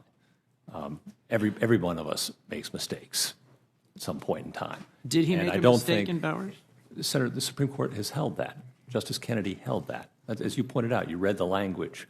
That's the binding law of the Supreme Court of the United States. And Senator, I revere both men greatly. But if you would, Judge, what I'm looking for is some sense of your understanding of the scope of this substantive due process analysis in Casey, because you took the initiative to write that it should be understood very narrowly, that it might not be something that would stand the test of time, because a justice you identified as your judicial hero didn't agree with it, and a justice you did not describe as your judicial hero overturned it. Well, so I'm Senator, just I'm sorry to expressing interrupt concern. you, but that's not correct. Okay. If you took away from my discussion that I don't consider Justice Kennedy a judicial hero, then I'm sorry, because I thought I made that very clear in my opening remarks before this body. And if I didn't, I want to make it real clear right now, all right, that I am immensely grateful. Senator, I can't let that pass. I'm sorry. You did note in your opening that you learned from him respect for litigants and that you admired your time with him. And I remember you saying very positive things about your clerkship. I'm glad that I do not want the record of this committee to go down in history as anything less than holding him in great admiration. That's very important to me, Senator. Thank you. Very important to me. Justice Scalia, for whom you've also expressed a great deal of admiration, expressed in his other dissent, key one in this case, that Obergefell literally was undermining American democracy, that it was a threat to American democracy. Presumably, he was referring to the fact the court's decision struck down state laws adopted by referenda. What did you understand him to mean? Do you view Obergefell as a threat to democracy somehow?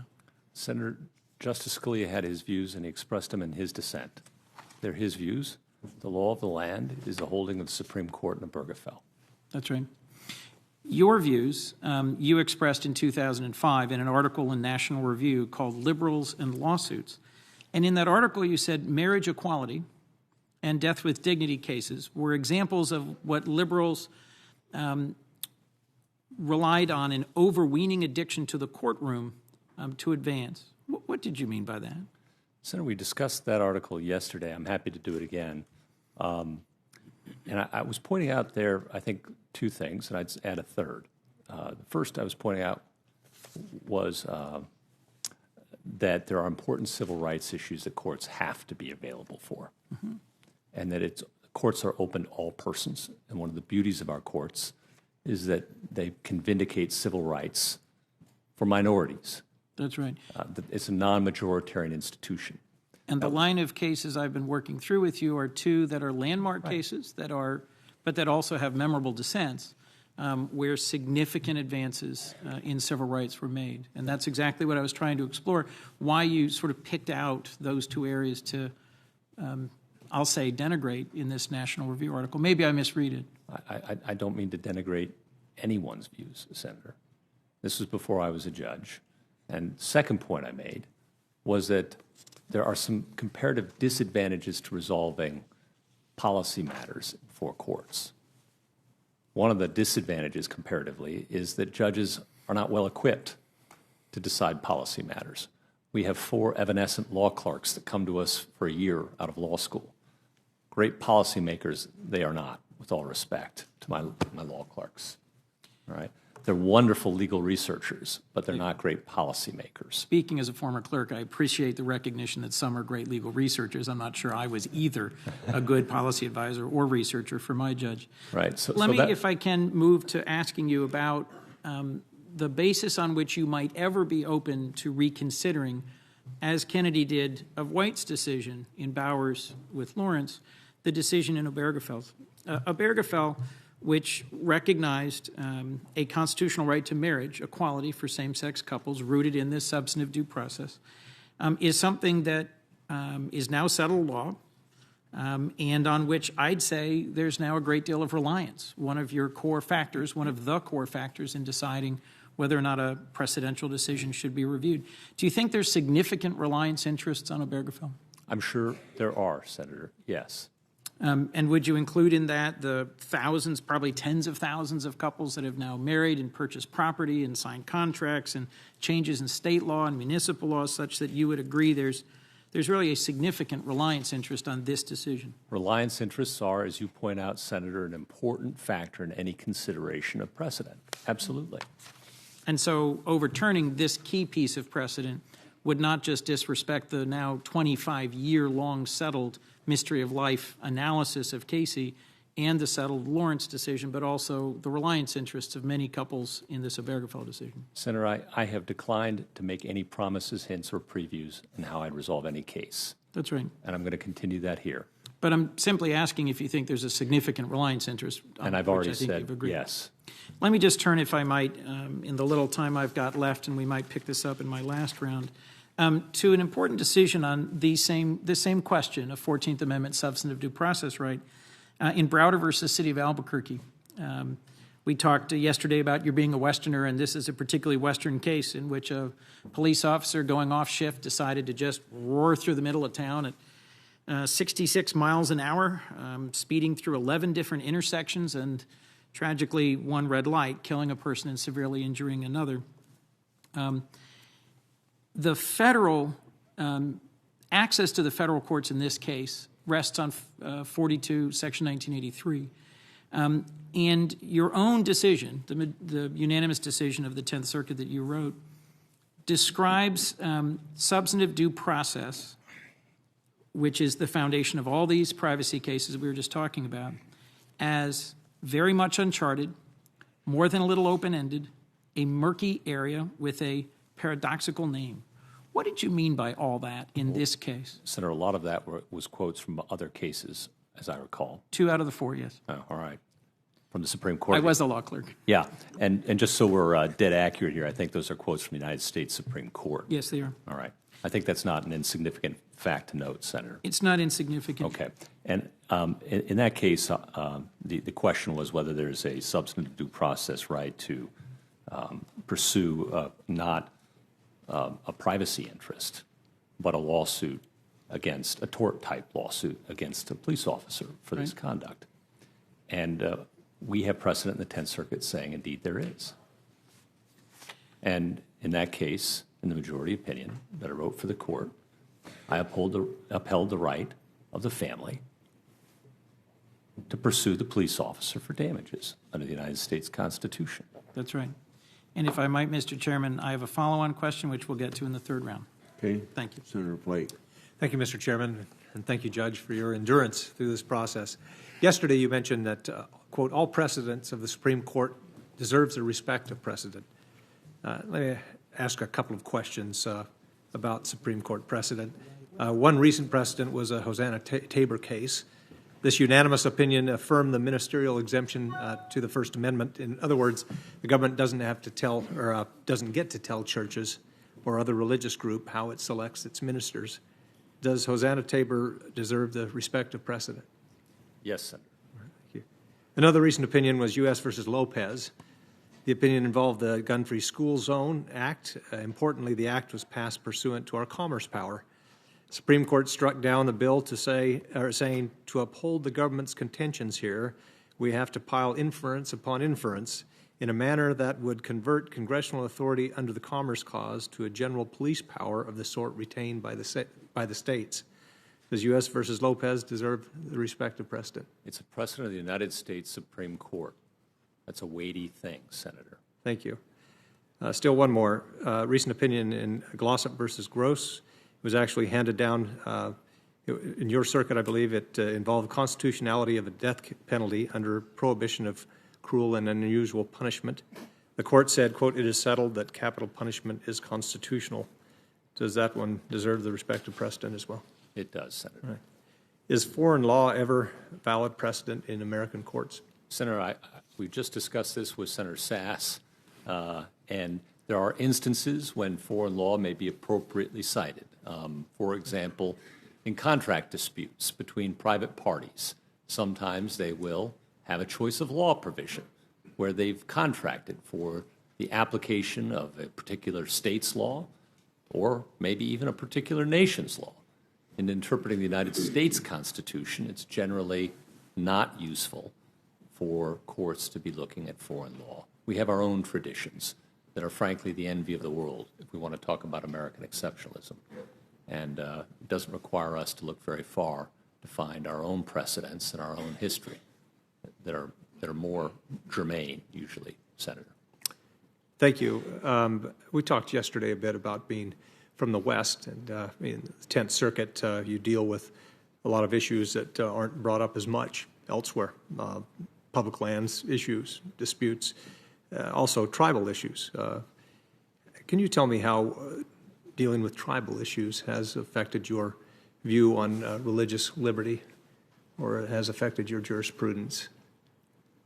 I think there was a case, Yellow Bear, the Sweat Lodge issue. Sure. The Yellow Bear case involved a Native American who had murdered his daughter, 3 years old, and was in federal prison and was denied access to an existing sweat lodge in the prison. And the prison had various reasons why it said it was unable to provide access to the sweat lodge to Mr. Yellow Bear.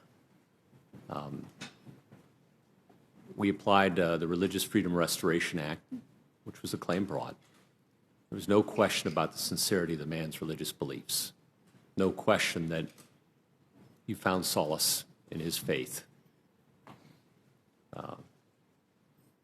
after he had done what he'd done. And then the question becomes, if it's a sincerely held religious belief, was it a substantial burden? And that box we checked too, because the prison denied him any access to the sweat lodge. So once you do those two things, the case then shifts to the government, as it does in any RFRA case, any religious freedom restoration case, regardless of who's bringing it, no matter how unpopular, least amongst us. The government has to have a compelling interest, and it has to show that its compelling interest was executed in the most narrowly tailored way possible. And here, the government just couldn't come up with a good reason why it couldn't provide Mr. Yellow Bear with any access to the sweat lodge. It talked about the difficulty of moving him because he was an unpopular prisoner and potentially subject to violence by other prisoners. But the evidence showed that it was able to move him for medical reasons and able to move him to the cafeteria, for example, and back and forth. And it couldn't show that it was much more, if any, of a burden, financially or otherwise, on the personnel of the prison to also make the sweat lodge available, at least sometimes. And so our court held that there was a violation of the Religious Freedom Restoration Act in that case, just as we would in any other. Right. Thank you. Let me shift gears quite a bit here and talk about technology. You mentioned in the Jones opinion on GPS tracking in the heat lamp case, Kylo, in the context of originalism. Technology cases provide thorny issues for the court, obviously. You've dealt with some on your own, including the review of Colorado's retail tattletale law, DMA versus Brawl. How should judges approach issues of new technology as it applies to litigation?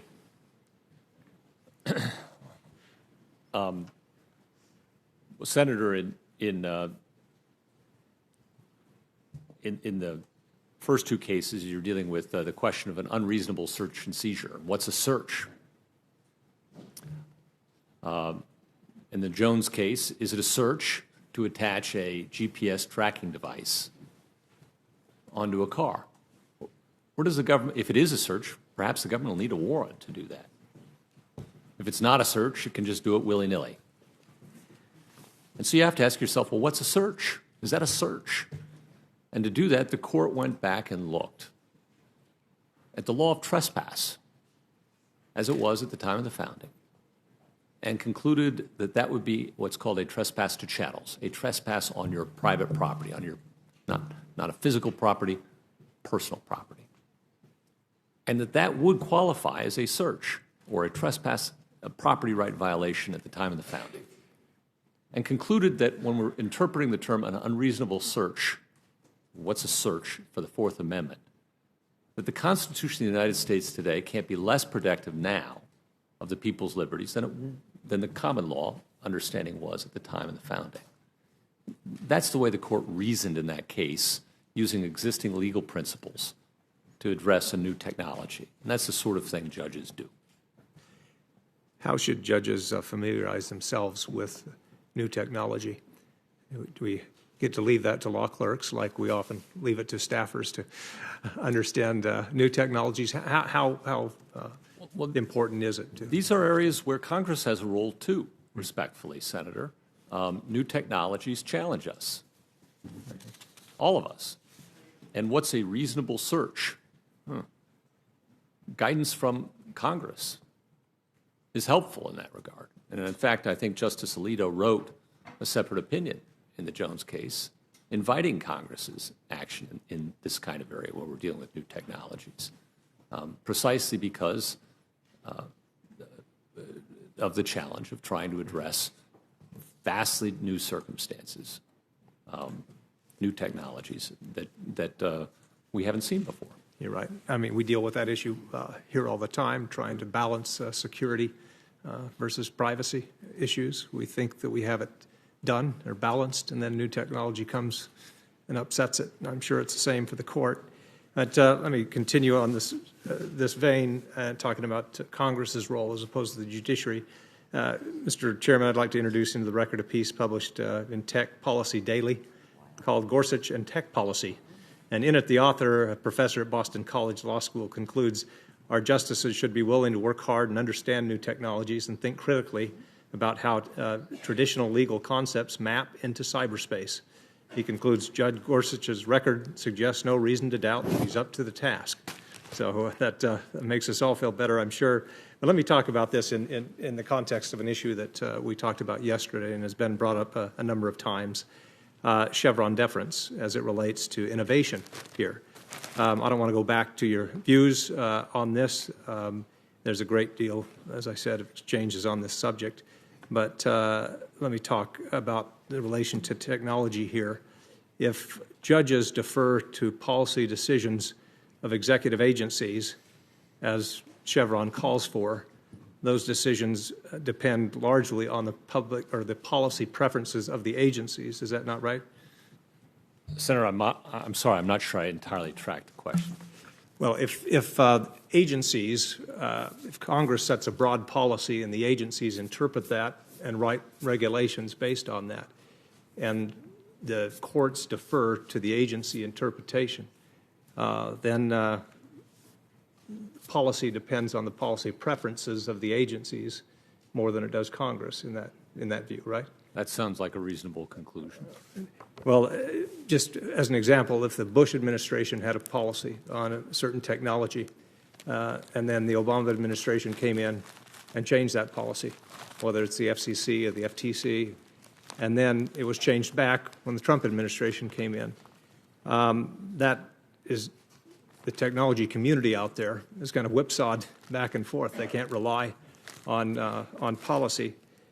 I think that's why Congress and the courts need to take a hard look at agency deference, and why I think we need to return here in Congress, and this has been discussed over the past couple of days, to legislating on different questions and doing more than we have over the past couple of decades and giving more instruction to agencies on how to interpret or giving them less to interpret, put it that way.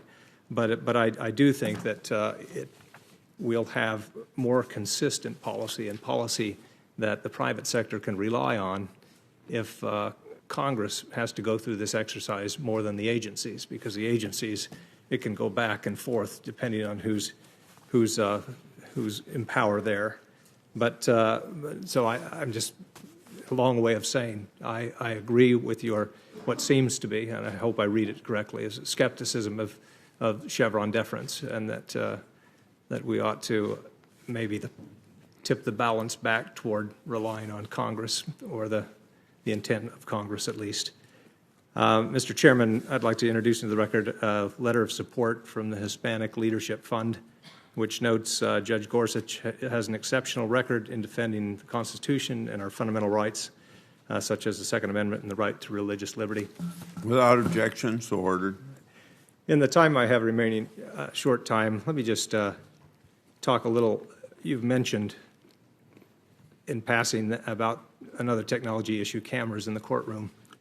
It's been presented as educational, and maybe people, after viewing this, may have a different view of it. Obviously, we're the legislative branch. Everything we do here should be and always will be in the open and on television. I'm glad C-SPAN is here, and in every hearing just about that we have, with the exception of the intelligence agencies. But when you apply it sometimes to the third branch, you take Trans Am trucking. It's been discussed here at length. It's a pretty boring case when it was a cameraless courtroom that heard it. It was about standards of administrative review, statutory interpretation. But now, in this hearing room, it all of a sudden becomes a battle between the big guy and the little guy. And I think that there is a legitimate concern about opening up our courtrooms to cameras and what that will incentivize.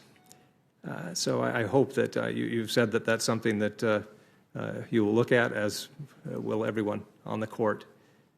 But I hope that that we pause as we do so.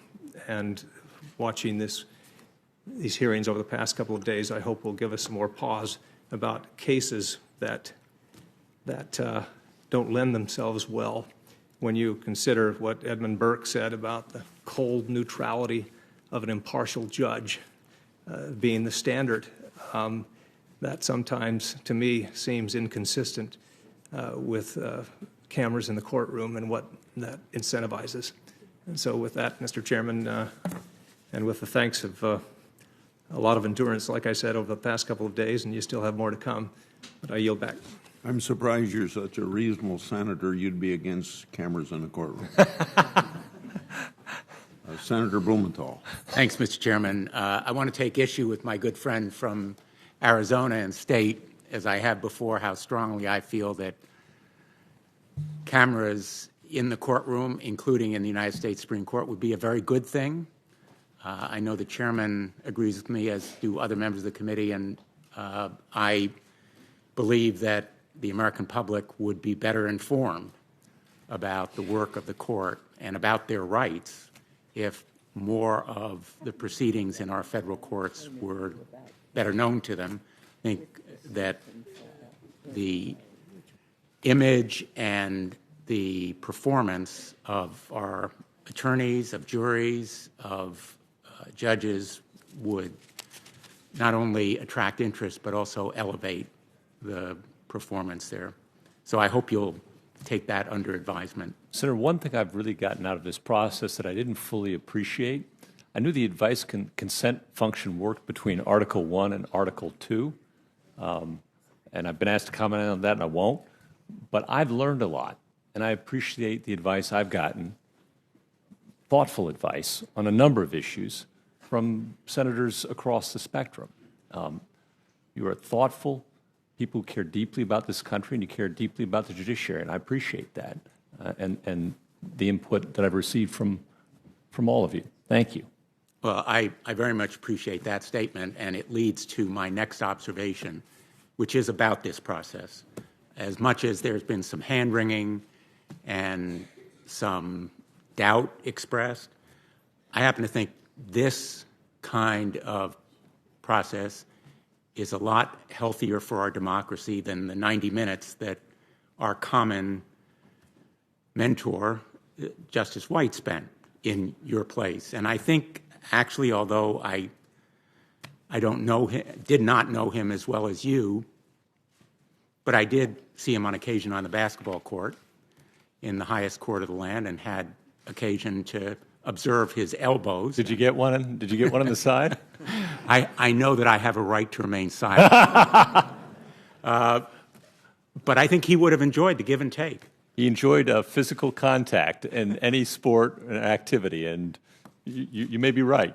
You may be right about that. And I appreciate your being here to answer all our questions, and as I said yesterday, your patience and perseverance.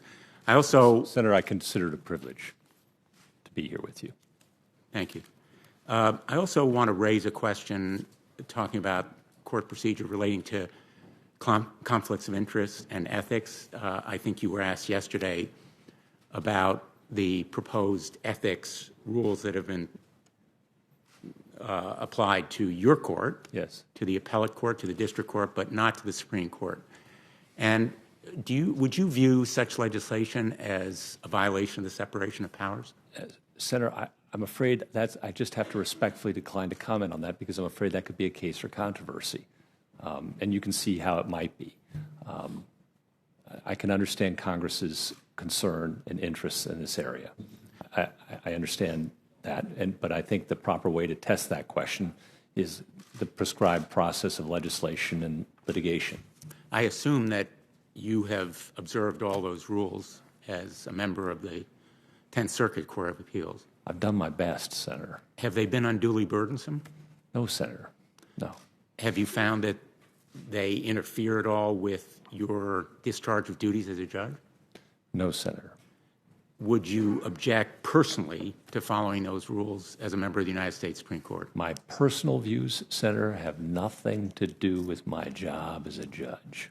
Will you commit to following those rules personally on your own without any legal requirement? Senator, what I've committed to do is to take a look at the law, talk to my colleagues collegially, and then make up my own mind. And I'm taking into account all the advice I've gotten in this process carefully. I will carefully consider that. But, Senator, I'm not going to make any promises in this process to anyone about anything other than to be the best possible judge I can be. Well, I hope that you will be as persuasive as possible after you make up your own mind, and hope that you will decide that these rules make sense because, again, in terms of the appearance and the trust and credibility of the courts, I think that they are important.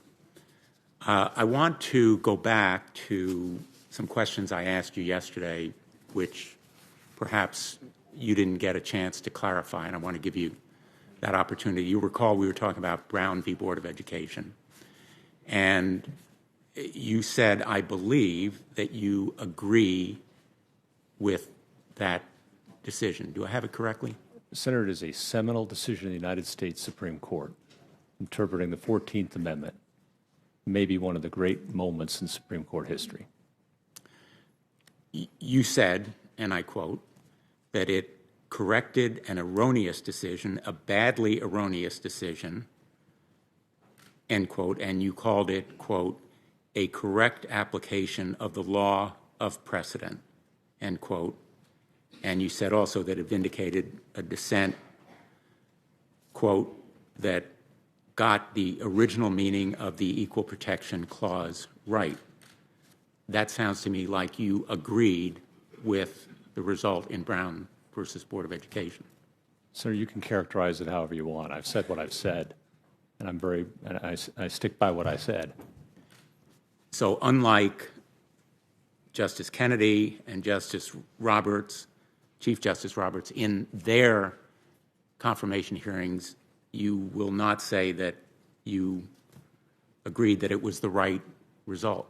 Senator, I've said it's a seminal decision of the United States Supreme Court that corrected a badly erroneous decision, that vindicated the original understanding and the correct original meaning, rather, of the 14th Amendment, and is one of the shining moments in constitutional history in the United States Supreme Court.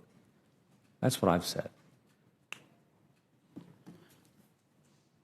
So why will you not say that you agree with the result? Senator, I don't know what it means. I'm not sure what we're arguing about here. We're not arguing. Okay. I'm just asking why you are so averse to saying, yes, it was the right result. I'm saying as a judge, it was a seminal decision that got the original understanding of the 14th Amendment right and corrected one of the most deeply erroneous interpretations of law in Supreme Court history, Plessy versus Ferguson, which is a dark, dark stain on our court's history. And it took way too long for the United States Supreme Court to get the 14th Amendment right. It's an embarrassment in our history. That's what I've said, Senator.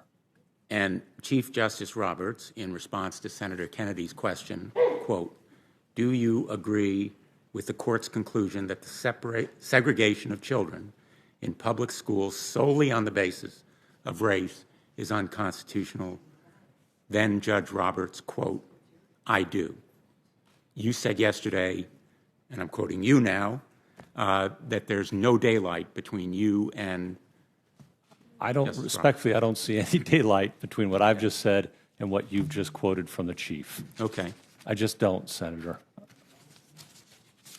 I'm not going to dwell We're on on the this. same page on Brown versus Board of Education, Senator. Okay. It's a great and important decision. Would you say the same about Griswold versus Connecticut?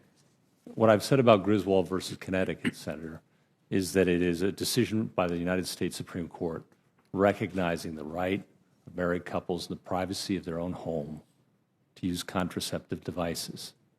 It was decided, I believe, in 1965, though Senator Franken may wish to correct me. No, you're right about 1965. All right, good, all right. 1965. And if I'm wrong, I'm not going to tell you I'm wrong. It was decided in 1965. 1965. That was its holding. Yeah. And I'm asking you, do you believe it was the right result? And what I've said is, Senator, it's 50 years old, more than 50 years old, right? The reliance interests surrounding it are obvious and strong. It has been repeatedly reaffirmed. Those are powerful things in the law of precedent. I've also said I cannot imagine a state trying to pass a law in this area, and I've said I cannot imagine the United States Supreme Court taking such a law seriously. I don't know how clear I could be to you, Senator. You could be much more clear about your personal beliefs. Right. And my personal views have nothing to do with my job as a judge. Well, let me invoke your beliefs as a commentator. Do you believe it was the right result based on your understanding of the law? Not your personal beliefs about whether contraceptives are a good thing or a bad thing, but your beliefs about the constitutional underpinning, the right to privacy, the Fourth Amendment, substantive due process underpinning of Griswold versus Connecticut. Was it the right result? Senator, I have consistently, I'm not picking out Griswold or any other particular case. I've drawn a line that I think is required of a good judge to be fair and to respect the separation of powers without respect to precedent. A precedent of the United States Supreme Court, as we were talking with Senator Flake, they're all precedents. They all deserve respect of a judge, a good judge. Some more than others. Senator, it depends upon the factors under the law of precedent, what weight you give a precedent. Why is your age of? I'm sorry. Including the age of the precedent, how often it's been reaffirmed, the reliance interests surrounding it, whether it was correctly decided, whether it's constitutional versus statutory, and a number of other things that we've discussed repeatedly. And you're saying that there is no threat of it coming before the court because a state legislature is unlikely to pass the kind of criminal ban on contraceptive use that existed then. I have said, Senator, that with this particular precedent we're talking about, that it's over 50 years old, weighty factor, that the reliance interests surrounding it are obvious and many and great. I have said that it has been repeatedly reaffirmed by the United States Supreme Court. I've said that I cannot imagine a state actually legislating in this area. And I have said that I cannot imagine the Supreme Court taking someone wishing to challenge that precedent seriously. I don't know how much more clear I could be to you, Senator, as a judge. Would you say the same about Eisenstadt v. Baird? I have already, Senator, several times in the course of this hearing.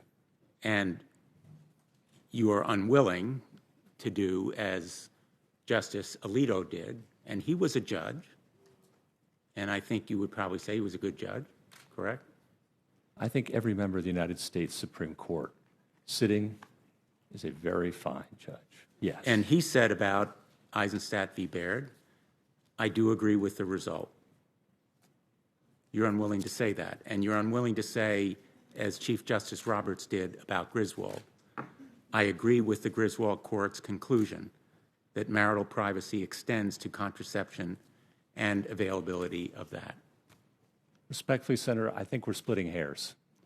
I really do, because I've told you quite clearly that both of those precedents are in the realm of 50 years old, that they have serious reliance interests around them, that they've been repeatedly reaffirmed. And, Senator, what I've tried to do with respect to all precedents is treat them equally in my presentation before you, because as a judge, I come at them equally. In my line of work, a precedent is a weighty thing, and it deserves respect as precedent, as part of our history.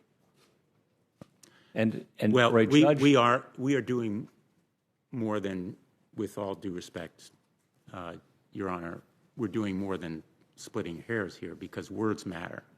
And the words of Chief Justice Roberts and Justice Alito's were different than yours. Asking you to agree that these results were correct, I think, is a relevant and important question, and you're declining to do so. I respect your reasons, but I think that it speaks volumes, with all due respect. Well, let me try it one more this way, Senator, for you. Maybe this will help.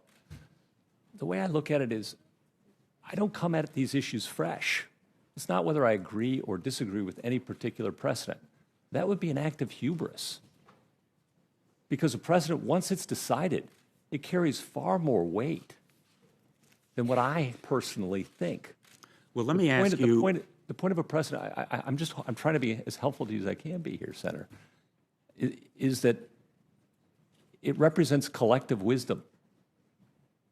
And to say I agree or I disagree with the precedent of the United States Supreme Court as a judge, that's an act of hubris that to me just doesn't feel like a judicial function. For a judge, precedent is more important than what I think. And my agreement or my disagreement with it doesn't add weight to it. It is what it is. Let me ask you about Loving versus Virginia. As you know, it invalidated bans on interracial marriage under both the Equal Protection and Due Process Clause. Do you agree with the result there? Seminal, important application of the principles recognized in Brown versus Board of Education, and a vindication again for the original meaning of the Equal Protection Clause, that all of us, every single person, is equal, and that we can all choose with whom we wish to live our lives without respect to race. It's one of the great moments. We've visited some dark moments in Supreme Court history, and we've visited some bright moments, Senator. And Lawrence versus Texas, which held that the government can't criminalize gay and lesbian relationships? That's a holding of the United States Supreme Court, due all the way to precedent, Senator, as well. And would you agree that it overturned an incorrect decision in Bowers? That is what it declared, Senator. That is the precedent of the United States Supreme Court. Do you agree? Senator, it's the precedent of the United States Supreme Court. I'm going to give you the same answer every time. Well, I suspect you will. Yeah. But let me just say that the answer that you have given leaves doubt in a lot of minds. And to quote from a concurrence by Justice Kennedy, as well as Justice Souter and Justice O'Connor, and I'm quoting, "Liberty finds no refuge in a jurisprudence of doubt." You're declining to be more direct and give the same answer about these cases that you did about Brown leaves doubt in the minds of millions of Americans who rely on privacy rights. They are relying right now. And I think that that doubt is regrettable. I want to ask you, I think I know the answer. Do you agree with the result in Roe v. Wade and Planned Parenthood v. Casey? Senator, I'm drawing the same line that Justice Ginsburg drew, Justice O'Connor drew, Justice Souter, Justice Scalia. Many, many, many people to sit at this confirmation table have declined to offer their personal views to this or that precedent, whether it's one side's favorite or another side's favorite, one side's least favorite, the other side's least favorite. We've gone back and forth today on precedents, which ones people like and don't like. And I understand that every citizen and every member of the Senate has their precedents that they prefer personally and not. I understand that. I respect that. That's part of the process and our First Amendment liberties. But as a judge, my job is to decide cases as they come to me. And if I start suggesting that I prefer or not dislike this or that precedent, I'm sending a signal, a hint, a promise, a preview, as Justice Ginsburg called it, about how I'd rule in future cases where those principles from that case are going to be at issue. And all of these cases that we've just discussed, they're very live with controversy, as you know, Senator, which is why you're asking about them. And for a judge to start tipping his or her hand about whether they like or dislike this or that precedent would send the wrong signal. It would send the signal to the American people that the judge's personal views have something to do with the judge's job. And the one thing I've tried to convey over the last 3 days is that I don't believe that's part of the judicial function. And I don't believe that's what good judges do.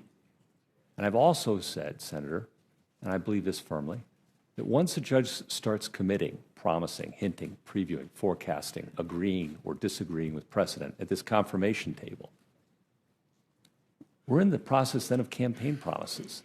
And we're in that process, Senator, I fear, of judges having to make commitments, tacit promises, hints, previews, as Justice Ginsburg called it, in order to become confirmed.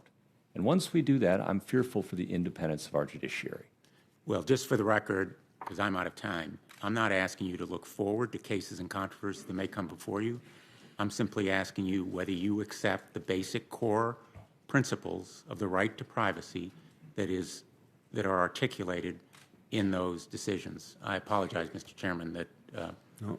I've gone over by a couple of seconds. No, that's fine. Before Senator Crapo, we have a vote sometime between 4:45 and 5:15. The exact time, we don't know. But when that'd be a good time for us to have the break, for the move to our closed session, and then come back here, and whoever has not had their second round yet will get their second round, and then we'll immediately go to the third round. Senator Crapo. Thank you very much, Mr. Chairman. And Judge Gorsuch, I want to go back to the issue you've just been discussing. First of all, to say that I respect your absolute resistance to being invited to put your personal opinions onto the issues that you will need to face as a Supreme Court justice if you are confirmed. I appreciate it and I respect it. The fact is that, as now Justice Ginsburg said, if you can be pushed into giving hints about what your feelings are about the precedent of the United States Supreme Court decisions or other cases, then you will have violated what I think is an appropriate approach that a judge should bring to jurisprudence. And so I just wanted to tell you I know you're getting questions again and again and again, and you consistently make it very clear that you're leaving your personal opinions out of it, as a judge should do. So I for one, want to tell you that I appreciate that and recognize it. That leads, though, to one of the issues that I wanted to return to with you. You and I talked about it yesterday, and in fact, you've talked to a number of senators about it, and it's back again to the question of originalism and textualism. And I realize that it's hard to put labels on this issue because they don't really necessarily portray what it is we're trying to talk about. But the aspect of this that I would simply like you to discuss a little more in detail is the one really that Senator Feinstein started out with today. If it is, and I don't want to put words in your mouth, but if it is the approach that a judge or a justice should take, that they look at the Constitution or a statute as it was written and try to determine what reasonable people would understand it, the words in the statute to mean, does that mean that somehow for all time in the future, as society evolves and as science evolves and as circumstances develop that were not contemplated perhaps at the time the Constitution or the statutes were written, does it mean that we don't have a way to deal with applying those laws or the Constitution to new circumstances? And does that, if the answer to that is no, that there is a way to apply these laws and to interpret the Constitution, does that mean that we are somehow changing the Constitution, or what are the parameters of that entire concept? Could you discuss that a little more completely? Well, Senator, we've discussed this quite a lot. I'm happy to try to do it again. But the job of a judge is not to make law, but to interpret the law and to apply the law as best as humanly possible. And one way to do that, we start with precedent. That's where we start. We don't reinvent the wheel. And we apply the precedent we like and the precedent we don't like, because our personal views have nothing to do with our job. We apply all the precedent. And if you can't do that, well, then you're in the wrong line of work. The judge's job is to apply precedent without respect to persons and without respect to their personal views. Then when we look at, say, an unanswered question where there isn't precedent, for example, one thing a good judge will want to know is what the original understanding of that law was at the time. In the statutory context, I've talked about the fish case. Mm-hmm. In the constitutional context, I've used a couple of cases that I think are good examples. One is the thermal imaging case, and the other is the GPS tracking device case. Those are some of my favorite teaching cases when I go talk to young people about these issues. And the point of them all is to demonstrate two things. That when we speak about the original understanding of the law, we're protecting due process interests. We're applying the law as we could expect a reasonable citizen, person, in this country to have understood it. So that when I'm putting a person in prison, for example, which we do as judges, we're complicit in that process, that I know I'm putting that person in prison for something that they could reasonably be charged with, knowing to be improper. Not something that comes from my heart, that I've made up, not my personal views, not what I like or dislike or agree with or disagree with, but what I can say that person should have known. That's the due process fair notice value. And the other aspect of it is the separation of powers value that's behind this, which is, again, I can make a reasonable claim that I'm declaring what the law is, a reasonable claim that I'm not just doing politics, a reasonable claim that I'm trying to interpret and apply rather than alter and amend the work of the people's representatives. For after all, this is a democracy at the end of the day. It is not an oligarchy of judges. I think that's an important distinction that you just made. You're trying to interpret and apply rather than to alter or amend the meaning of the Constitution or the words of the Constitution or the words and meaning of a statute. And to me, that is really the core issue here, that what I hear you saying is that your objective, whether it's called originalism or textualism or what have you, is to identify what a reasonable person would interpret the words in the Constitution to mean, and not to say or to try to interpret it to mean what you think they should have said or written at the time, which does not mean that you cannot apply those principles to new developments in society or in science. It simply means that you must interpret the words as they were intended and as reasonably understood. And if we are to change it, then there is a process for that to take place. That's right, Senator. And that process lies with the people's representatives or the amendment process, as we've discussed. Exactly. Yeah. Thank you. One other question that I have in this round, and I don't intend to mean by that I will call for another round, but I'd like to talk with you for a minute about the concept of independent agencies that you briefly discussed with Senator Sass.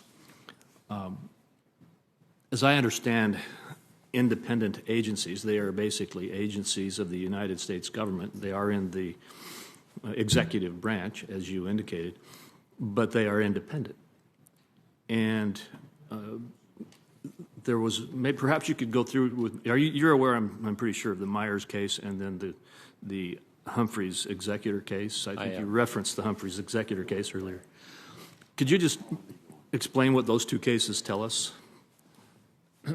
Well, Myers initially suggested that, and I think it's a fair reading to say that it cast doubt on the proposition whether there could be an agency whose head would not be subject to removal by the president. It will.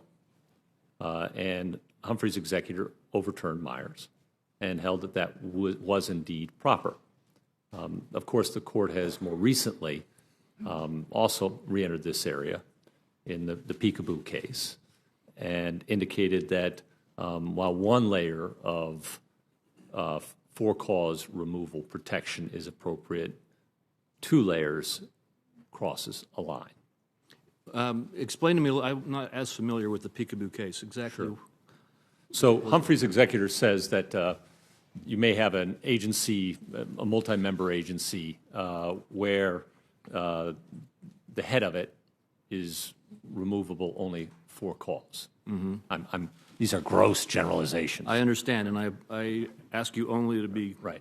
General in your description. And I'm not signaling my agreement or disagreement with anything. I'm trying to faithfully report to you the precedent of the United States Supreme Court. Understood, and that's the question I asked. And the Peekaboo case is a more recent case in which there were 2 layers of for-cause removal. And whether the question whether that was constitutionally permissible, consistent with Article 2 and the statutory structure. And the Supreme Court said 2 layers is too much, 1 too many. And what was the second layer? Was that congressional oversight? 2 layers of for-cause removal. So, I see. Yeah. So the notion is that even after Humphrey's executor and Peekaboo, there still are limits to the amount of independence that Congress can give to an agency. That's what the Peekaboo case basically says, yes. Well, I think I'm going to leave it at that. There are a lot more aspects of that I'd love to discuss with you.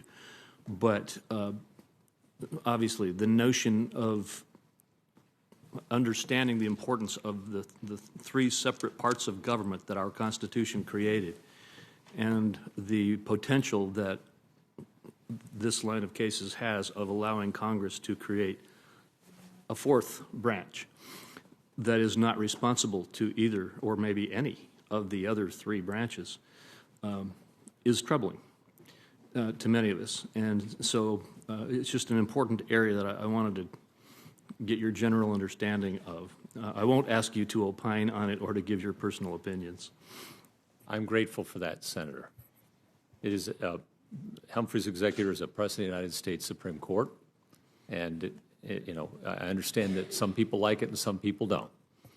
Understood. Like I said, I have a lot more questions, but I'm not going to use up any more of your time or mine in this round. Thank you, Senator. Senator Hirono? Thank you, Madam Chair. Judge Gorsuch, it's good to see you again. Likewise, Senator.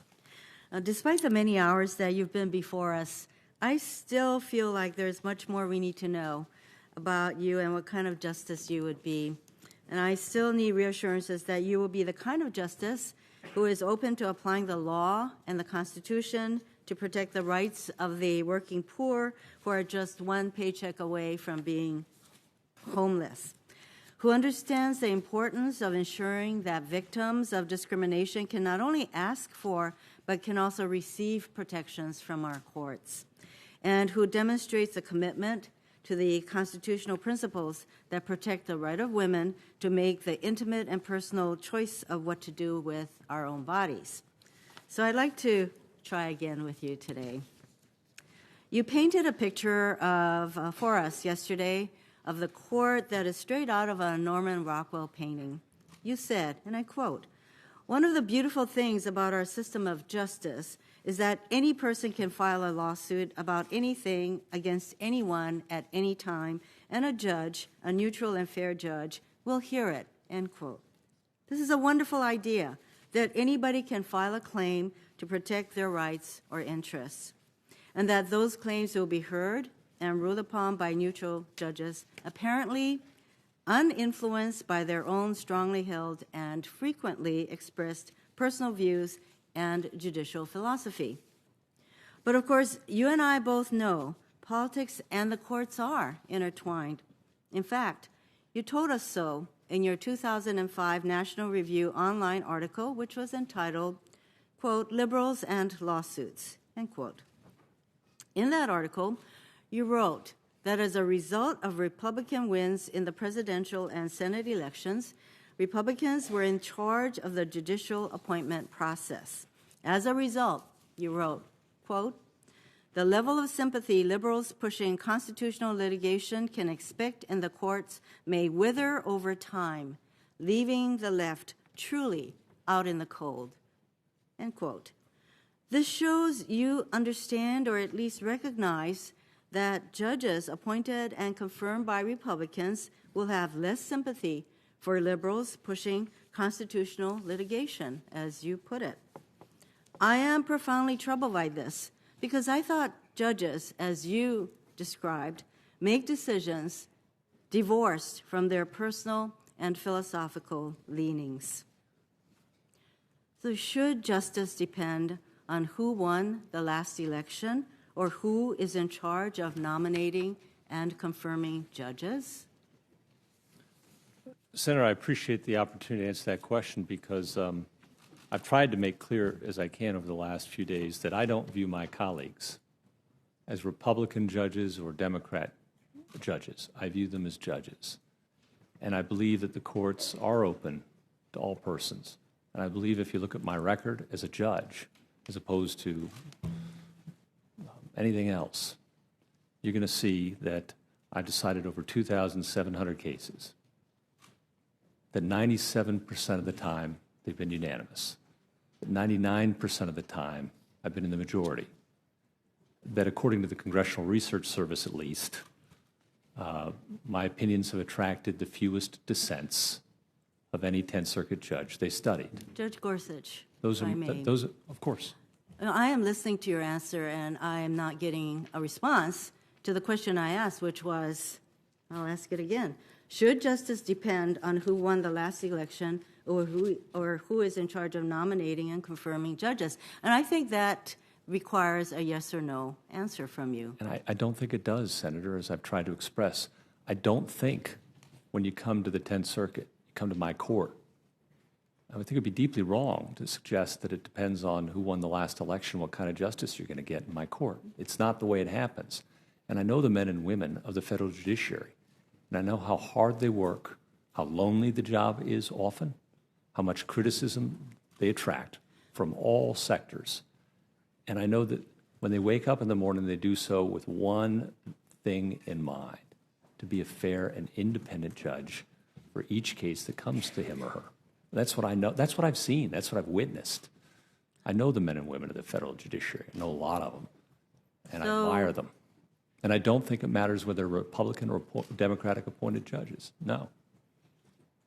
That doesn't square with the view that's expressed in the article, wherein you acknowledge that the people in charge of the judicial nomination and confirmation process will or may result in, if it's the Republicans, less open to liberal views. So how do your views in that article square with what you're telling me right now? Senator, I appreciate the chance to talk about that article again.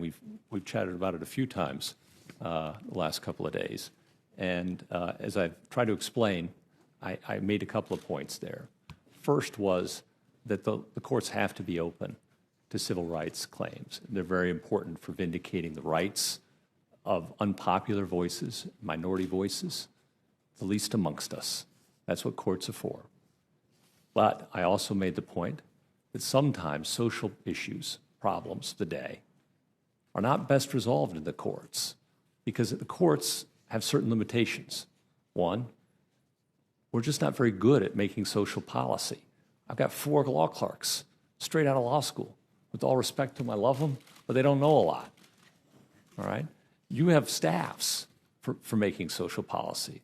This is the place of the people's representatives. We're not a democratic institution. We're life tenured judges. I wouldn't hire a bunch of life tenured judges to run a country, with all respect, and call it good. There's a separation of powers. And so the point was, the other point I was trying to make there was judges, somebody has to win and somebody has to lose. There's no room for compromise. And one of the things this body is really good at its best, is compromise, right? That's what you do in legislation. Yes. There's a give and a take, a pull and a tug, right? And it's not present in litigation. So those were some of the points I was trying to make in that article. I believe I'm trying to have more of a conversation with you, and in fact, I'm glad that you acknowledge that judges are really bad at the compromises that result in legislation. So I actually have a question about that later. But, you drew a conclusion in your article about the impact of Republican wins in the elections, and I think that was a really astute observation. It was a real-world conclusion. And as we exercise our advice and consent role, the judicial philosophy of the judges who are nominated matters a great deal in determining what rights and whose rights are protected in the courts. As you say, there are winners and losers. So, Judge Gorsuch, you clearly understand that our political system has a tremendous impact on the courts. If not, we would have Chief Judge Merrick Garland before us, not you. You also understand the impact of politics on protection of our rights, or rather, again, as I said, on what rights and whose rights are protected. And again, in your 2005 National Review article, you admonish liberals for seeking to protect their rights in court rather than through the political process. And you wrote, and I quote, in part, "It would be a very good thing for all involved, the country and independent judiciary and the left itself, if liberals take a page from their own judges of the New Deal era, kick their addiction to constitutional litigation, and return to their New Deal roots of trying to win elections rather than lawsuits," end quote. And of course, since you wrote your article, the Democratic nominee for president did win the popular vote in all 3 presidential elections, including the last one. So you describe the left as being addicted to constitutional litigation. But we all know, of course, on the right, we have seen well-funded groups looking for plaintiffs to bring lawsuits to advocate a corporate agenda. And there's little doubt. Let me just go over one example of the right looking for plaintiffs. In Fredericks, conservative lawyers sought to challenge the 40-year-old rule established unanimously by the Supreme Court in Abood that all employers represented by a union, including those choosing not to join the union, must pay for their representation. Overturning Abood would unquestionably hurt unions. And the challenge to this 40-year-old precedent did not appear from nowhere. It was, in fact, invited by Justice Alito in his opinion on another case ruling against unions. And while the attempt in Fredericks failed, when the 4-4 Supreme Court left in place the Ninth Circuit decision, I am sure we will soon see another well-funded attempt. And in fact, there's little doubt that Justice Scalia or someone like Justice Scalia would have ruled against the teachers' union in that case, and it would have been a 5-4 decision. In your article, why did you aim your criticism at the left and not to constitutional litigation from the right? What does that focus tell us about how you would assess such lawsuits if you are confirmed to the Supreme Court? Senator, I thank you for the opportunity to address that. As I have indicated, I think probably 5 or 6 times in the course of these hearings the last couple of days, I was agreeing with a self-described liberal commentator on his own assessment, a Washington Post columnist. I was agreeing with his assessment. And I also have explained that, and I explained 10 years ago when I was before this body last time, that I've seen plenty of examples on both sides and really across the ideological spectrum of lawsuits that maybe perhaps better belonged in front of legislators. Well, as I mentioned, I thought that was a very astute observation and agreement on your part that politics do enter into who becomes judges and who becomes appointed and confirmed. In fact, the Roberts Court has issued numerous 5-4 decisions in cases like Lilly Ledbetter, Citizens United, Hobby Lobby, in which corporate interests win out over individual rights. And clearly, the composition of the court and identity of the fifth justice, a Justice Garland versus a Justice Gorsuch, does matter a great deal in the real world. Your article reflects also a suggestion that the courtroom be used only for extraordinary cases. Now, this doesn't square with what you told me yesterday, that the beauty of our system is that anybody can file a claim and be heard. Who decides whether a claim is extraordinary enough to be to seek justice in the courts? Senator, with respect, I don't recall ever using the words that courtrooms only for extraordinary cases. That doesn't sound like me. It's in the article that I'm talking about where I would be surprised to hear that I said that courtrooms are only for extraordinary cases. I represent a lot of people in a lot of pretty ordinary cases as a lawyer. As a judge, I resolve a lot of pretty ordinary cases in the sense they don't make a lot of precedent or don't get a lot of attention, but matter deeply to the individuals involved. Judge Gorsuch, that's part of what a good judge does, part of what a lawyer does. I just read the article that I'm quoting, and frankly, what you set forth in that article, Liberals and Lawsuits, I think has definitely endeared you to the Heritage Foundation and the billionaires who recommended you for this position. Frankly, courts should not depend, of course, on who won or lost the election. It should depend on judges who understand that the law is there for all of us.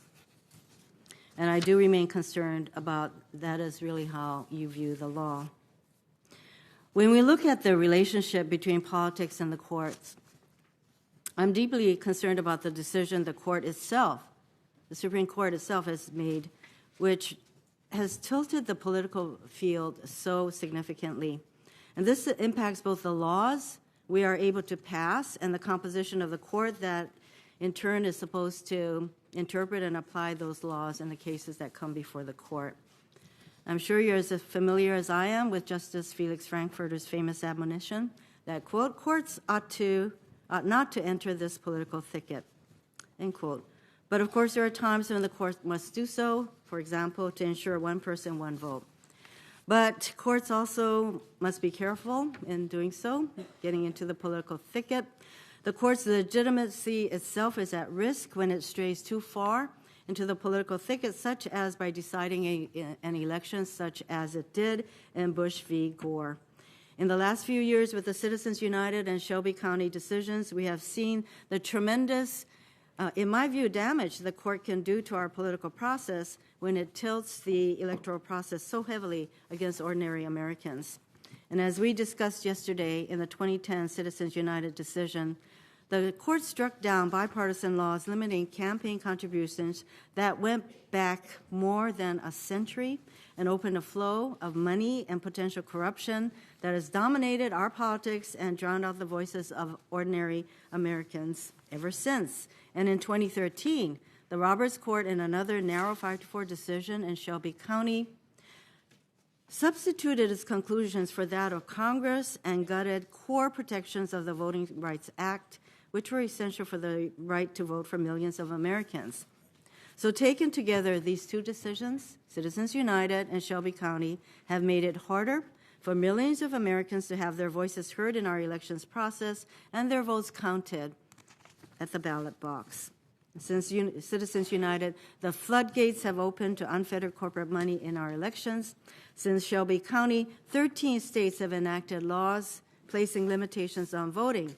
And many of these are in the states that would have been prevented from passing such laws in the first place before the court gutted the Voting Rights Act. And after Shelby County, they could pass such laws, and pass them they did.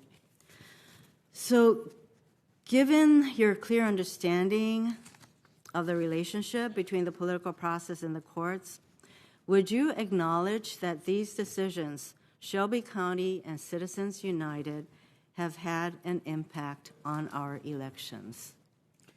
Senator, they're precedents of the United States Supreme Court, and obviously they have impacts.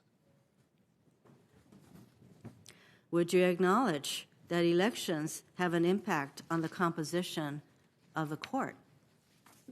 Senator, again, I would say that there aren't Republican judges or Democrat judges. There are judges. In my experience, there are fair judges appointed by Republican presidents and Democratic appointed judges. And people surprise you from time to time, Senator. Well, clearly, elections have an impact on the composition of the court because we have you. We do not have Judge Merrick Garland.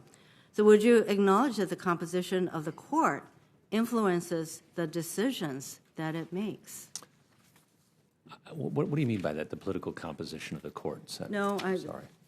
The composition.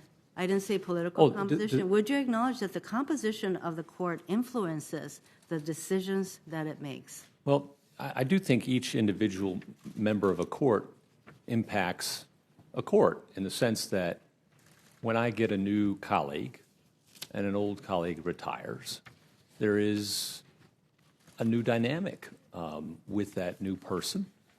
They bring with them fresh eyes from practice and maybe some new ideas, and maybe they also need some time to come up to speed in other things. Every person's different. I'll acknowledge that, of course. Mm-hmm. So yesterday, in response to my concerns about the impact of Citizens United, your narrow reading of OSHA, and your expansive view of the Religious Freedom Restoration Act, your answer was that Congress has latitude to act and legislate.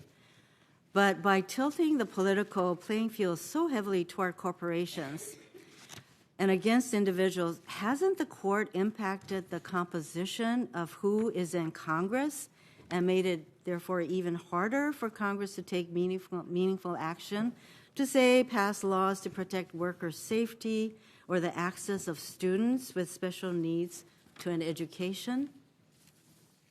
Senator, the Supreme Court of the United States, I wasn't involved in these decisions that we're discussing.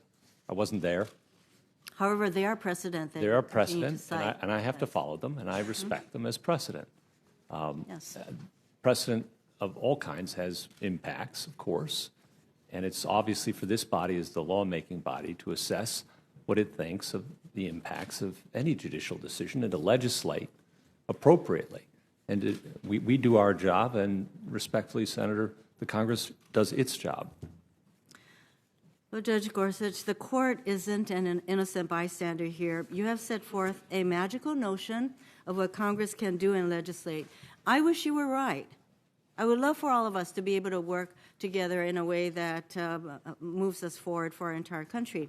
And you did acknowledge yesterday that passing legislation is not easy. In fact, you acknowledged that today.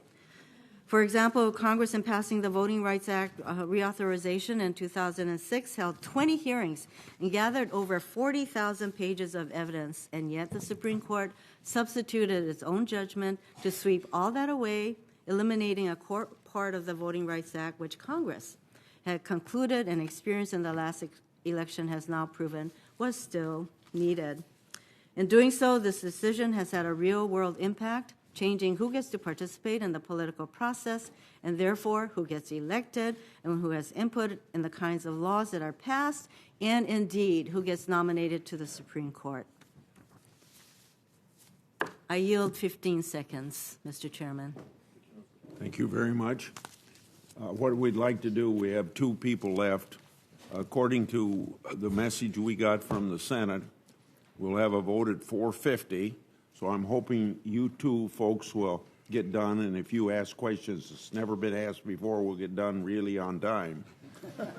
With you pointing that gavel at me, I'm pretty sure I will. And that was a subtle hint from the chairman. So I would ask you two to finish, and then we'll go vote at 4:50 or whenever you two are done, and then we'll reconvene, hopefully by 5:20 and 2:26 for our closed session. Well, Mr. Chair, I hope to keep my streak alive, yielding back about 5 minutes in each of the prior two rounds. And praise the Lord. I want, we've heard all the discussions about the presidents, and there are clearly ones that some of the members want to pick and choose that they like, and ones that they want to pick and choose that they don't like. Do you have that option as a judge? I understand the impulse, Senator. It's a human impulse, Sure. and as the people's representatives. Yeah, but do you have that option? I don't have that option. That's what I thought. I'm a judge. That's what I thought. I mean, the law is the law. That's right. And you've got to follow it, and it's got to be instructive. That's right. Which is another reason why it's inappropriate. Would you consider it an inappropriate question for me to get you to answer a question that would be in violation of the Code of Conduct for United States judges? Would you consider that an inappropriate question? Senator, questions aren't inappropriate. Answers would be inappropriate. I'm the one who's bound by my code of conduct. You're a kind man. That's why I'll never be nominated for the Supreme Court. There's a lot of reasons, but that's one of them.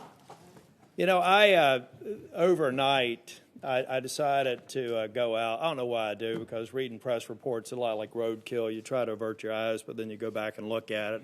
So I looked at the roadkill of the overnight press, and of course there were people saying you sidestep issues.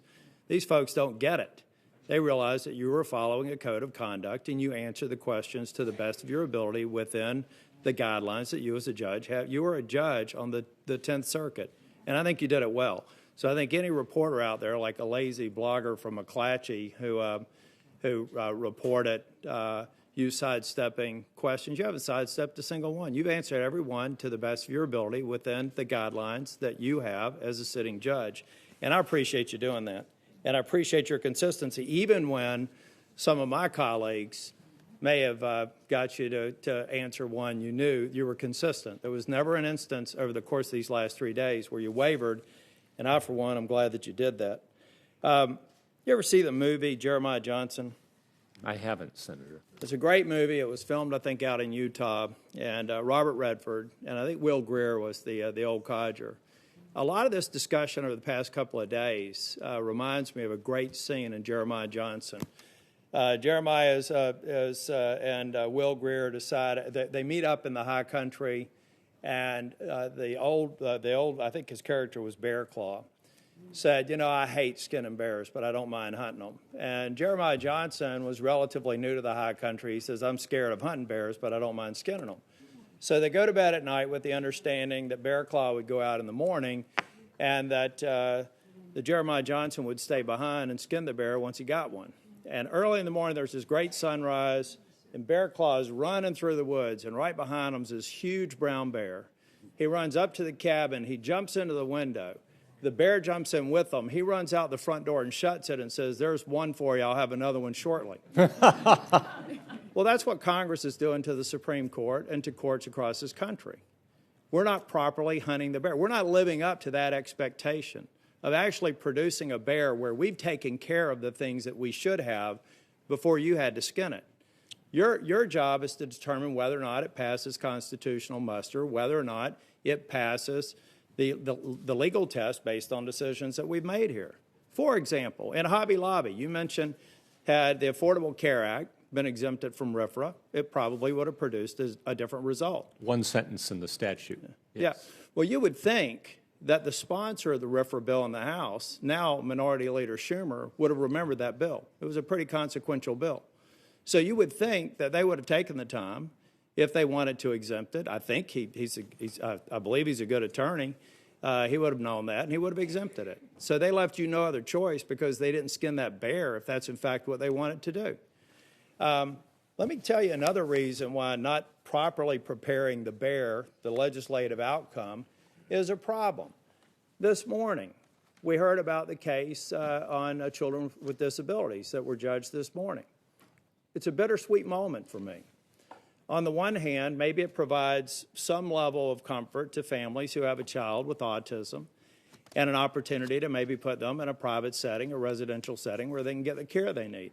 On the other hand, the bear is not ready to be skinned because I know what's going to happen. What's going to happen in all but 9 states that have actually had the courage and dealt with the opposition to come up with a way for a child with autism to have an IEP developed that the public school is not satisfying and have funds go to the private school. We haven't given clarity to those other 50 or 41 states. Parents are still going to have to fight. They're still going to be uncertain. Why? Because we haven't done our jobs. If we're serious about this issue, do our jobs, not force you, because now what's going to happen, I'm not an attorney, but I can pretty much guess what's going to happen in states that haven't had the courage to take this issue on. I had a lot of Democrats vote against the bill. I had probably 50-50. Democrats vote for that bill because there are special interests that don't like opportunity scholarships or don't like public funds going to private schools for other reasons, because they think other students will get access to it, and they're willing to hold these kids hostage when they know they need this help. Now, in North Carolina, we have about 1,200 kids with disabilities because we skinned the bear. We hunted the bear. You didn't have to deal with it because we took affirmative action in the state legislature to do it right. Now what we're going to do is determine the consequences of this action of the court taking the position they did that's in conflict with how you all ruled in Luke P. They're not going to know whether or not they can take the kid in. They're going to have to spend a lot of money probably fighting with the school system to ultimately get that child in the proper setting to be educated. They're still going to have uncertainty. They may have certainty about the legal view of this particular case, but they have no certainty about how they're going to help this child, how they're going to get them the education they need, how they're going to be able to generalize the skills they may learn in the classroom, but like in the case of Luke P., not have it transcend into the home setting. So we haven't done anything good as a result of causing you all to do our job. In fact, you don't do our job well. Legislators are bad judges, and judges are bad legislators, just as you said. So we still have to fix that problem. And I don't think that it's a problem at all for you to say that we have an overweening addiction, liberals and conservatives, to constitutional litigation. Why do they do that? Because we're not doing our job. Because we're going off into our individual conferences and not coming to a consensus on something like education for children with autism. That's not a hard problem. It's one I solved. It's one my colleagues and I solved when I was Speaker of the House in North Carolina. So much of what we're talking about today, the 5 cases, out of all the cases that you've been involved in, are almost all rooted in the reality that we haven't done our jobs. And we're just going, well, you know what? We'll let the judges work it out. I don't want you to work it out because you can't possibly work it out to the level of specificity that is required to give the little guy, that child that needs education, those parents who are living paycheck to paycheck, the certainty that they need to take care of these very, very difficult challenges. So we need to do our jobs. There's virtually no case that was brought up today that people took exception to your position, even when you were in the majority and writing the concurring opinion, that isn't rooted in a lack of definitive action, bipartisan action, problem-solving action by this legislative body. And I, for one, think people should go back to these cases. I don't care if it's, if it's on, gosh, every one of them. I'm not even going to go through them all. Trans Am Trucking, Thompson versus Luke P., all of them, where they're talking about they didn't like your outcome. They didn't like the legislative fix. It should have never required you to fix it, required us to fix it. And Riddle, this is something that I just remembered this morning, or as Senator Hirono was speaking about politics. Do you have any earthly idea what was it, Republicans or Democrats that passed along Colorado that was the subject of Riddle versus Hickenlooper? I don't know. You have no idea. But here's the thing I said last night. I don't think Senator Hirono was here when I said it. You managed to make a lot of people mad there. You exceeded your 50% threshold because you made Democrats and Republicans mad because it benefited them. To some little guy, small party, startup sort of party effort in Colorado. I think the numbers defy the narrative that you're for the big guy, just by the sheer volume of cases that you've heard where there's been great consensus over it. So this whole narrative of you being for the big guy, are you not solving problems that we created? You know, I say oftentimes here, we have this tendency in Senate hearings to bring witnesses before us where many of their problems are rooted in decisions that past Congresses have made, and then we beat you till you bleed, and then we beat you for bleeding. And that's exactly what we're doing here. I think that we really need to look at ourselves and put a mirror down there and ask ourselves, really, a lot of the things that we're potentially criticizing you for are your problem? No, they're our problem. We did not properly dispose of the bear before you were required to skin it. So I'm going to save, I am going to do a part of the third round, but in the interest of time, Mr. Chair, and I'm going to, asking questions, here's one thing I don't intend to do on this committee. I'm on the waiver here, so I'll always be at the tail end of the committee. No matter how senior I get in the Senate, I'll still be here as long as I yield back at least 4 or 5 minutes, and the chair supports me coming back on the committee. I don't ask questions that have already been asked that have been answered satisfactorily. And I think you've done a good job of answering a lot of questions over the last 3 days. And I look forward to what I hope is the final round. And I look forward to supporting your nomination. Last thing, you know what, I'll hold off until that. But there's one thing that I think we do have to talk about in the third round, and that has to do with the disturbing trend that I see here of increased polarization. But I'll wait and talk about that in the final round. And I yield back my 9 minutes and 1 second of time. Thank you very much. Senator Kennedy. And I'm going to go watch Jeremiah Johnson. You got it. Thank you, Mr. Chairman. I want to kind of choose my words carefully here. I've listened really carefully, and I think I've been here as much as anybody else has, if not more. But I still have some questions. I think from my questions and from my comments, I've demonstrated pretty clearly I'm very impressed with you, Your Honor, and I think you'd make a great Supreme Court justice. Some have criticized my friends on the other side for asking you how you would rule in specific cases. And I don't think that's an appropriate question. But if I'm going to be honest, I would have to say I'd love to know the answer to that too. Because we live in a real world. And I can tell you my people, in selecting a president, who he was going to appoint to the United States Supreme Court was one of the main reasons that some of them voted for him. And I can assure you that if you're confirmed, and I think you will be, and you go on the Supreme Court, and I don't think this will happen, but it's happened before, and you act in a way unlike one could reasonably conclude you would act as if, based on what you've said here. I don't know how to put it. If you went on the court and started acting like Andy Kaufman or something, my clients are going to, my constituents are going to have something to say about it. So I don't want the fact that I'm still asking you the questions to be misunderstood, but this is a big deal. I'd like you to walk me through one more time how you would approach construing a statute. Let's suppose a state passes a law that says no law shall discriminate against people on the basis of eye color. I doubt that'll ever come to the U.S. Supreme Court. I doubt a legislature will ever pass it.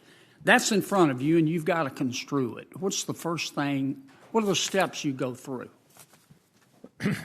Senator, I understand entirely the desire of everyone to want to know the views that I might subscribe to personally and get me to make commitments about how I'd rule in future cases. I understand it. I'm not asking you to do that, Your Honor. I hope you'll understand that. I do, but I'm not saying there's any improper questions. There are only improper answers. And as a judge, as a sitting judge, I am bound by canons of ethics. Right. And I've tried to be as full and as open as I can possibly be, consistent with those canons. And those canons are important. They're important to me because if I did make a bunch of campaign promises here, what's that mean to the independent judiciary? What does that mean to the litigants in front of me? What does that mean for the future of this country? Those things are important to me. And there's a long line of judges who've come before me. And this is an unbroken chain. Mm-hmm. And I don't want to be the weak link. I understand. That's important to me. In terms of statutory interpretation, you start with the text of a statute. You look at its plain words. You consider how a reasonable person would understand those words, the affected persons at the time. Right? You look at them, they have a fixed meaning. And you try and apply it according to its plain meaning as best as you humanly can. Plain meaning to whom, Your Honor? To the average lawmaker, to the people who have to comply? To the people who have to comply, to the average person, the public understanding. Okay. Not a private understanding. We don't live in Caligula's world. Thank goodness. Right? Caligula, who posted, as I've indicated before, his laws so high in a hand so small nobody could read them. He knew what they were. Mm-hmm. Secret law. Right? Ours is public law. That's our system, made by the people and their representatives, a government by the people, for the people. And a judge's job is not to become a legislator and rewrite it and fix the problems in it. What if the words are unclear? Well, if the words well, let me stop for a second. I apologize for interrupting, but I'm probably going to be cut off here in a second. Suppose the words are clear. Do you just stop? You stop. You're done. Well, unless you have a constitutional difficulty. You're talking about a statutory interpretation case, though, so I'm assuming we are just dealing with statutory interpretation. And if the words are clear, you stop. Wouldn't you want to go take a look at the legislative history just to make sure that you're right, that the words are clear? Senator, the Supreme Court of the United States precedent is quite plain on this very point. Mm-hmm. If the words are plain, you stop. In determining whether the words are plain, and look, I'm not about to debate Supreme Court precedent with you. I'll lose handily. But I've read a number of cases that also say it's okay for a judge to take a look not only at the plain meaning of the words, but that legislative history is appropriate. It's not dispositive of what the statute means, but it can be helpful. And it's also okay for a judge to look at a statute and try to imagine what problems the legislative branch was trying to address. And the example I gave last night, admittedly it was late and we were both tired, but I would love, and I'll bet you would too, strike that. I shouldn't have said that. I bet many people would love to have a transcript of the Constitutional Convention that drafted our Constitution. Now, if a member of that convention made certain comments and they were written down and we had a transcript, you couldn't go to his comments and say, well, he must speak for the whole convention. That wouldn't be right. That's a failing of legislative history. But you sure, if Benjamin Franklin said it, you'd want to know it. And that's the case where the legislative history or the problems that the drafters were trying to address could have an impact. Do you think if a statute's clear, you should never look at that? That's honestly a question, not a suggestion. And I take it that way, Senator, and I'm answering it not from my personal preference, but from a matter of precedent. Mm-hmm. And the Supreme Court of the United States, this precedent on this is plain, happily. This one I can give you. If the statute's clear, that's the end of the interpretive exercise for a court. Period. Period.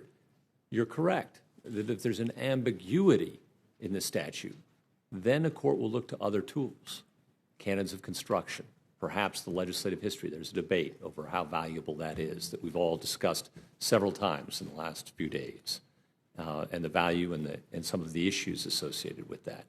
I respect very much the work of this body. When I'm a judge, I like to get every scrap of information anybody wants to put in front of me. I read it all. I take it all seriously.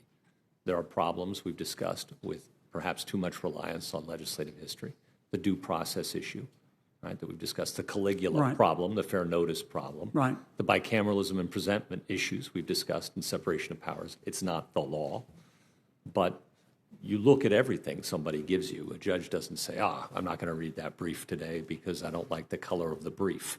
You know, it should be a lighter shade of blue. I look at all material put before me. But when the statute's plain, Senator, the President of the United States says to the judge, stop. Okay. And when it's not plain, which I think is oftentimes the case, well, many times the case, we can probably agree on that. If Senator Tillis or Senator Coons or Senator Franklin passed a bill and it's not clear, then would it ever be appropriate for a judge to say, okay, it's unclear, I'm going to take a look at legislative history, but I'm also going to try to, through looking at the legislative history, try to understand what was the problem they were trying to solve?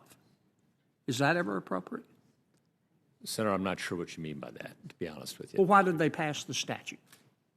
Would you ask yourself, why did they pass the statute? Well, one concern I have with that enterprise is I have a very difficult time getting in the head of anyone else. Mm-hmm.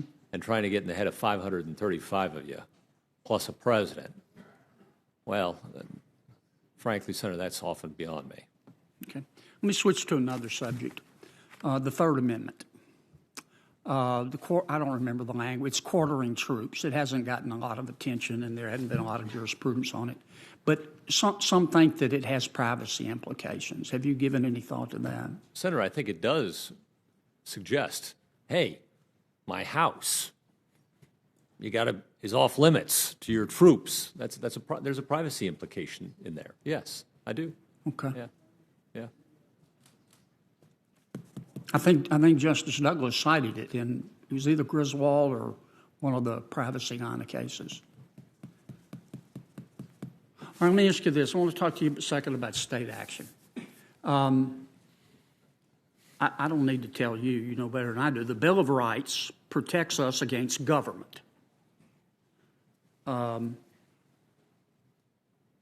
Some state constitutions have bills of rights that actually establish our rights vis-a-vis each other as individuals, but the federal Bill of Rights doesn't do that. It's our protection against government. What's your feeling about the state action requirement? What do you understand a state actor to be? Senator, you're going to have to help me out. In what context are we talking about here? State action requirement is the protections of the Bill of Rights are as against the state, right? Against the government, right? Yeah, right. Yes, if that's what you were getting at, yes. Yes. Yeah. If rights as against the government, they're protections as against the government. Okay, but sometimes there are entities that are alleged to be acting in the shoes of the state, agents of the state. Yes, yes. That's an interesting problem, right? Because Congress today has created a multiplicity of arrangements. And is it government or isn't it government? It's actually a question that arises from time to time. And if you'd like a look at what I've written in the area, I might refer you to U.S. versus Ackerman, another case where I ruled for the little guy, maybe, if you like. And it had to do with whether the National Center for Missing and Exploited Children is a governmental entity. And the line of cases in the Supreme Court goes all the way back to the Dartmouth College case. And it's a fun read in terms of the Dartmouth College case. What qualifies as a governmental entity? The Supreme Court of the United States recently struggled with the issue in the context of Amtrak. So there are questions around this area as to what is government and what isn't. Very important, because if something qualifies as government, it has to square its corners under the Constitution and the Bill of Rights, of course. So, for example, in the Ackerman case, if NCMEC's a governmental entity, it needs to comply with the Fourth Amendment. Can't invade personal privacy without complying with the warrant requirement, for example. Yeah.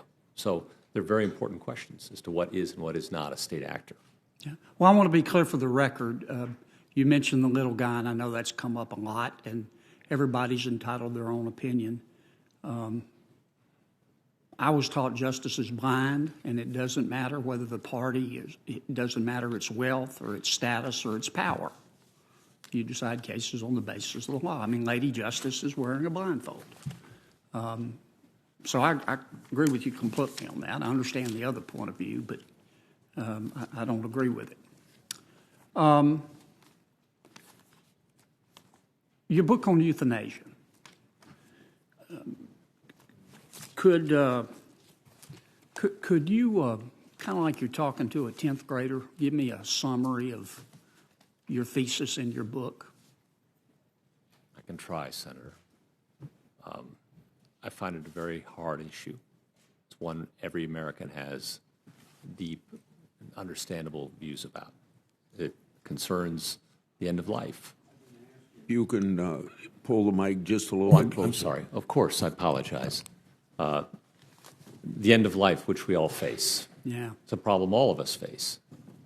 And it's a book in which I struggle with the end of life issues that we all face and how we as a people might consider resolving them. Wrote it before I became a judge as a commentator with my thoughts as an individual, not as a judge. Well, what I read of it, as I told you last night, I didn't read the whole thing, but I read parts of it. It's very well written, and it is something that we all have to deal with and we all think about. Yeah, and I don't I appreciate you having read some of it. I suspect until about a month or two ago, it hadn't been exactly widely read. I have a feeling it is now, Your Honor. Well, I expect it'll make a good door jam for most folks. But I conclude that there is a very important interest in being left alone in life, and that there's an understandable and appropriate zone of privacy there that we need to respect. And we've all experienced it when a parent or grandparent wants to go home. Had enough. It's time. And your thesis, once again, not to replow old ground, but want to be sure I understand, is not based on religion. Goodness knows. It's secular. It's based on your secular moral values. Well, it's not even it's an attempt to to I work don't mean to through- imply they're yours. It's based on, not your, your thesis is based on secular moral values. Yes. That once you cheapen life, once we become desensitized to taking life, it's easier to take the life of those who are less powerful than you and I. Senator, that's one worry I expressed, and that the difference between refusing treatment and killing people raises with it questions about what happens to the least amongst us, the vulnerable, the elderly, the disabled. And I don't profess to have the final answer here. I'm not a philosopher king. But I do know that when you have a more expensive option and a cheaper option, those who can't afford the more expensive option tend to get thrust into the cheaper option. Yeah. And so those are some of the concerns I worked through. It's a long book, it's complicated, and I do not profess to have the right, final, or complete answer. I hoped at most to contribute to a discussion on an unanswered social question where all people, and I do think all people, have a good faith interest in trying to reach some consensus socially on it. Well, it was well written. What I read, it was very well written. Got you an Oxford D.Phil. It was your thesis, wasn't it? More or less. Yeah. Well, it got you an Oxford D.Phil. That's pretty good. How am I doing, Mr. Chairman? Okay. I'm going to yield back my time. Thank you, Your Honor. Thank you, I appreciate Senator. it very much. I appreciate it.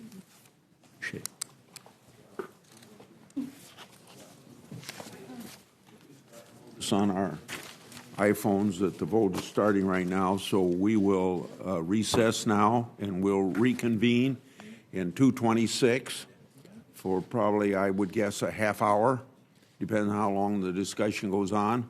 And then we'll come back here and we'll start with the third round.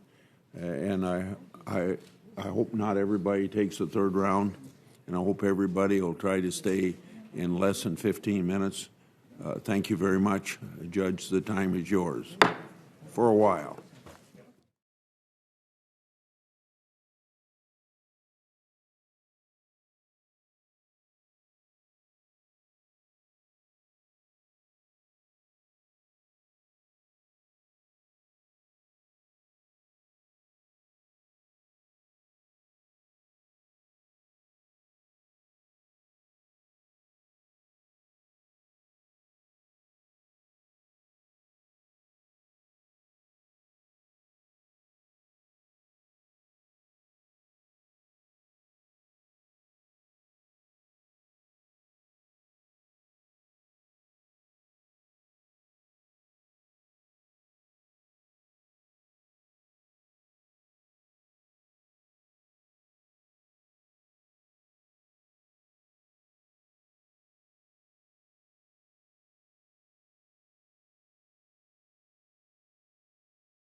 I want everybody to know that I normally don't start until the ranking member's here, but I can go ahead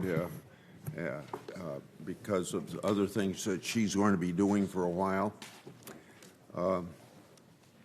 Judge, we're starting out for third round.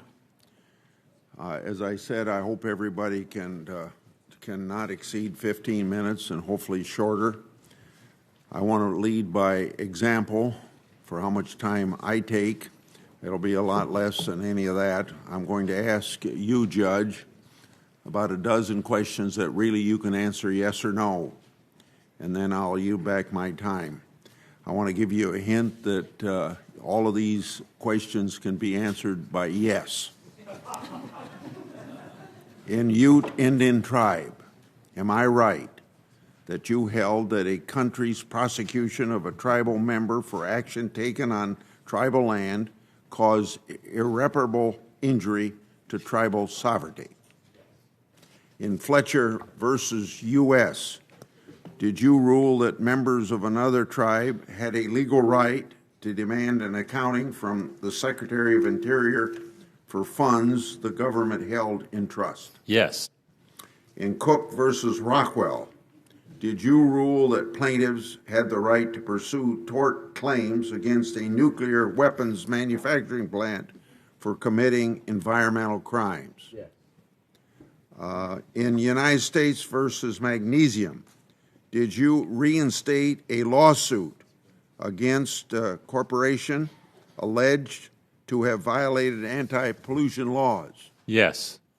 In Energy and Environment Legal Institute, did you uphold a Colorado law requiring that a certain amount of electricity sold come from renewable sources? Yes. In Orr versus City of Albuquerque, did you hold that the pregnancy discrimination claims of two female police officers deserved a trial? Yes. Did you, in two cases, affirm finding by the Department of Labor's Benefit Review Board that retired miners were entitled to black lung benefits from their employers? Yes. In Casey versus West Las Vegas Independent School District, did you hold that a former school superintendent could take her claims for retaliatory discharge to trial? Yes. In Crane versus National Science Foundation, did you hold that an academic employee had been wrongfully terminated from his university position without appropriate findings of fact? Yes. In Browder versus City of Albuquerque, did you deny qualified immunity to police officers who wrongfully arrested a seventh grader for making fake burps in a gym class? I voted that way, yes, in AM, yes, versus Holmes. In Blackman versus Sutton, did you deny qualified immunity to staff at a juvenile detention center for using a restraining chair to punish a pretrial detainee? Yes. Those are just a few examples of cases where you've ruled in favor of what I would call the little guy. But I have one last question. I think that whether you rule for or against the little guy or the great big guy is not the real question. The real question is whether you apply the law faithfully. Would you agree with me on that point? I can tell you I tried my best. I yield back my time, which will be 11 minutes and 33 seconds, and encourage my colleagues to do the same. Senator Durbin. Thank you, Judge. We've asked previous nominees for the court about their experience in private practice and the pro bono work that they've done. Could you tell us briefly what pro bono work you've done as a private lawyer? Oh, gosh. Senator, over the course of my career, it'd be varied. At different points in time, different things. As a judge, I've done a lot of work on the Rules Committee. I've done a lot of work trying to make litigation faster and cheaper. Together with colleagues, I don't deserve a ton of credit. We work by consensus on the Rules Committee. The Capital Habeas Project, again, was a collegial effort. Before that, I would point as I spent time at the Department of Justice. That's not pro bono work, but it's public service.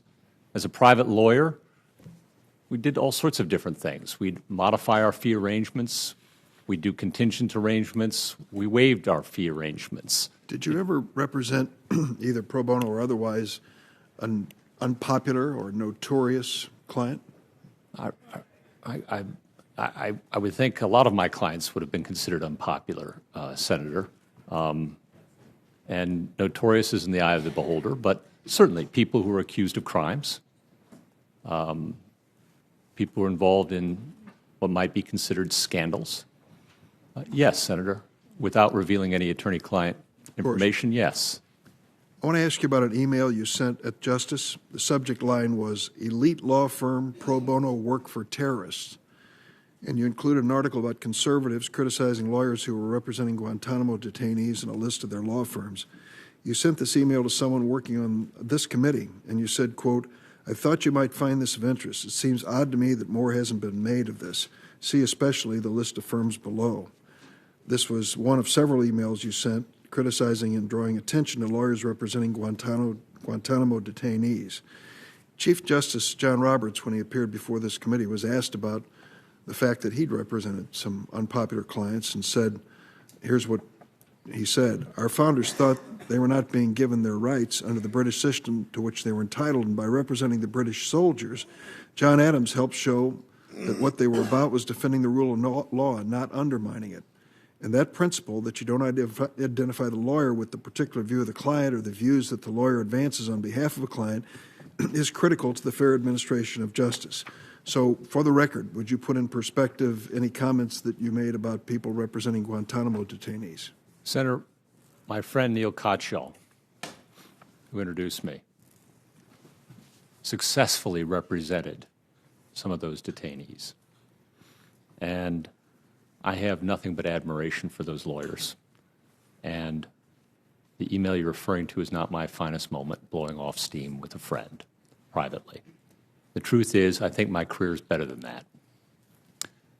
And when I've seen individuals who've needed representation as a judge, when I've gotten handwritten pro se filings, and I've seen something that might have merit in it, I picked up the phone and I've gotten a lawyer for that person.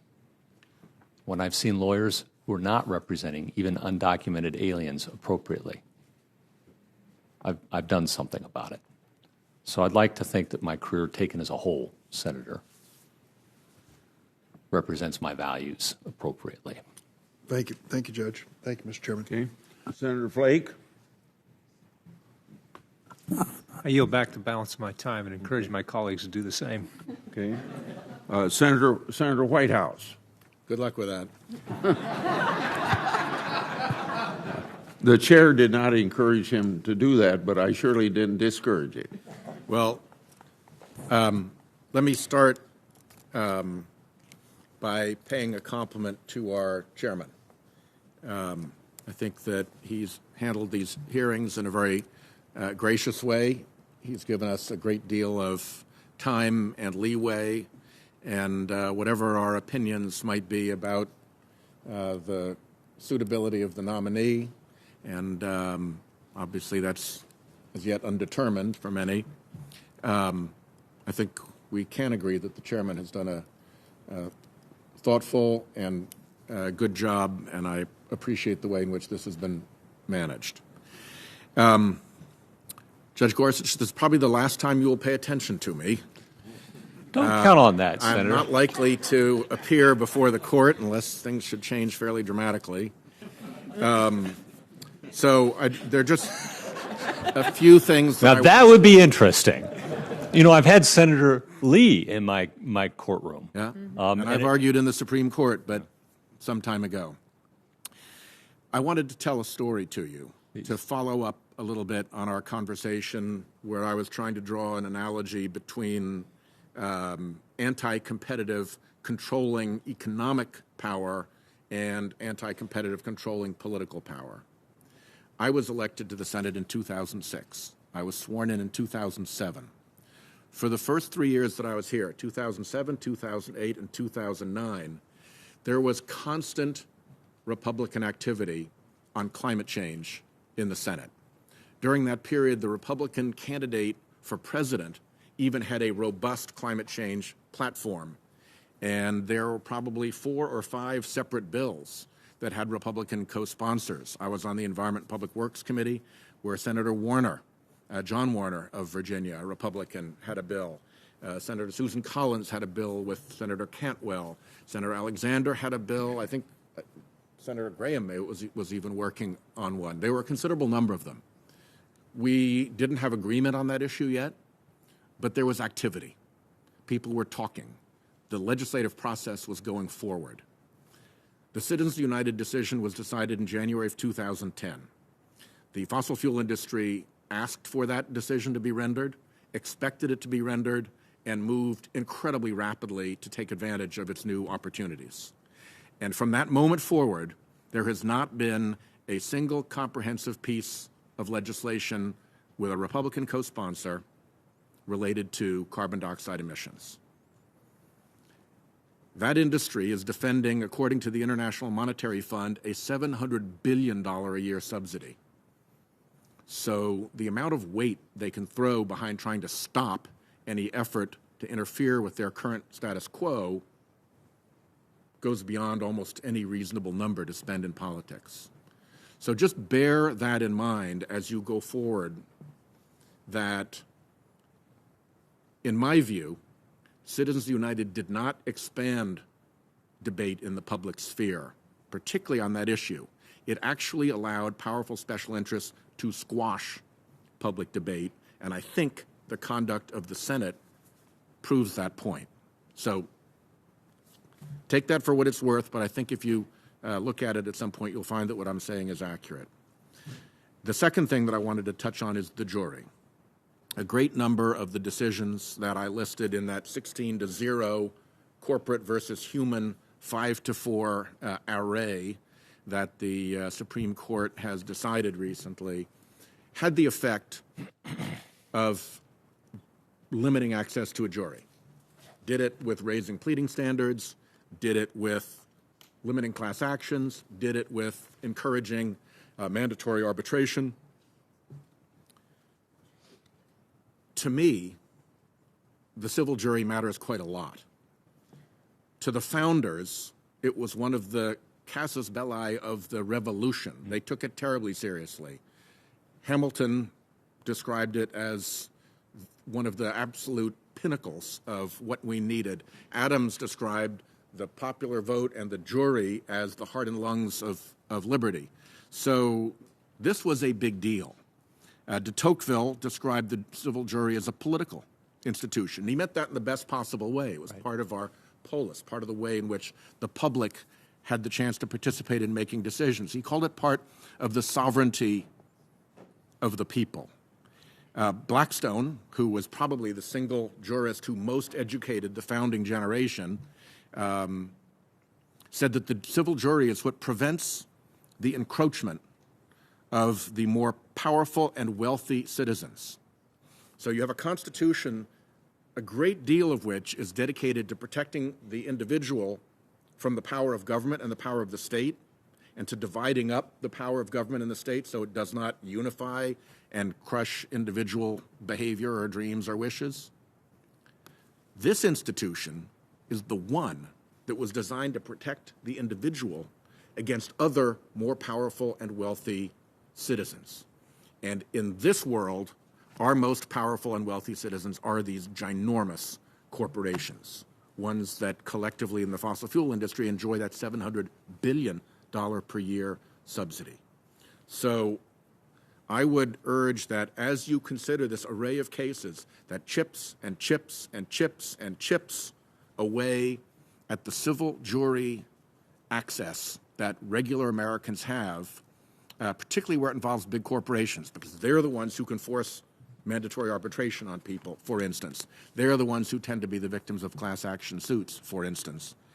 That you bear that in mind. Are you sensitive to that so-called political institution of the civil jury, and do you agree with me that it has a role in defending the little guy against the more powerful and wealthy citizens? Senator, I've talked a lot about the Seventh Amendment over the last 3 days. Quite a lot. I'm a believer in the civil jury system. And I don't know whether it's the very bulwark of liberty or the palladium of liberty. You've got the Hamilton quote. Good for you. Right? Yep. They debated that. Yep. Which one it was. Yep. But I'm a big believer in it. I spent a lot of time in the trial trenches of the law. I saw the value of the jury system. And yes, Senator, I'm a big believer in civil juries. And I think my record proves it. Stick with it, because it's going away unless the judiciary breathes a little bit of life into it. And at the moment, I think the Supreme Court is leaning the opposite way. The last thing I want to ask you has to do with an email that you sent back in some time ago, but I think you'll remember it, back in February of 2006. The scene was Attorney General Gonzalez's testimony to this committee with respect to the terrorist surveillance program. Okay. It was the testimony that led to the Department of Justice Inspector General investigation. And I have the declassified version of it here, which found that the Attorney General's testimony was incomplete and confusing, and that it was confusing, inaccurate, and had the effect of misleading those who were not knowledgeable about the program, which was obviously all of us, because it was a classified program and we had not been read into it. On this day, when the Attorney General of the United States was giving misleading, confusing, and inaccurate testimony to this committee, you emailed back to Kyle Sampson and William Maschella, "I think the AG is doing a really nice job today. He's running circles around the committee members."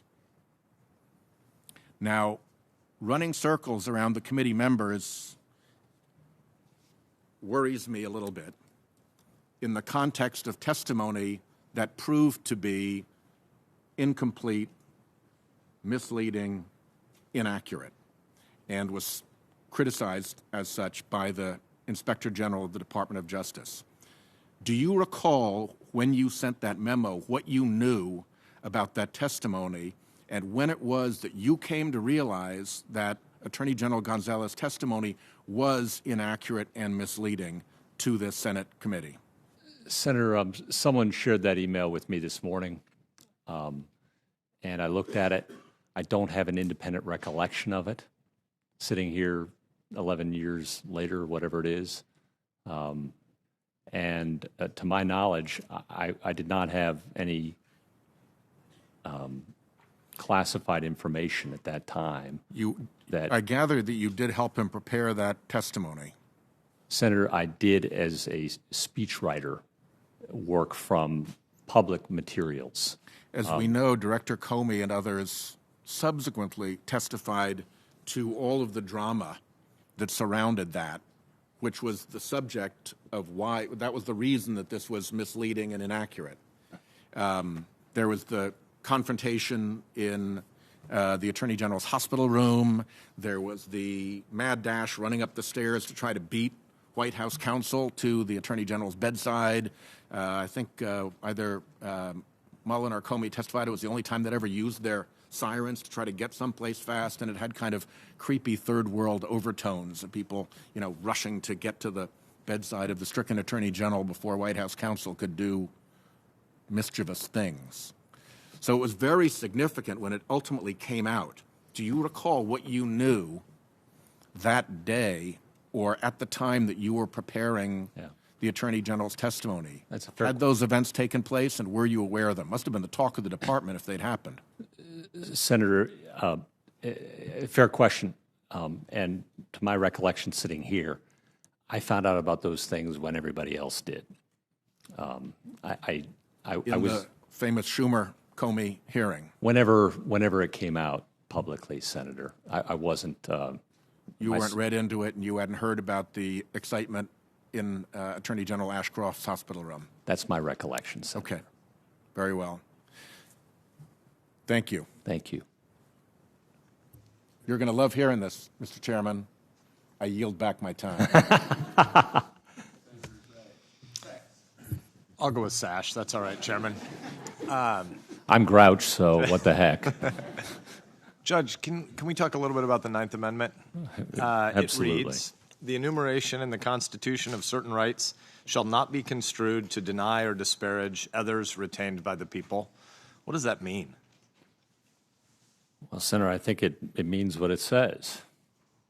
The Ninth Amendment's not been much interpreted by the Supreme Court. There are different views about its effect and its meaning.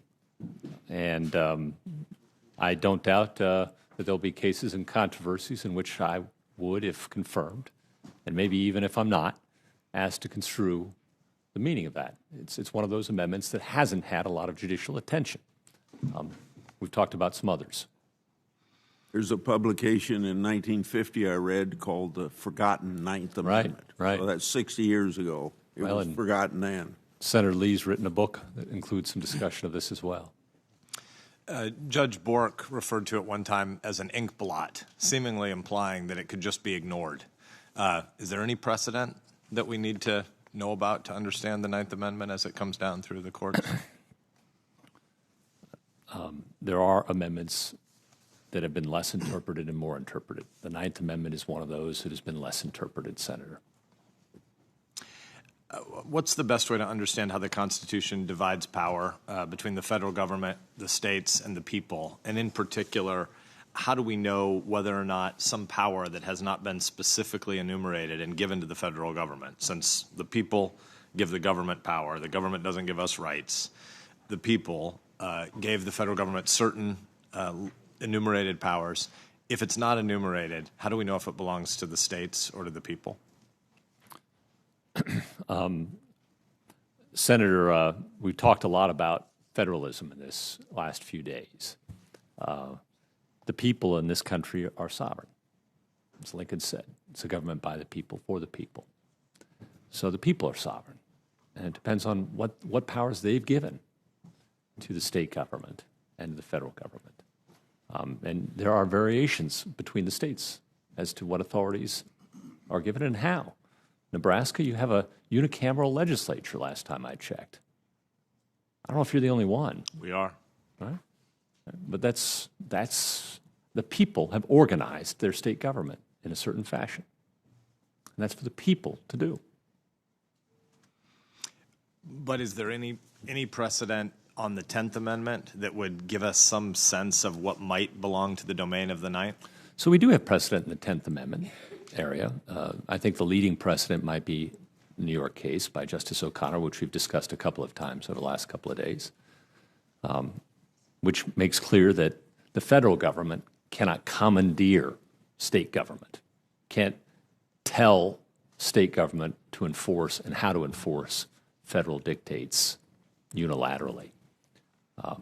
Now, there's some, there are limits to that principle too. 55-mile-an-hour speed limit, which is a federally induced requirement, has been upheld, attached to the spending authorities. There comes a question of how far Congress can go in conditioning funds before it winds up commandeering a state government. I want to ask more questions about the ways that you would recommend that future hearings be conducted, but you won't answer. So instead, I will just agree with the Senator from Rhode Island in commending the chairman on how he's run the last 3 days. Thank you, sir. Thank you, Senator. Senator Klobuchar.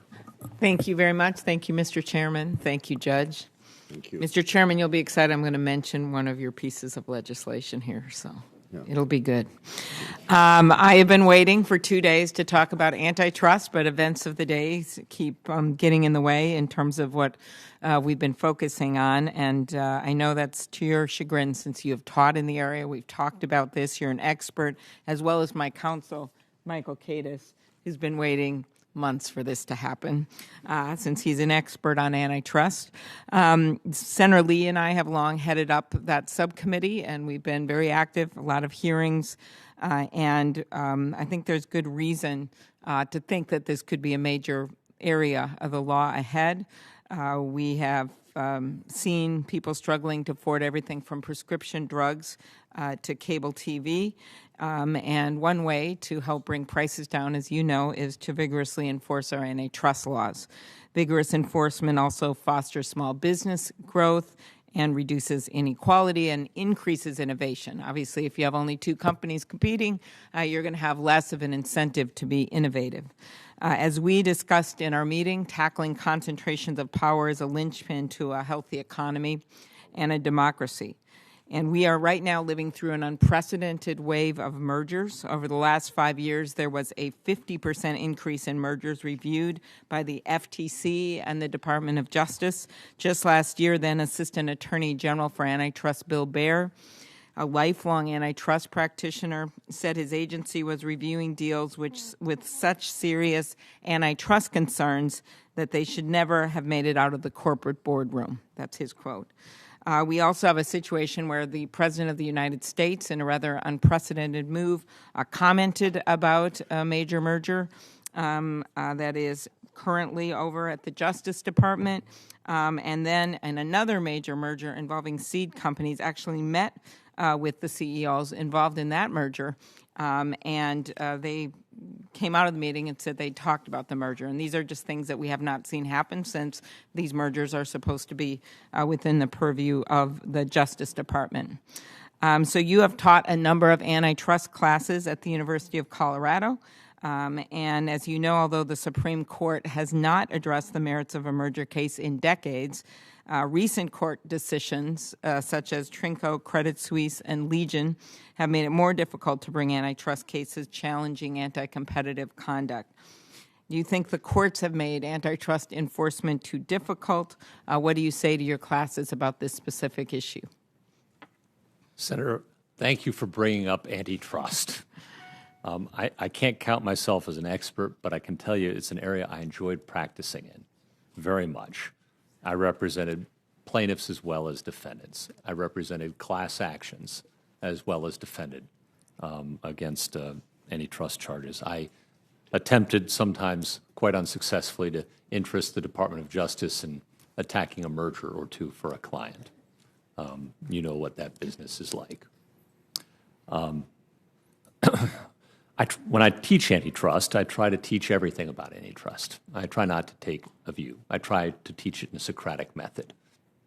I try to expose my students to the roots of our antitrust decisions, Appalachian Coal, what might be classified as the biggest bad school. Right? I try to expose them as well to the Chicago School, which, you're a graduate of the University of Chicago, and give them some sense of the economics that lie behind that. And then I try to expose them as well to more recent learning in this area and expose them to Professor Sunstein and his book Nudge.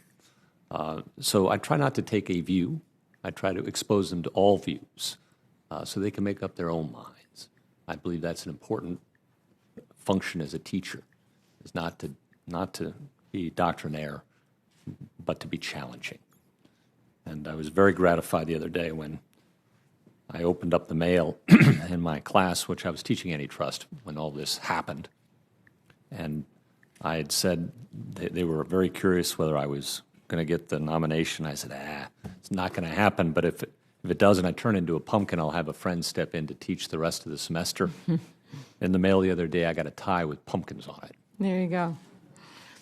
Mm-hmm. So what do you see as the dangers to consumers and innovation if the courts make antitrust enforcement too difficult? Well, the real problem at the end of the day, you have a problem of lack of competition between competitors. And then, of course, that filters down to the consumer level. And what that yields are higher prices and lower output, deadweight loss to the economy, loss of production. And those are real harms. Mm-hmm. And the antitrust laws, as you know, were the original federal regulatory regime. That was it for the national economy for a long time. And they're still vital and brilliant in their simplicity and design. You know, one issue that's particularly important to me, and this gets into my bill with Senator Grassley, which I won't ask you to comment on. He's been very vigorous and done some great work in this area, is the pay-for-delay pharmaceutical agreements, where prescription drug companies actually pay generic drug companies to keep their cheaper drugs out of the market. These deals, in our view, can increase the cost of prescription drugs by billions of dollars a year. There's actually a CBO score on that. And until 2013, some courts had treated such agreements as per se legal. Then the Supreme Court, as you know, and FTC v. activists held that they were subject to the rule of reason. And I know you teach that case because it's on your antitrust syllabus. So what do you understand its reasoning and holding to be? And do you believe it was correctly decided? You may not want to go into that part, but how do you describe this case to your students? Well, it's a great case. And as you'll recall, or at least as I remember it, because I do teach from it, and the year it came down, I had my students argue both sides, and half of them play the Supreme Court. And they correctly predicted the outcome. It was quite impressive. As I recall, one side was arguing for a per se unlawful rule. The other side was arguing for a per se lawful rule. And the Supreme Court, through Justice Breyer, as I seem to remember, who himself is an antitrust expert, said that the rule of reason applies, in part because we as courts, he said, hadn't had a lot of experience in this area and are very leery about making any per se rules, any bright line rules, until we have some experience. That's one lesson we've learned in antitrust law over the years, is to be cautious about per se rules, either direction, and before you have some experience, and that you can learn from the economics as you go.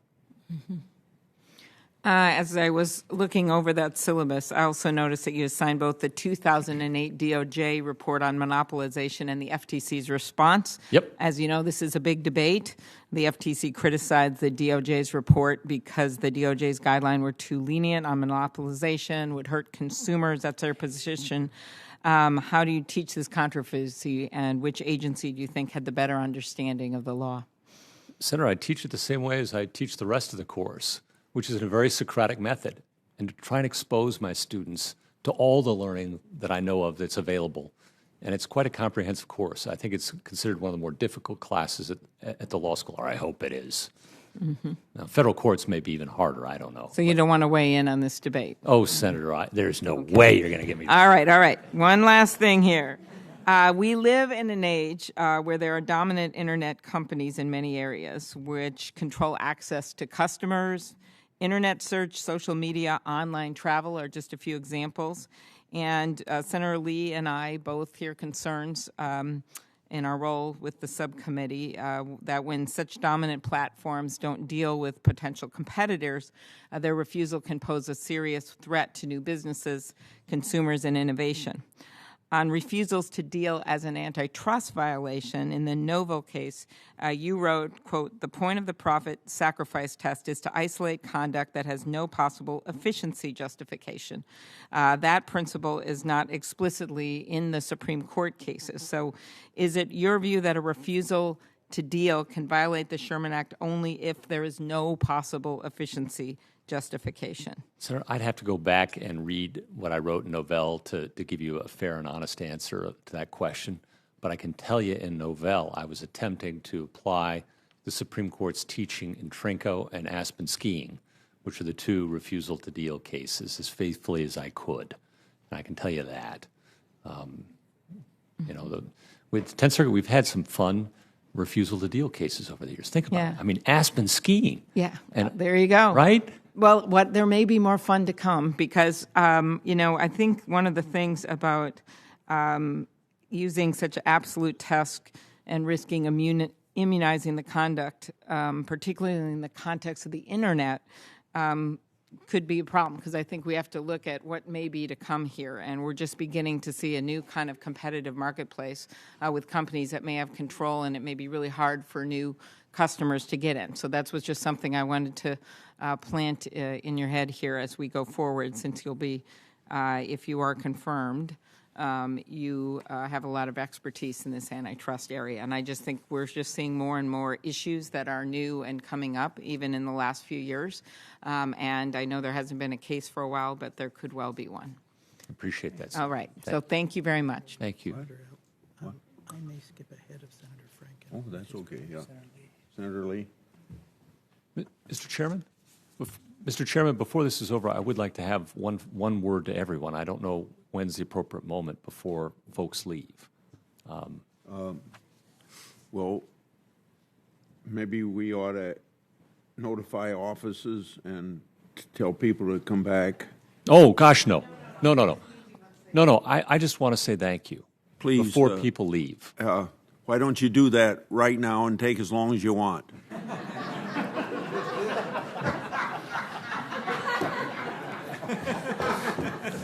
Does that mean I get to leave? No, I just know some people are walking out the door, and I just want to say this for the record, and if there's anybody left watching, I still want to catch them, the American people. I've spent the last, 2 months in these buildings with you, 72 of your colleagues. And I wish the American people could see what I've seen. That's all. I think if they had seen what I've seen, they'd be much bigger believers in their government than they are. It's not perfect. My branch isn't perfect. But I'm a believer in it. And I want to thank you, all of you, each and every one of you, for doing what you do for the American people, the seriousness with which you take this project. Mr. Chairman, for the courtesies you have all shown me, each and every one of you. Thank you. That's what I wanted to say before folks went home. God bless you. Senator Lee. Thank you, Judge, and thanks for your nice comments about our institution. We're not an institution that receives a lot of praise every day, and that means a lot. You deserve a lot more than you get. I wanted to cover one thing with you very briefly. One of my colleagues mentioned a few minutes ago an email that you had sent praising remarks by Judge, then Attorney General Alberto Gonzales back in 2006, February 6, 2006. I've got a copy of the transcript from that day. The remarks that you were supposedly praising were made and are recorded on page 53 of the transcript, which I offer into the record, and I also ask unanimous consent to offer those portions of the transcript and a copy of the email into the record. Okay. Without objection, so ordered. The comments that were the subject of that discussion, recorded on page 53 of the transcript, indicate that the committee took a break and reconvened after lunch at 1:45 p.m. on the date in question. The email, which I've offered into the record and which was sent by you on February 6, 2006 to Kyle Sampson and Will Moshello, was sent at 1:17 p.m.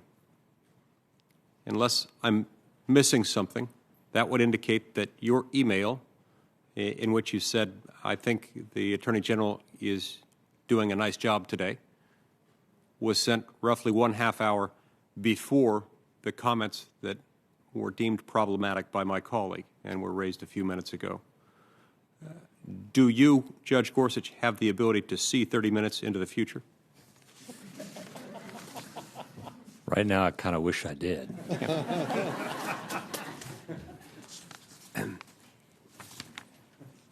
I would find it very impressive if you did, but absent that very remote possibility, I would submit to my colleagues that it is impossible that the email that Judge Gorsuch sent on February 6, 2006 at 1:17 p.m. had any reference to the comments made reference to by my colleague from Rhode Island a few minutes ago. That is all. Thank you. Thank you, Senator. Thank you, Mr. Chairman. Thank you, Your Honor, and I want to thank my colleague, Senator Franken, for allowing me to go ahead. I have a speech to give with a colleague in the Capitol in a few minutes.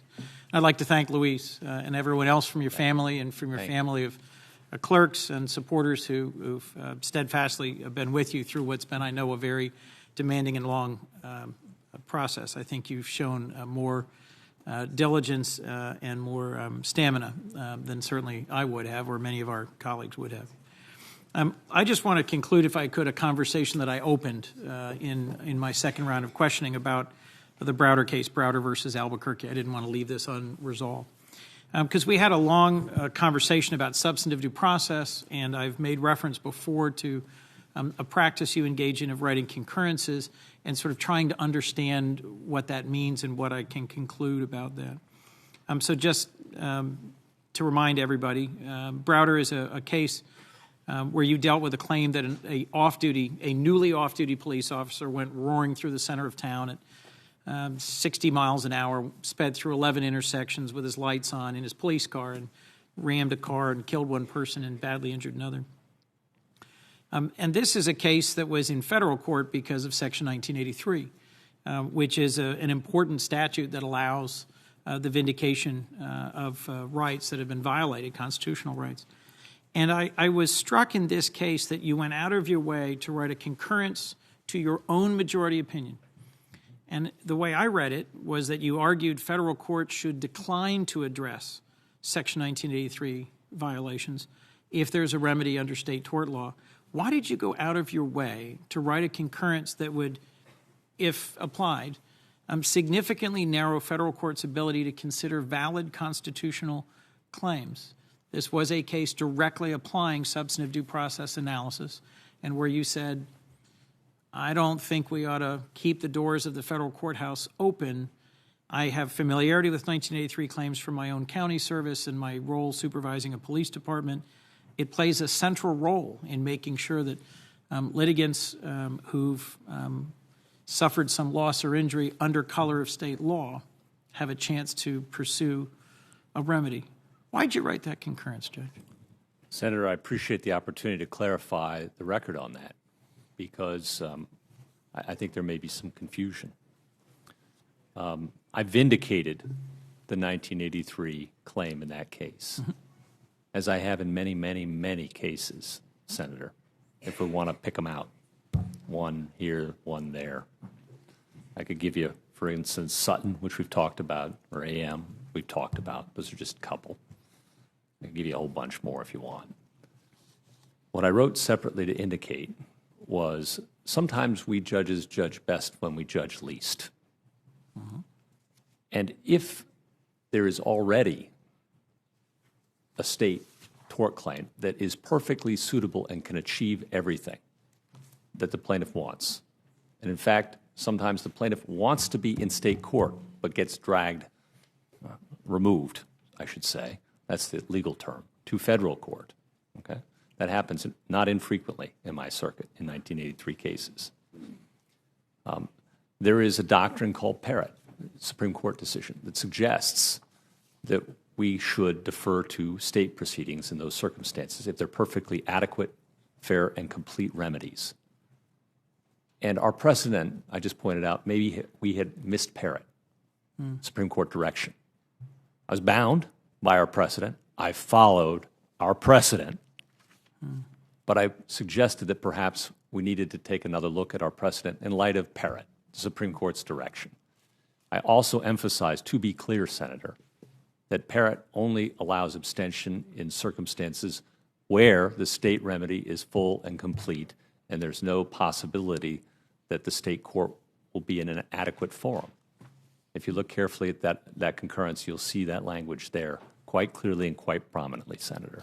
And perhaps I misread it. In my consideration of it, I was struck by this in part because it seemed in Zimmerman there was already a 1990 Supreme Court decision that suggested Parrott shouldn't be applied in that way, in that context. But you know, the larger point for me is that in Browder you're suggesting the Supreme Court, you're pointing in the concurrence, you're pointing that the Supreme Court could overturn precedent to narrow the scope of 1983 in this way, to limit the situations where federal courts would hear constitutional claims. But in our conversation about RFRA and for-profit corporations and religious rights under Hobby Lobby, you pointed repeatedly saying that should be done by Congress. This is what the legislative branch should do, not what the court should do. So it seemed to me there was some tension between the way you looked at another situation where you issued a concurrence saying, I'm bound by precedent, but I don't like it, and I think we probably ought to make a change. Instead of pointing it our way, you pointed it at the direction of the Supreme Court. If you thought 1983 should be narrowed, why didn't you call on Congress to make that change? Senator, respectfully, I believe you are misreading what I wrote. I wasn't advocating limiting 1983 in any way, shape, or form. I was suggesting that perhaps we, as a court, hadn't paid sufficient attention to the Supreme Court's direction in Parrott. That's it. And in all of these cases, I apply our precedent and the precedent of the United States Supreme Court and the directions of Congress as faithfully as I can, without any secret hidden agenda, Senator. None. And in Browder, I upheld the plaintiff's claim. That's what I did. That's my record. That's in right. that case. The majority opinion which you wrote, which is a 3-judge opinion, upheld the claim. But I guess what drew it to my attention was your comments about substantive due process, and as we said before, 2 of them were Supreme Court sites. Thank you for acknowledging that. But that's a choice to say substantive due process, which is subject of some debate among scholars and justices, is uncharted, open-ended, murky, has a paradoxical name, substantive and due process. And I just wanted to come back again, because this is where we ended the previous round of questions, to see if I misunderstand how you interpret substantive due process. What are the factors that you look at? Because this goes back to the Casey and Glucksberg and others. What are the factors that you look at to determine whether a right is fundamental and appropriately protected under substantive due process under the 14th Amendment? Senator, I look to precedent. And in the Browder case, I applied the precedent of our court and the Supreme Court of the United States. And our precedent indicated that the plaintiffs had a claim that should be vindicated. And I upheld the plaintiff's claim. There additionally was precedent from the United States Supreme Court that suggested that in circumstances where the state courts are open and available and there's no indication that there'd be any unfairness, that perhaps, sometimes, judges judge best when they judge least. Don't make more new law than you have to. That's a principle that I think good judges bear in mind when they can. That's not to say you always write the narrowest or crabbed or strictest construction. You try and come up with a fair construction. But that sometimes, if everything's available that might be made available to a party to be made whole, not to restrict their access in any way, shape, or form, Senator. But if everything can be done that can be done, then perhaps we should stay our hand once in a while. Well, that's reassuring. As I suspect you well know, Section 1983 was originally enacted. It's been referred to casually as the Ku Klux Klan Act because it, in the Reconstruction era, was an avenue into state court to allow citizens who couldn't get any redress in state courts to get into federal court, Absolutely. as a way to protect constitutional rights that were newly enacted after the Civil War. And it's one that, in my role as a county elected, where I was trying to monitor whether or not my police department, the police department of the county, for which I was indirectly responsible, was conducting themselves in full compliance with the rights of our citizens. One of those early indicators is how many 1983 filings do you see in any municipality, in any county. And I wanted to make sure I didn't misunderstand your ruling in Browder and your concurrence in particular as indicating some enthusiasm for narrowing access to federal courts for litigants. So if I hear you right, your concurrence, again, an unusual thing to do to write a concurrence to your own unanimous majority opinion, is simply expressing that if you are confident that there is no threat to recovery in a state court, that someone injured, as the individual who was killed was, and her family member, should go to state court where tort law is fully developed and there's a great deal of precedent Right. rather than to federal court. Right. But this is no suggestion on your part that constitutional rights don't belong in litigation. The transition point I made earlier was the 2005 article where you were suggesting some have too much enthusiasm for pursuing relief in the federal courts. No, Senator, I think you now have a handle on where I was coming from. I appreciate the opportunity to clarify that. I think your summary right there at the end gets it. Well, I'll have some more questions for the record, if I might. I appreciate the opportunity that I've had to meet with you and to ask a number of questions and the seriousness with which you've taken my questions and the deliberations of this committee as a whole. Thank you very much. Likewise, Senator. I thought you said Cornyn. Oh, Crapo. Senator Crapo. Well, thank you, Mr. Chairman. I'm going to simply say thank you, Judge, for giving us this time and for your candor with us as we have asked you questions. I'm not going to ask you any further questions and will yield back my time. Thank you, Senator. Senator Franken. Thank you, Mr. Chairman. And may I just add, with a number of my colleagues, my admiration for the way you've done this. Thank you. And Judge Gorsuch, for your family, your wife, and your clerks, and you for hanging in there. Before I begin, I'd like to ask consent that the following letters be entered into the record, Mr. Chairman. The Leadership Conference on Civil and Human Rights, Bend the Arc Jewish Action, and the National Education Association. Those three documents without objection will be entered. Thank you, Mr. Chairman. Judge, during oral arguments for Shelby County, Justice Scalia seemed to suggest that it's the court's job to step in when Congress's motives can't be trusted. Justice Scalia questioned the significant rise in support for the Voting Rights Act when Congress voted for its reauthorization in 2006, which passed the Senate 98-0 and the House 390-33. He essentially said that a senator would have nothing to gain by voting against reauthorizing the Voting Rights Act, and that, as a result, the court should not read anything into the overwhelming support for the bill. Justice Scalia said, and I quote, "It's a concern that this is not the kind of question you can leave to Congress," end quote. He went on to say, quote, "Even the name of it is wonderful, the Voting Rights Act. Who is going to vote against that in the future?" When the Solicitor General suggested that it would be unusual to analyze Congress's judgment in this way, Justice Scalia said, and again, quote, "I'm not talking about dismissing it," meaning Congress's judgment. "I'm talking about looking at it to see whether it makes any sense," end quote. So he is suggesting that the court look at Congress's judgment to see whether it makes sense. Now, this highlights two things that are pretty concerning to me. One, Justice Scalia's cynicism about lawmakers' motives. His remarks demonstrate a contempt for Congress that, in my view, also demonstrates a willingness to engage in the kind of judicial activism that many of my colleagues are quick to condemn. A willingness to, quote, unquote, legislate from the bench. Justice Scalia's willingness to reach beyond the legislative history to question Congress's political motivations disrespects the separation of powers. And two, Justice Scalia's remarks ignored the facts.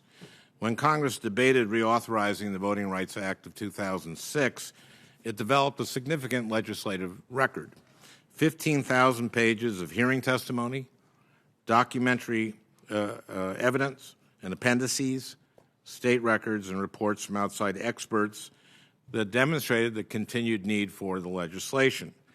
To suggest Congress's support for the bill was based on anything other than substance ignores the reality that more members of Congress supported the Voting Rights Act because the legislation accomplished on an ongoing basis exactly what Congress designed the Voting Rights Act to accomplish.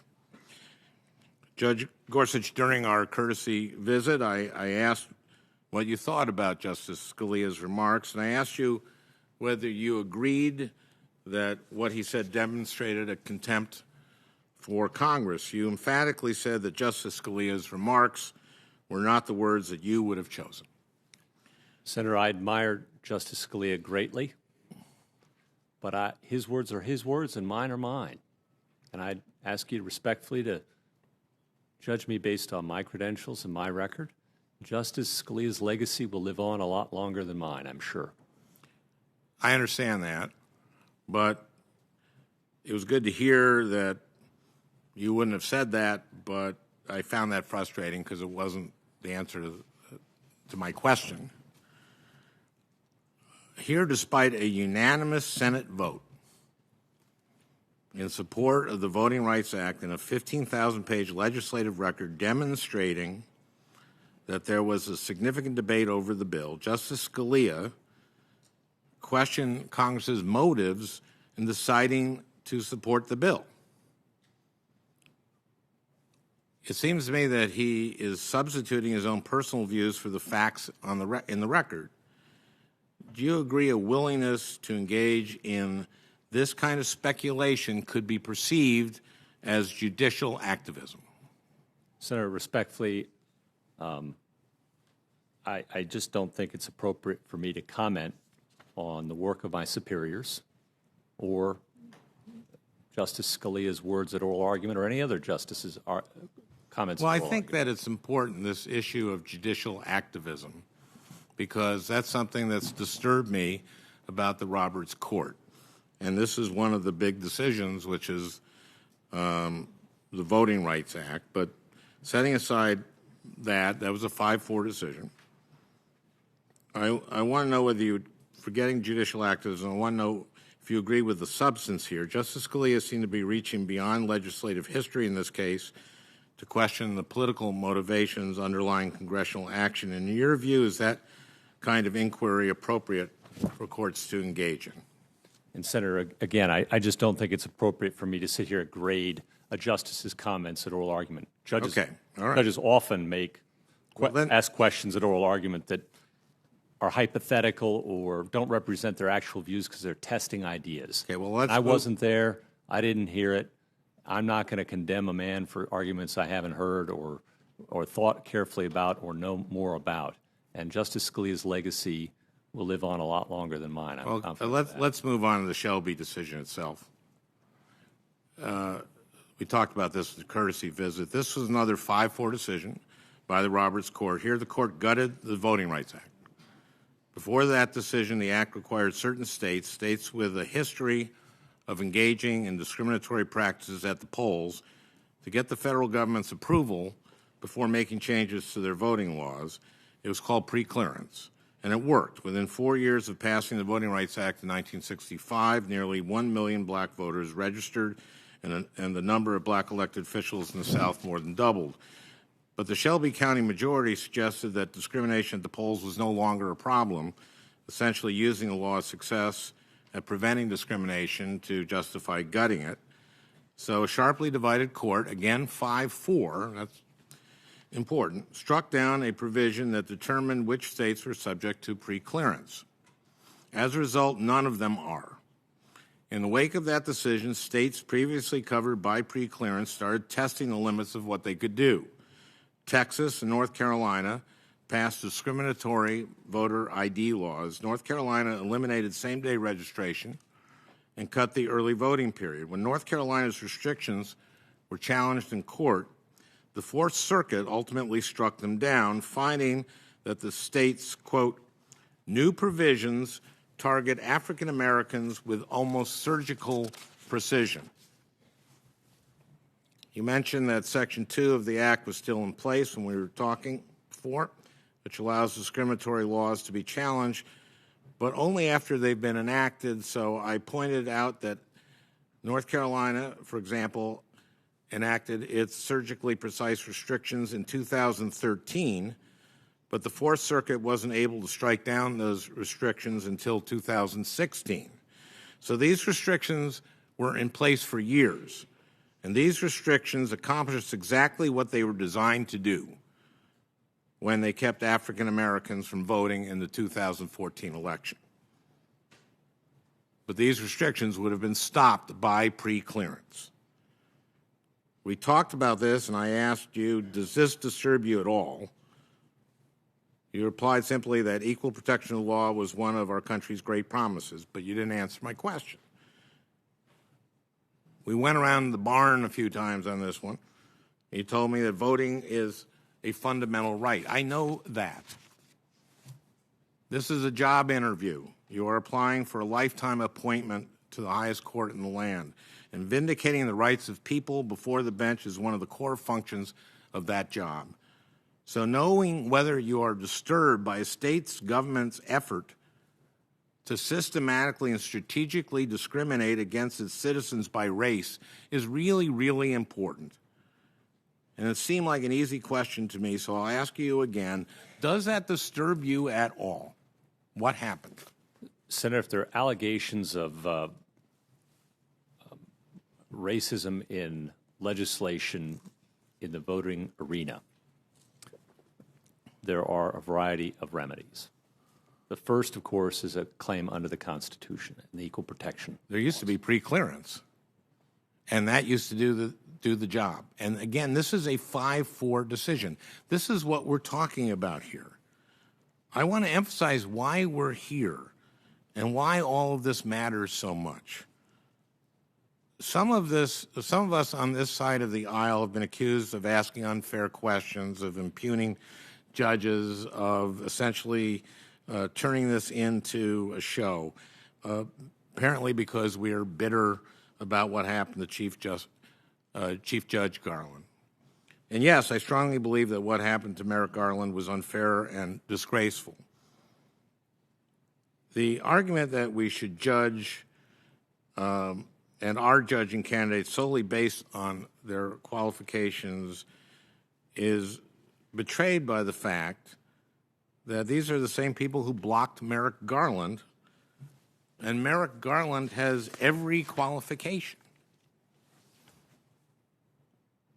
He is a man who is recognized as one of the best appellate judges in this country, in large part because he's developed a reputation for bringing judges across the ideological spectrum together to craft strong consensus decisions. So yes, I was looking forward to his nomination moving forward, but I don't blame you, Judge Gorsuch, for what happened to him. And ultimately, this isn't about Judge Garland. If Justice Scalia had died 1 month ago, and we were here today with President Trump's nominee, we would be talking about the same things. I think I and all my colleagues have asked tough but fair questions about your record, about your judicial philosophy, and about your ability to understand the practical outcomes of these decisions. And it's because we are deeply concerned about the Roberts Court's, what the Roberts Court's rulings have done for the rights of Americans. In one 5-4 decision after another, we have seen the Roberts Court go out of its way to answer questions not before it, to overturn precedents, to strike down laws enacted by Congress, and to do all of this at great cost to consumers, workers, small businesses, to middle-class Americans, to those who don't own a car and don't have a driver's license. So it's harder for them to vote. We talked about forced arbitration. Through a series of 5-4 decisions, the Roberts Court has eroded Americans' ability to seek justice in the courts when they've been cheated or mistreated by a corporation with vast resources. We talked about voting rights. Shelby, another 5-4 decision. The court gutted a key provision of the Voting Rights Act and with it suppressed African-American votes. That's what it did.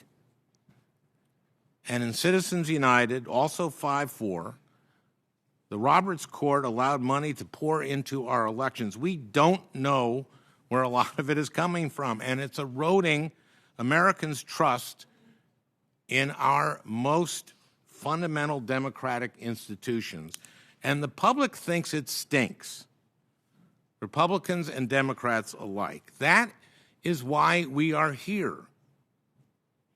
This is about people getting to court.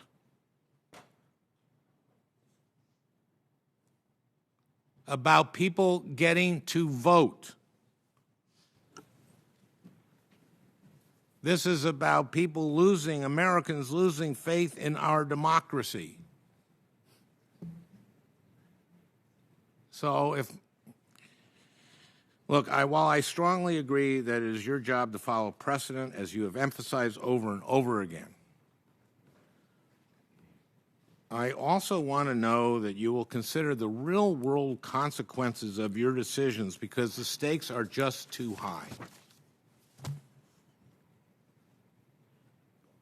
I want to know that you understand why we have been here and why we have been asking you the questions. Because, and I think Senator Whitehouse spoke very, very clearly on all these 5-4 decisions. And I just want to hear from you that you understand what the stakes of this are.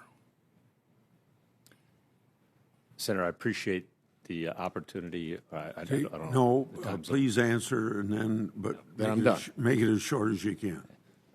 I can do that. We're all in the same boat together. The ship, we're all in it. And either we're all going to hang together or we're going to hang separately, to mix my metaphors this late hour. And the fact of the matter is, Senator, of course I care about this country. I care deeply about this country, and I know you do too. Thank you. Senator Cornyn. Judge, let me offer an alternative point of view to my friend Senator Franken's dystopian description of where the country is and the role of the court. I'm particularly concerned about his description of the court's decision in Shelby County versus Holder, because I was part of the Senate Judiciary Committee, a number of us were, when we voted to reaffirm the Voting Rights Act, to reauthorize it, and recognized it as one of the great accomplishments of America in terms of protecting and vindicating the rights of people, everyone, to vote. But as you know, Congress didn't, and the Supreme Court did not gut the Voting Rights Act. Section 2 remains a part of that important historic legislation. And so I just recoil when I hear people describe what the court did as gutting the Voting Rights Act. Here's what the court did. Congress, when it reauthorized the Voting Rights Act, did not update the formula by which the Section 5 applied, which would require pre-clearance in states, so they couldn't even change their own voting laws because they were covered by pre-clearance. They had to ask permission of the federal government, the Department of Justice, and other, in order to do so. But for some reason, rather than update the formula with current voting records, it had decades-old, several decades-old voting information, which had an impact of keeping more states and more municipalities, more governmental entities within the pre-clearance requirements of Section 5. The irony of this is the Voting Rights Act has vindicated and protected voting rights in an unprecedented sort of way. And even those states that had been swept up into the pre-clearance requirements, let's say back in the 60s, had better outcomes for minority voters than many states that were not covered by Section 5, the pre-clearance requirement.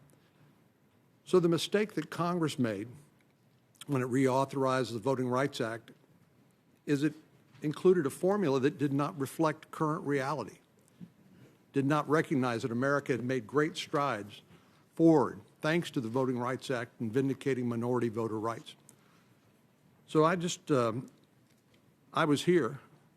I remember the debate. Matter of fact, I was joined several of my colleagues and filed minority views when we reauthorized it, pointing out the irony of using decades-old voting records in reauthorizing the Voting Rights Act. So what the court said, the question actually presented, I'll read it quickly. It says, does the renewal of Section 5 of the Voting Rights Act, the preclearance requirement, under the constraints of Section 4B, that was the formula I referred to, exceed Congress's authority under the 14th and 15th Amendments and therefore violate the 10th Amendment and Article 4 of the Constitution? That's what the court decided. The Voting Rights Act maintains its force and important role in our jurisprudence today, and the court found that the formula simply did not reflect current reality when passed and exceeded Congress's authority under the Constitution. I mention all this not to ask you a question, but just to use the opportunity to say, you know, when people agree with the court's decisions, and I bet I can name a number of them that my friend from Minnesota would agree with and applaud, you know, it's great. When the court reaches a decision that disappoints your expectations or perhaps your political agenda, then it's easy to jump on the court and criticize it. Nobody likes to lose in a court, but I think you appropriately earlier talked about the importance of not criticizing or characterizing the judges, because judges, by and large, are patriots, people performing a public service at great financial sacrifice, and unfortunately sometimes get accused of doing things that are totally unfair and off base. So I just wanted to take a moment to correct the record and what the court actually did. And I happen to come from a state, the state of Texas, that's proud of the strides that we have made to overcome the record back in the 60s when we weren't so proud. We shouldn't have been so proud about minority voting rights. But we've made great strides in that area, as have so many places that were covered by the Voting Rights Act under Section 4, which the court struck down as not reflecting current reality. We should stand up and applaud our great country for trying to overcome this legacy of diminishing minority voting rights, and I think the court's decision is something that reflects that and is to be applauded and not condemned. So thank you for sitting there and listening. Thank you for your willingness to serve, and thank you for the way you've conducted yourself throughout this hearing. Look forward to enjoying and watching from afar your service to our country for many years to come. Thank you. Thank you for your service, Senator. Senator Blumenthal. Thanks, Mr. Chairman. I would like to enter into the record, if there's no objection, a letter from 55 reproductive rights, health, and justice organizations opposed to the nomination, and a letter from 72 women lawyers who submitted an amicus brief in Whole Women's Health v. Hellerstedt. Both will be entered in a record without objection. Judge, you referred at some point, I think, to your clerks as evanescent. I think you used that word, but I think many of them are still here. So they have been far from evanescent in this proceeding. They've been wonderful, as has my family. And congratulations to them and to you and to your clerks. Thank you. I met a couple of them earlier who said that, and I'm not going to embarrass them by naming them, but one of them said that he had left his employment with a law firm to help you prepare for this proceeding. So they've been part of your team. Who else has helped you prepare? First and foremost, my wife, Louise, who has been with me through thick and thin. When the gruel is thin, the gruel is thick, she's there. She's my rock. I also have to thank Senator Ayotte, my Sherpa. I didn't know that was an official title, but it is around here. I really appreciate this opportunity. Senator Ayotte, I didn't know Senator Ayotte until the day after my nomination, well, the day of my nomination, February 1st, which would have been my father's 80th birthday. And he smiled on me that day because he gave me Senator Ayotte. And I don't know how many miles we've logged walking the halls together, meeting with you and your colleagues. But she's become a fast and permanent friend. Where's Mary Elizabeth? Mary Elizabeth, who was in your Republican Senate cloakroom and is now in the White House. She's been just so special to me. Anyone else from the White House? Oh, gosh. McGinley here? He's one of my former law clerks, who's now a young lawyer in the White House. And I never thought I'd actually have somebody carry my bag. And it's way... I never thought I'd carry a bag after graduating law school. And I feel very guilty about it because this is a very fantastic young lawyer. Watch out for McGinley. Anyone from the Department of Justice? Oh, gosh. Who's here from the department? A lot of, a whole bunch of folks. So you've been well prepared. Well, Patrick Bumate, Eric Tung, one of my former law clerks, one of Judge Timkovich's former law clerks who are now in the Department of Justice, have been helpful, as I know, to produce all those documents. I think they've spent a lot of time reviewing and producing documents for this committee, and I'm very grateful to all of them. So there have been a lot of special people in my life. I'd be remiss if I failed to ask whether anyone from outside organizations has assisted in this process. I've definitely had friends, beat me up with questions and things like that. Absolutely, Senator. Sure, of course. And has anyone from, for example, the Heritage Foundation helped you prepare? I don't know who's from Heritage. No one's come up to me and said, I'm from the Heritage Foundation and I'm here to help. I've definitely leaned on my friends, Senator, and I've leaned on people from the Department of Justice and the White House counsel's office, my family. Former clerks. And former, yes, and current clerks, too. I have a couple of substantive questions for you. All right. No right is absolute under the Constitution. Is that a correct statement? Well, Justice Black used to think so. He said no law, and he said no law meant no law, limiting free speech. Yes. But in fact, rights frequently conflict, and there's a balancing that takes place, correct? Senator, there are always tensions in the law that we mediate as legislators and judges, and the executive branch all play a role in mediating tensions between competing rights. I want to talk a little bit about, in that context, the Second Amendment and about the decision in Heller. You undoubtedly know that Connecticut experienced one of the most significant tragedies in our history when a massacre occurred at Sandy Hook. I have long been an advocate of common sense, sensible measures to combat gun violence, going back to my earliest days as State Attorney General. And my colleagues, many of them, including Senator Feinstein, who mentioned Sandy Hook here, and Senator Durbin, have been champions of this measure, these kinds of measures. And I mention the balance of rights because that was a theme that Justice Scalia mentioned in Heller. He wrote that the Second Amendment is, quote, not a right to keep and carry any weapon whatsoever in any manner whatsoever for any purpose. That I would read as a statement that the Second Amendment is not absolute. Would you agree?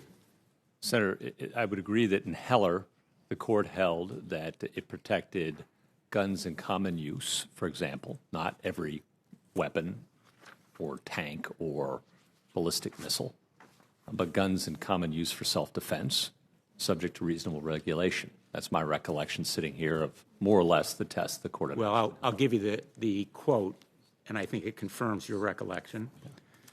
He said that the Second Amendment did not include, quote, dangerous and unusual weapons, end quote, such as, quote, weapons that are most useful in military service, M16 rifles, and the like, end quote. Do you agree? Senator, the law is the law. It's the precedent of the United States Supreme Court. I follow the precedent of the United States Supreme Court as a judge. It's the same answer I've given. Well, let me again ask you about another part of the Heller opinion. Justice Scalia wrote, quote, he said, nothing in Heller was, quote, intended to cast doubt on longstanding prohibitions on the possession of firearms by felons and the mentally ill, or laws forbidding the carrying of firearms in sensitive places, such as schools and public and government buildings, or imposing conditions and qualifications on the commercial sale of arms. Do you agree with that approach? Senator, I agree that Heller is the law of the land and that it's precedent of the United States Supreme Court. And it's the obligation of judges to apply precedent of the United States Supreme Court. So it's a correct statement of the law. If you've read from Heller, Heller's the law. And do you believe it's a correct interpretation of the Second Amendment? Well, Senator, it is the controlling interpretation of the Second Amendment. As I indicated maybe yesterday or maybe it was today, I don't know. We've spoken about Heller so many times. But I think both the dissent and the majority opinion were very fine opinions, and very thoughtful, if you want to use a term, originalist opinions. Justice Stevens in dissent, Justice Scalia in the majority. Very thoughtful, detailed look at the original public meaning of the Second Amendment. They came to different conclusions, as judges sometimes do in hard cases. But I think that's a wonderful case to look at and say there are judges doing admirable work of judges who might have reached different conclusions, some of them, if they were acting as legislators and voting on their preferences rather than trying to interpret a law. But the basic idea of conditions imposed on that right, no right being absolute, public safety being a legitimate consideration, is one with which you would agree. Well, Senator, one example I remember sitting here in Heller is the felon in possession statute, which I recall the court specifically mentioned, and the dispossession of felons, which is a law that we administer regularly in the courts. And in fact, a panel of your court, 10th Circuit, has held that the Second Amendment does not provide the right to carry a concealed firearm. That's Peterson versus Martinez. You weren't on the panel, but it was the holding of your court, correct? I think that's right, sitting here, but I'd want to go reread it. I have the opinion. Senator, I trust your representation. And you didn't, no one requested a rehearing in that case, so if you had disagreed with it, you could have requested a rehearing. Any judge can, as we've discussed, request a rehearing sua sponte. Yes. Correct. You know, I asked about your preparation because I think you've been very adroit in answering many of my questions, and as adept as you have been, I remain troubled because you have been less forthcoming, less direct and specific than I hoped on whether you agree with the conclusions and results in some of those cases. And I think you probably sense my worry or unhappiness about some of those answers. And I understand that your approach is that there could be cases and controversies involving these decisions, but you've left doubt. And the doubt is increased because of statements made by the president who nominated you, that he was, in fact, choosing someone who would, for example, automatically overrule Roe v. Wade. And so I have felt that you had a responsibility to be, if anything, more forthcoming than judges or justices nominated in the past. You were fairly clear in your answer on Brown that you thought it, quote, corrected an erroneous decision, and that it was, quote, a correct application of the law of precedent. But you gave a different answer on Loving, Griswold, Lawrence, Eisenstadt, Obergefell. You said these cases were decisions of the court. You informed us of the holding, but you were unwilling to say that they were correctly decided. And judges or justices in the past, and I named some, were more forthcoming, direct, specific, saying they agreed. They thought those decisions were correctly decided. So I remain troubled. And I'm troubled because these doubts affect real lives and real people. Gay and lesbian Americans have to wonder whether Lawrence and Obergefell might be overturned or whether you would vote that way. Americans will lack the confidence that Griswold and Eisenstadt will be upheld. They have to question whether they'll be able to make their own reproductive decisions. Millions and millions of women who have apprehensions about Roe v. Wade and whether you would vote to overturn it will find very little basis for confidence in what you have said about those decisions. And I began by saying that I was looking for core beliefs. Your response was that your personal beliefs have nothing to do with decisions that you will make. But we know that core beliefs matter, just as words matter, and the distinctions that you've used in describing different cases matter. The great genius of our Constitution is that it grows to match the challenges of different times. The great genius of the Supreme Court, in my view, and of many justices, is that they grow too. And I have seen it firsthand in the justice I worked for, Justice Blackmun. You may have seen it in your brethren on the bench much more directly and closely than I. So we can't anticipate with precision and certainty what justices will do once they are appointed for a lifetime on the nation's highest court. But the American people hold us on this panel accountable for making our best judgments based on all the information we can glean or elicit. And so that's why I've probed as hard as I can for your beliefs, your commitments. I think they matter.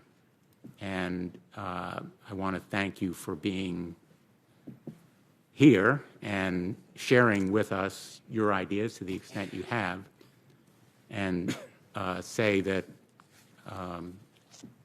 I will be submitting more written questions as well, and I will reserve my own judgment until I have the chance to assess your responses to them and the responses that you've given us over the past 3 days. Thank you very much, Judge. Thank you, Mr. Chairman. Senator Graham. Thank you very much, Mr. Chairman. Judge, I think we're getting toward the end here, and I only have one request, that I never hear about the fish case again for the rest of my life and yours, because if I do, we will defund the court. I hate that case. So, a great case. Yeah, that's your opinion. I make all of my potential law clerks read it. I know. That's why the Geneva Convention should apply to them. But so let's just say this. Sonia Sotomayor and Elena Kagan have served their nation well, honorably, and they have not grown, in my view, the way I would like them to have grown. I don't expect them to decide the cases the way I would have. Now, growing means you got to agree with me, I guess. I know they're not going to all of a sudden change your judicial philosophy because the general counsel to, who was the guy? To Obama? What was his name? Yeah, Greg Craig said that Elena Kagan is progressive in the image of Obama himself. He didn't grow a lot, in my view, in terms of his liberal philosophy. And I don't think these two justices have served the country poorly by not coming my way. I just think they haven't grown in terms of understanding the conservative view of being a judge. But they're qualified, and they sit on the court today, and I understand that. As to Judge Garland, dear man, fine man, I don't think anything happened here on our watch that is anything unusual. When you look at the last 100 years, I think you've had one situation where in the last year of a presidency, a vacancy was filled when it came open in the last year by a president of one party and a Senate of another. And to my friends on the other side, if you think I believe you would have done something differently, I don't. I don't. Here's what my friend Joe Biden, who I talked to today, by the way, as chairman of the committee, said in June 25th, 1992, when there was a potential opening in the last year of Bush 41's presidency. He said it would be our pragmatic conclusion that once the political season is underway, and it is, action on a Supreme Court nomination must be put off until after the election campaign is over. If someone steps down, I would highly recommend the president not name someone and not send a name up. If Bush did send someone up, I would ask the Senate to seriously consider not having a hearing on that nominee. We agree, Joe. We got your message. Here's what Harry Reid said in 2005. The duties of the United States Senate are set forth in the Constitution of the United States. Nowhere in that document does it say the Senate has a duty to give presidential nominee a vote. Here's what Senator Schumer said before the American Constitution Society. We should reverse the presumption of confirmation. We should not confirm any Bush nominee to the Supreme Court except in extraordinary circumstances. That was in his last year, so it's not very persuasive to me. Here's what I would say, that if an opening occurs in the fourth year of President Trump's term and the political season's afoot, that I'll be with y'all if you say wait till the next election. That's the one thing I can say. You like president? We just created one. And I think we'll be bound by it, and Joe Biden was going to do it back in 92, and y'all would have sure on the other foot. We'd have wait till the election was over. And why are we here? Because Trump got 306 electoral votes. That's why we're here. That's why you're nominated and not somebody else. Because I didn't expect Donald Trump to pick Merrick Garland, even though he's a fine person. I expected him to pick from a list of 21, which he told the whole country before the election, here's my list. Now, the one thing you can say about President Trump, when it came to the Supreme Court, he showed his cards. It was really unprecedented. And he kept his word, and he chose from that list all highly qualified, and I, honest to God, can't think of anybody I would have chosen above you. I ran for president. It lasted about 30 minutes. I enjoyed the entire process. I was apparently the only one, but if I had won, I would have chosen you too. So, but I think the bottom line is that you're highly qualified from the conservative point of view, that the last 10 years have been a testament to good, solid judging. You've stood out in all the right ways as a judge. You've conducted yourself honorably, and to expect a Republican to pick someone like you would be very much expected, and I'm happy he did, because I'll be honest with you, I was worried he wouldn't. But now we've got a great nominee, and I hope we can get you over the line here. I want to ask you about a case that nobody else will ask you about, polygamy. Now, Not that I'm advocating it. I want to get that straight. But the decision, Obergefell, is that how you say it? Obergefell. Okay. The Justice Kennedy, the Roberts Court, decided that the Due Process and Equal Protection Clause of the 14th Amendment guarantee the right of same-sex couples to marry, and that is the law, right? Yes, Senator. Is it possible three people could fall in love and want to marry? Are there places in the world where polygamy is the practice?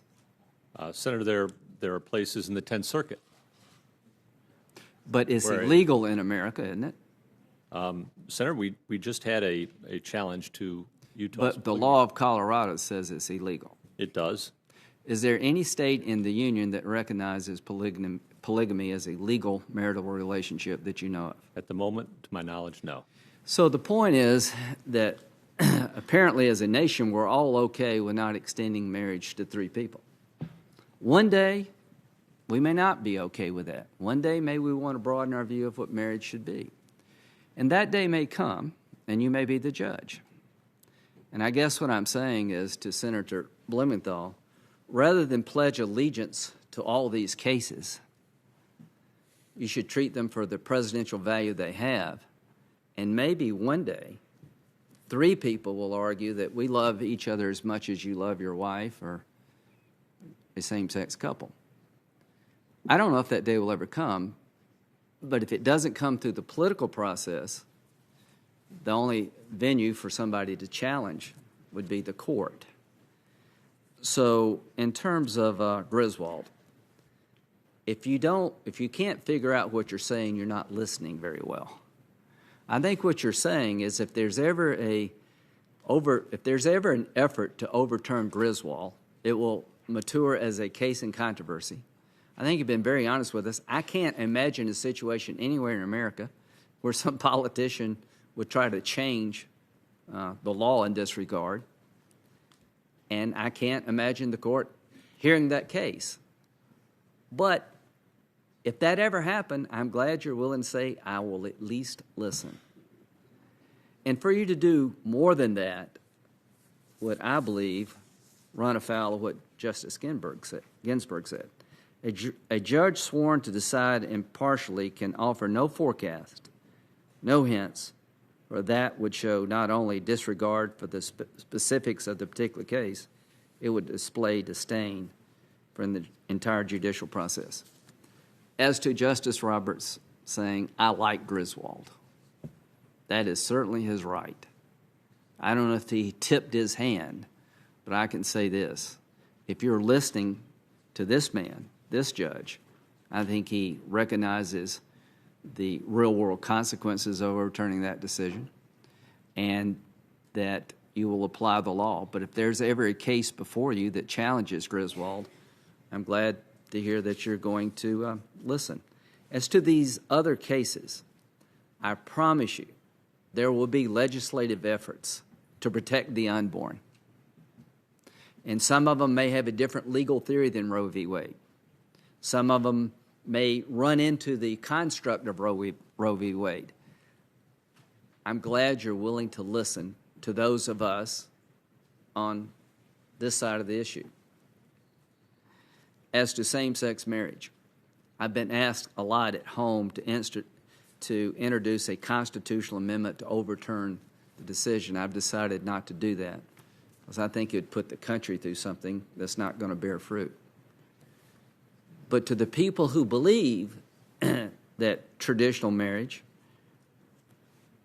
should be protected and oppose same-sex marriage, I don't think you're all crazy. I think many of you have religious views, but the court has ruled.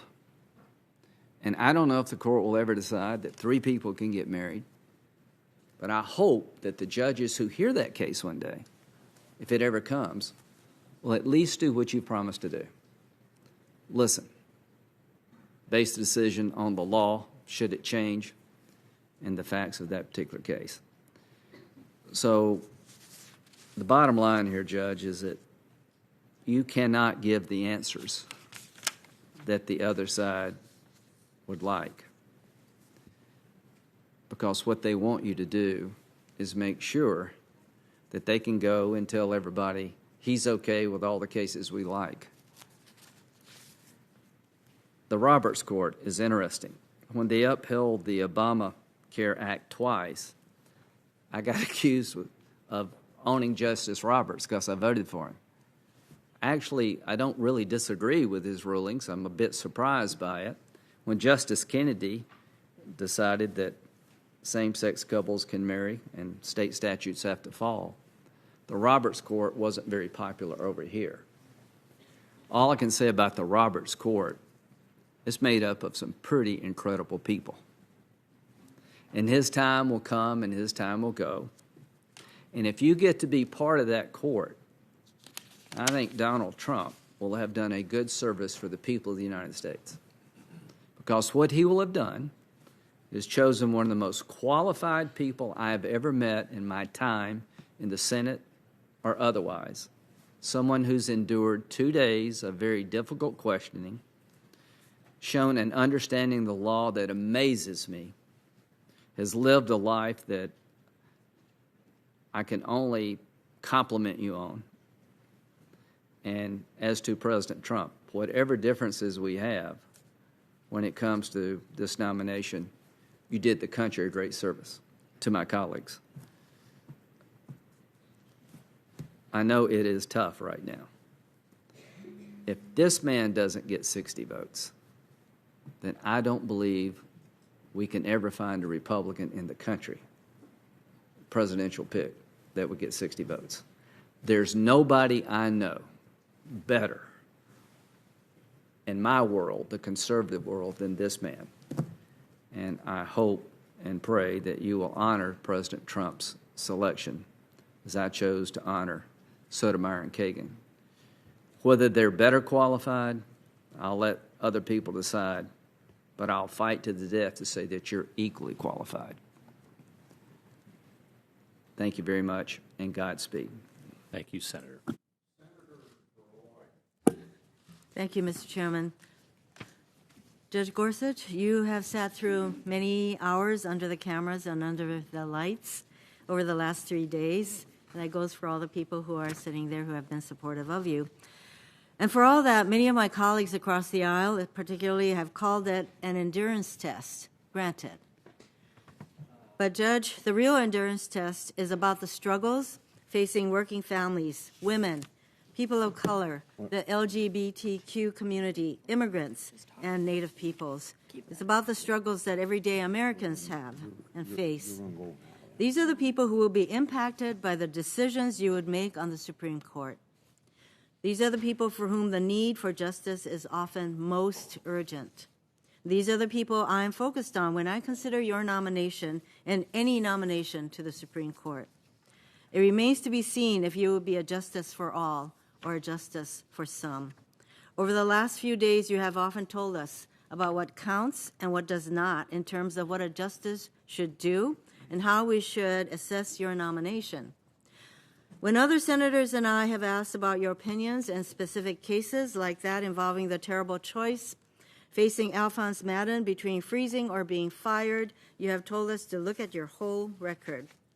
When we asked about decisions where you seemed to adopt strained interpretations that narrowed laws meant to protect worker safety, you said you are a judge and don't take sides. And that if the statute was too limited, Congress should do better. When we asked about your decision in Hobby Lobby, which found an expansive new right to religious liberty for a corporation that employs 32,000 people, you did not explain how you assessed the terrible impact this decision had for thousands of women who would now be denied access to health care.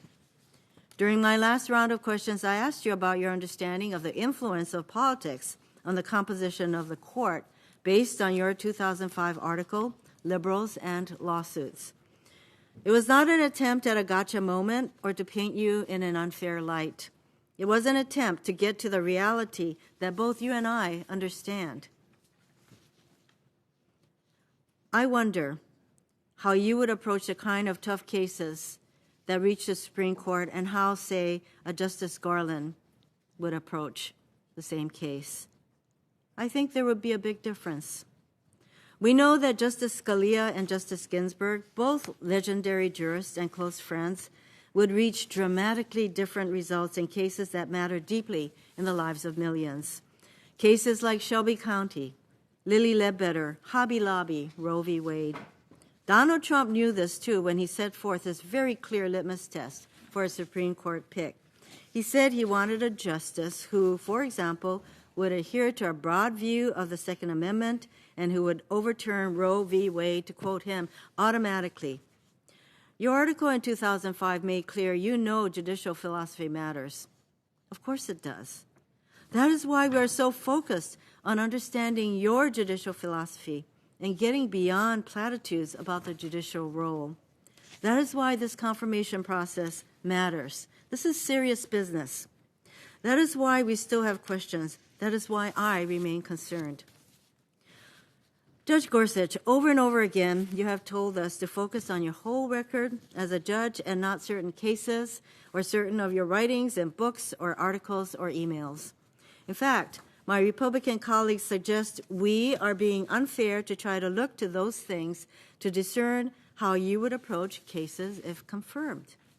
Some have even gone so far as to conflate the questions we are raising about your record in the course of our advice and consent responsibilities with Donald Trump's abhorrent attacks on federal judges. Attacks like the one on Judge Watson of Hawaii, which he repeated last night at a $30 million fundraiser for congressional Republicans. Apples and oranges doesn't begin to describe the differences between what Donald Trump said and what we are seeking to do here. Although I wasn't in the Senate, I recall during Justice Sotomayor's confirmation hearing that Republican after Republican ignored almost the entirety of her nearly 25 years on the federal bench. Instead, they focused in question after question on a gross misreading of one speech she gave to a group of young women about the value of diversity on the bench. Many of them cited that speech to justify their opposition to her nomination. Judge Gorsuch, was that a fair basis on which to evaluate Justice Sotomayor's nomination? What was a speech that she gave a fair basis on which to judge? Yes, we have been criticized for focusing on some very important cases to try to get to your heart, your judicial philosophy. Meanwhile, Justice Sotomayor was judged by some of my colleagues based on one speech, and I'm asking you whether that was a fair basis on which to judge her nomination. Senator, I've declined to offer personal opinions about cases, and I've also declined to offer personal opinions about the advice and consent function of the Senate. That's your constitutional responsibility and this body's, and it would be presumptuous of me as a judge at once to say I like or dislike the work of the United States Supreme Court as a lower court judge, and it would be presumptuous of me as a judge to say I like or dislike how this body discharges its constitutional obligations. That's really your judgment. Excuse me, you have consistently asked us to look at your whole record. That is why I asked the question. You have said again and again in these hearings that you cannot provide your views on specific precedents, but at times you have done that.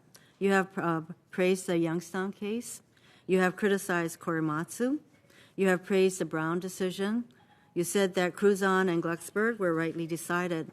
So how can you express these opinions but refuse to provide your views on Casey, Hiller, Roe, Citizens United, Griswold, Gideon, Ledbetter, Gross, University of Texas, Southern Medical Center cases?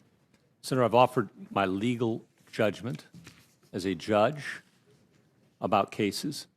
I've not offered any personal views about anything, or I've tried not to very hard. I've tried to adhere to Justice Ginsburg's rule about no hints, no previews, no forecasts.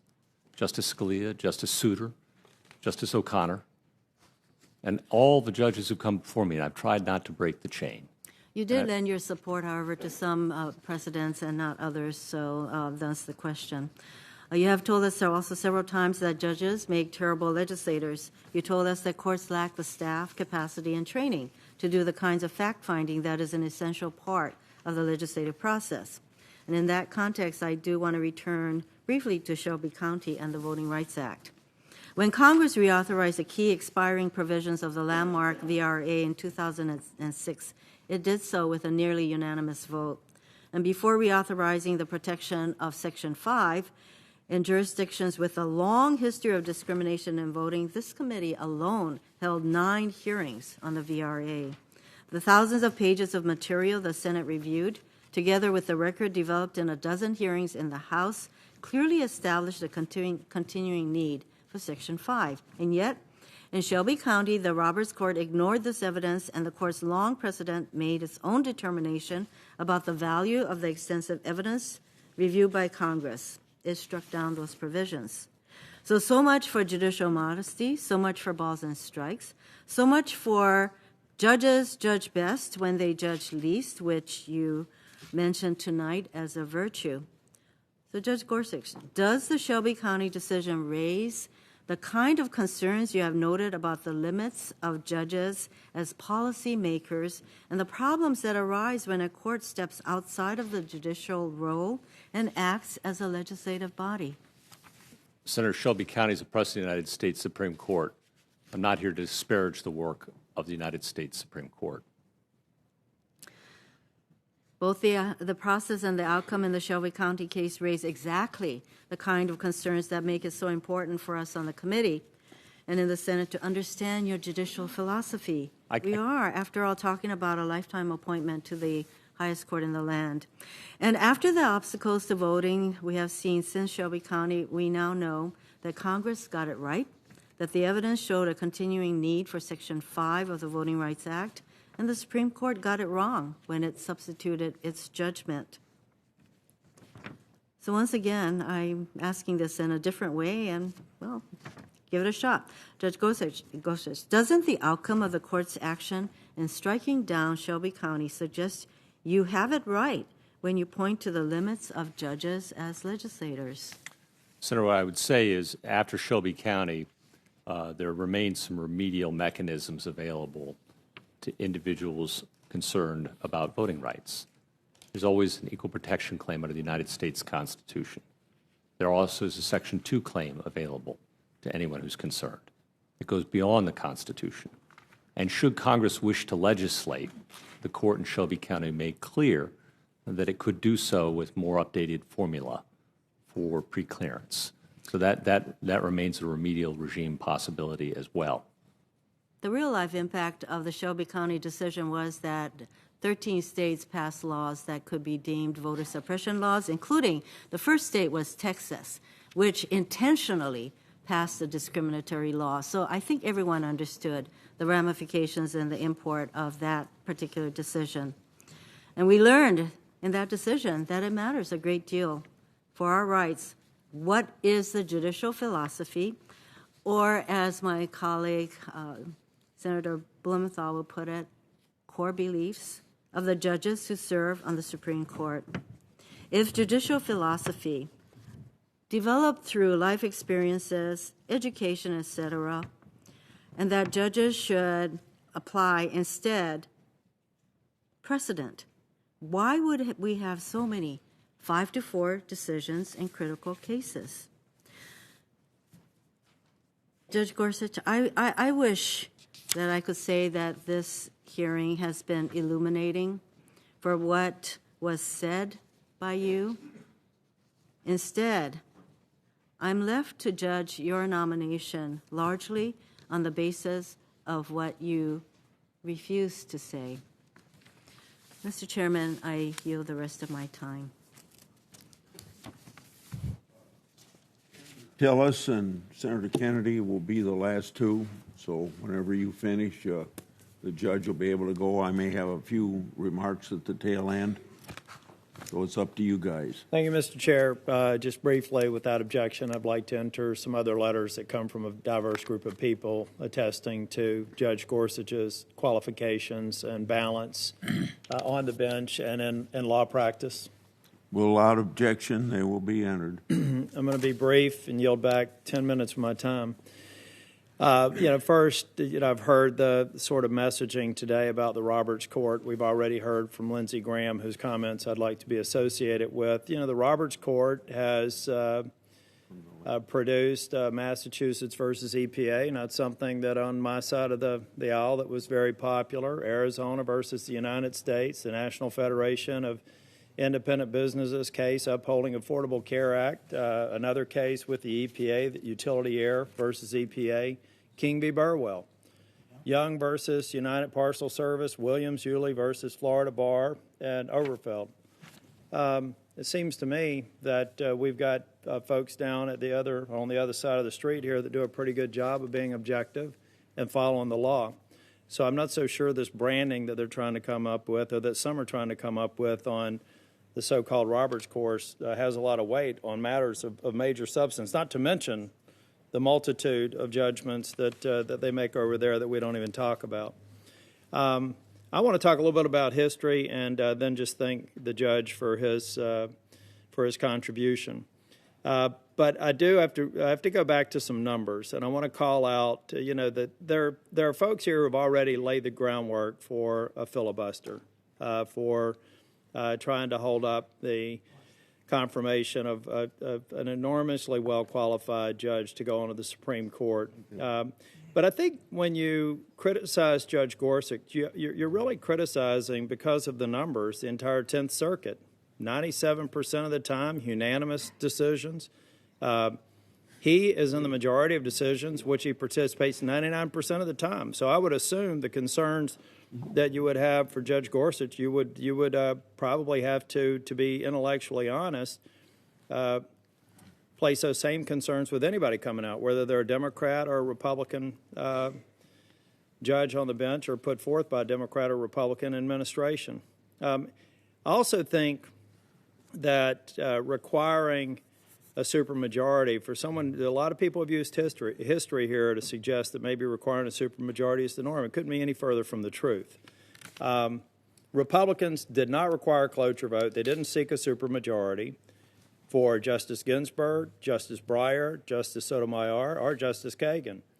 And I would believe that if we apply the same mainstream standard that seems to be being created here, maybe things would be very different on the bench. For example, I don't think most Americans think mainstream is to propose abolishing Mother's Day, to suggest that there's possibly a constitutional right to prostitution, or to urge the establishment of co-ed prisons. Yet those views were espoused by Ruth Bader Ginsburg. They're certainly controversial today. I suspect they were when Ruth Bader Ginsburg was before this committee. But they didn't require a special standard, and they actually voted for a confirmation. As a matter of fact, she was voted in 96-3. Now we'll move to nominations under the Obama administration. I submit most people wouldn't find mainstream to believe a person of one ethnicity or gender would reach a better conclusion than a person of a different ethnicity or gender. I bet they wouldn't think it's appropriate for a judge that's appearing here that would say impartiality is an aspiration. But those were the views that Justice Sotomayor did when she came before this committee. Her quotes, things that were in the public view. I would hope that a wise Latina woman would more often than not reach a better conclusion than a white male. The aspiration to impartiality is just that, an aspiration. This is somebody who got voted to be a Supreme Court justice. And we didn't set a different standard. As a matter of fact, the only way that Justice Sotomayor was confirmed was through the support of Republicans. They could have filibustered it. If the speaker at the time or the minority leader at the time had gotten up, if the majority leader here had tried to convince us or convince the members who were here at the time, we could have held up this new standard. It simply doesn't exist. Doesn't exist, I don't think, in the tenure of any of the senators on this committee. So the question is, are we just creating a new set of rules? And are we doing that at our own peril? Is this the new norm? Is this how we're going to run this process? This is the first time I've been through it. It's only happened 112 times in the history of the United States. This is the 113th. Are we really going to set that standard?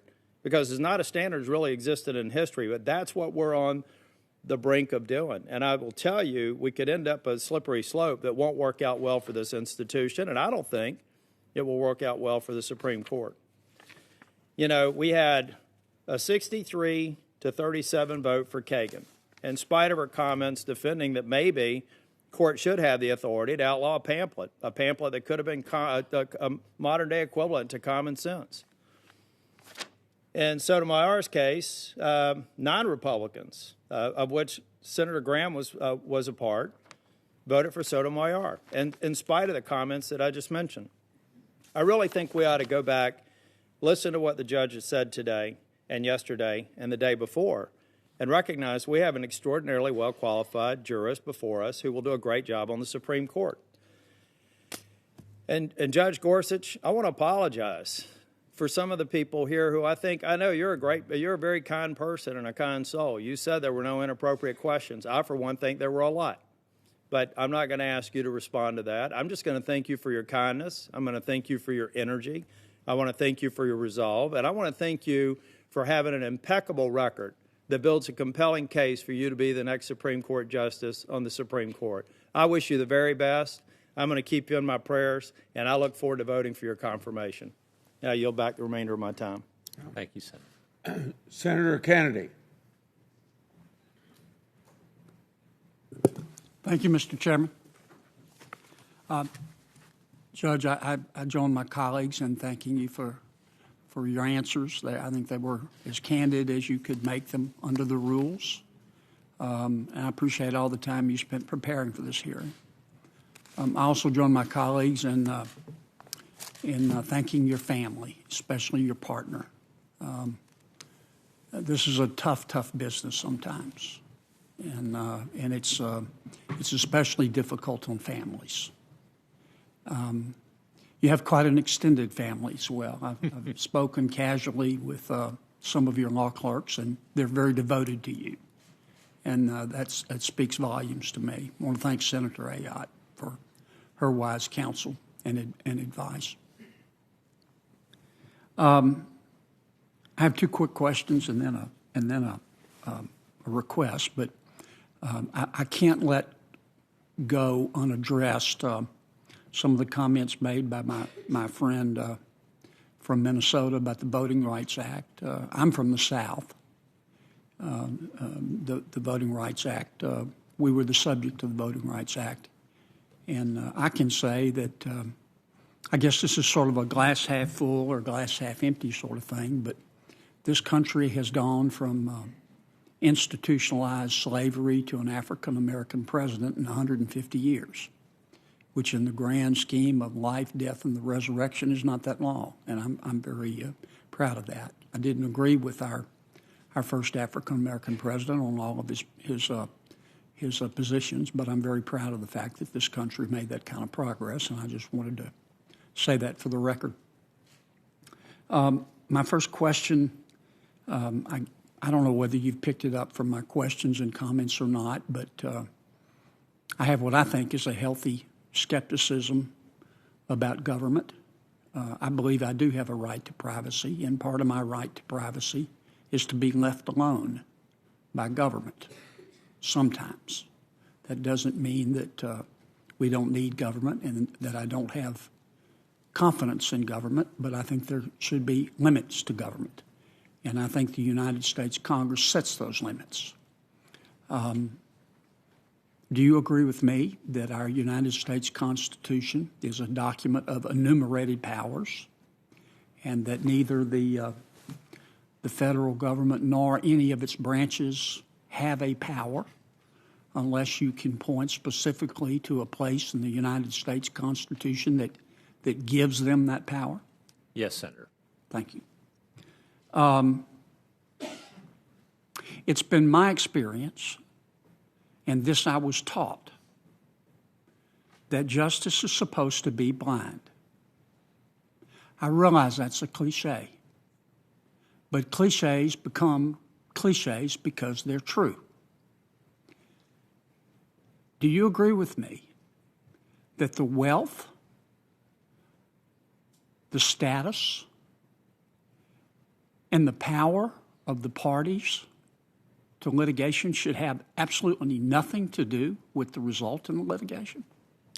Senator, I take an oath written by this Congress. It's a beautiful oath. It's to administer justice without respect to persons, to be blind to who they are, and also to do equal right to the poor and to the rich, and to administer the duties of my office, to discharge them impartially. I've tried to do that here to the best of my abilities. Not perfect. I've tried to do it for the last 10 and a half years as a federal judge. Not perfectly. But that's what I try to do each and every day, and it's a great privilege and a great honor to be able to do it. And I'm humbled. I'm honored every day I come to work. And I've been humbled and honored to be here with you. And I believe you'll do that in the United States Supreme Court. My final statement is not a question, it's a request. It seems to me that justice is kind of like health care. It's not really accessible unless you can afford it. And I'm very concerned about the cost of litigation in America and the fact that it has affected access to our courts.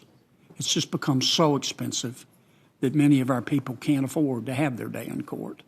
And I know administratively the federal judiciary has some powers, and I hope once you're on the court, you'll talk to your colleagues and see if you can put your thinking caps on and do what you can to try to control the costs of litigation. With that, I thank you again. I thank you, Mr. Chairman. I'm sorry my iPad went off, but it won't happen again.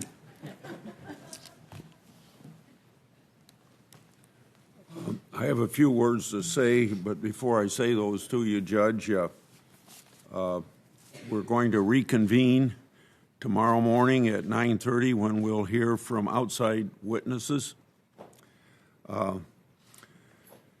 So before I let you go, I think that you've demonstrated a great deal of patience, and that's probably necessary to get the votes of the United States Senate. You probably can't show you ever get mad, but boy, you had to be disgusted sometimes, but you didn't show it. I know you aren't, but that's kind of the way I would feel if I were in your shoes. I suppose the thing that bothers me most about a lot of the questions you got, you seem to agree with so many people that we're trying to get a yes or no out of you. And they didn't seem to want to take a yes for an answer, even if you didn't say yes, because you kept saying, I don't know how many times, maybe hundreds of times, it's the law, it's the precedent, and how you're going to approach those things. There ought to be a great deal of satisfaction on people that we got somebody that says the law means something, what the people's elected representatives pass means something, and within our system of judicial interpretation of law and the Constitution, that precedent plays a very important part, and that we have a document that's going to bring certainty, and that certainty is based upon, as it was laid out by our forefathers, to make sure we had stability and predictability in our public policies. So evidently it didn't frustrate you, but I want you to know it frustrated me that they wouldn't take, really, in a sense, a yes for an answer, even if you didn't answer in a three-letter word. I think you should know that I'm very impressed with the way you handled all this testimony. For the last 3 days, the American people have witnessed a very impressive command of the law. Most surely, the thoughtfulness that you put into everything you do, particularly how you responded to our questions, and that can only come from the discipline that you've given yourself as a judge already on the 10th Circuit. And it pretty pretty well ought to demonstrate to everybody how you're going to handle when you get to the Supreme Court of the United States. So I think you're to be commended for your strength in this enduring process. And I think that the American people witness, most importantly, a person that has a great deal of humility. And I think it shines through in not only your own nonverbal demeanor, but also in what you say. So I thank you very much for being a good witness. Thank you very much for your public service. And the meeting's adjourned, and you're excused. Thank you, Mr. Chairman.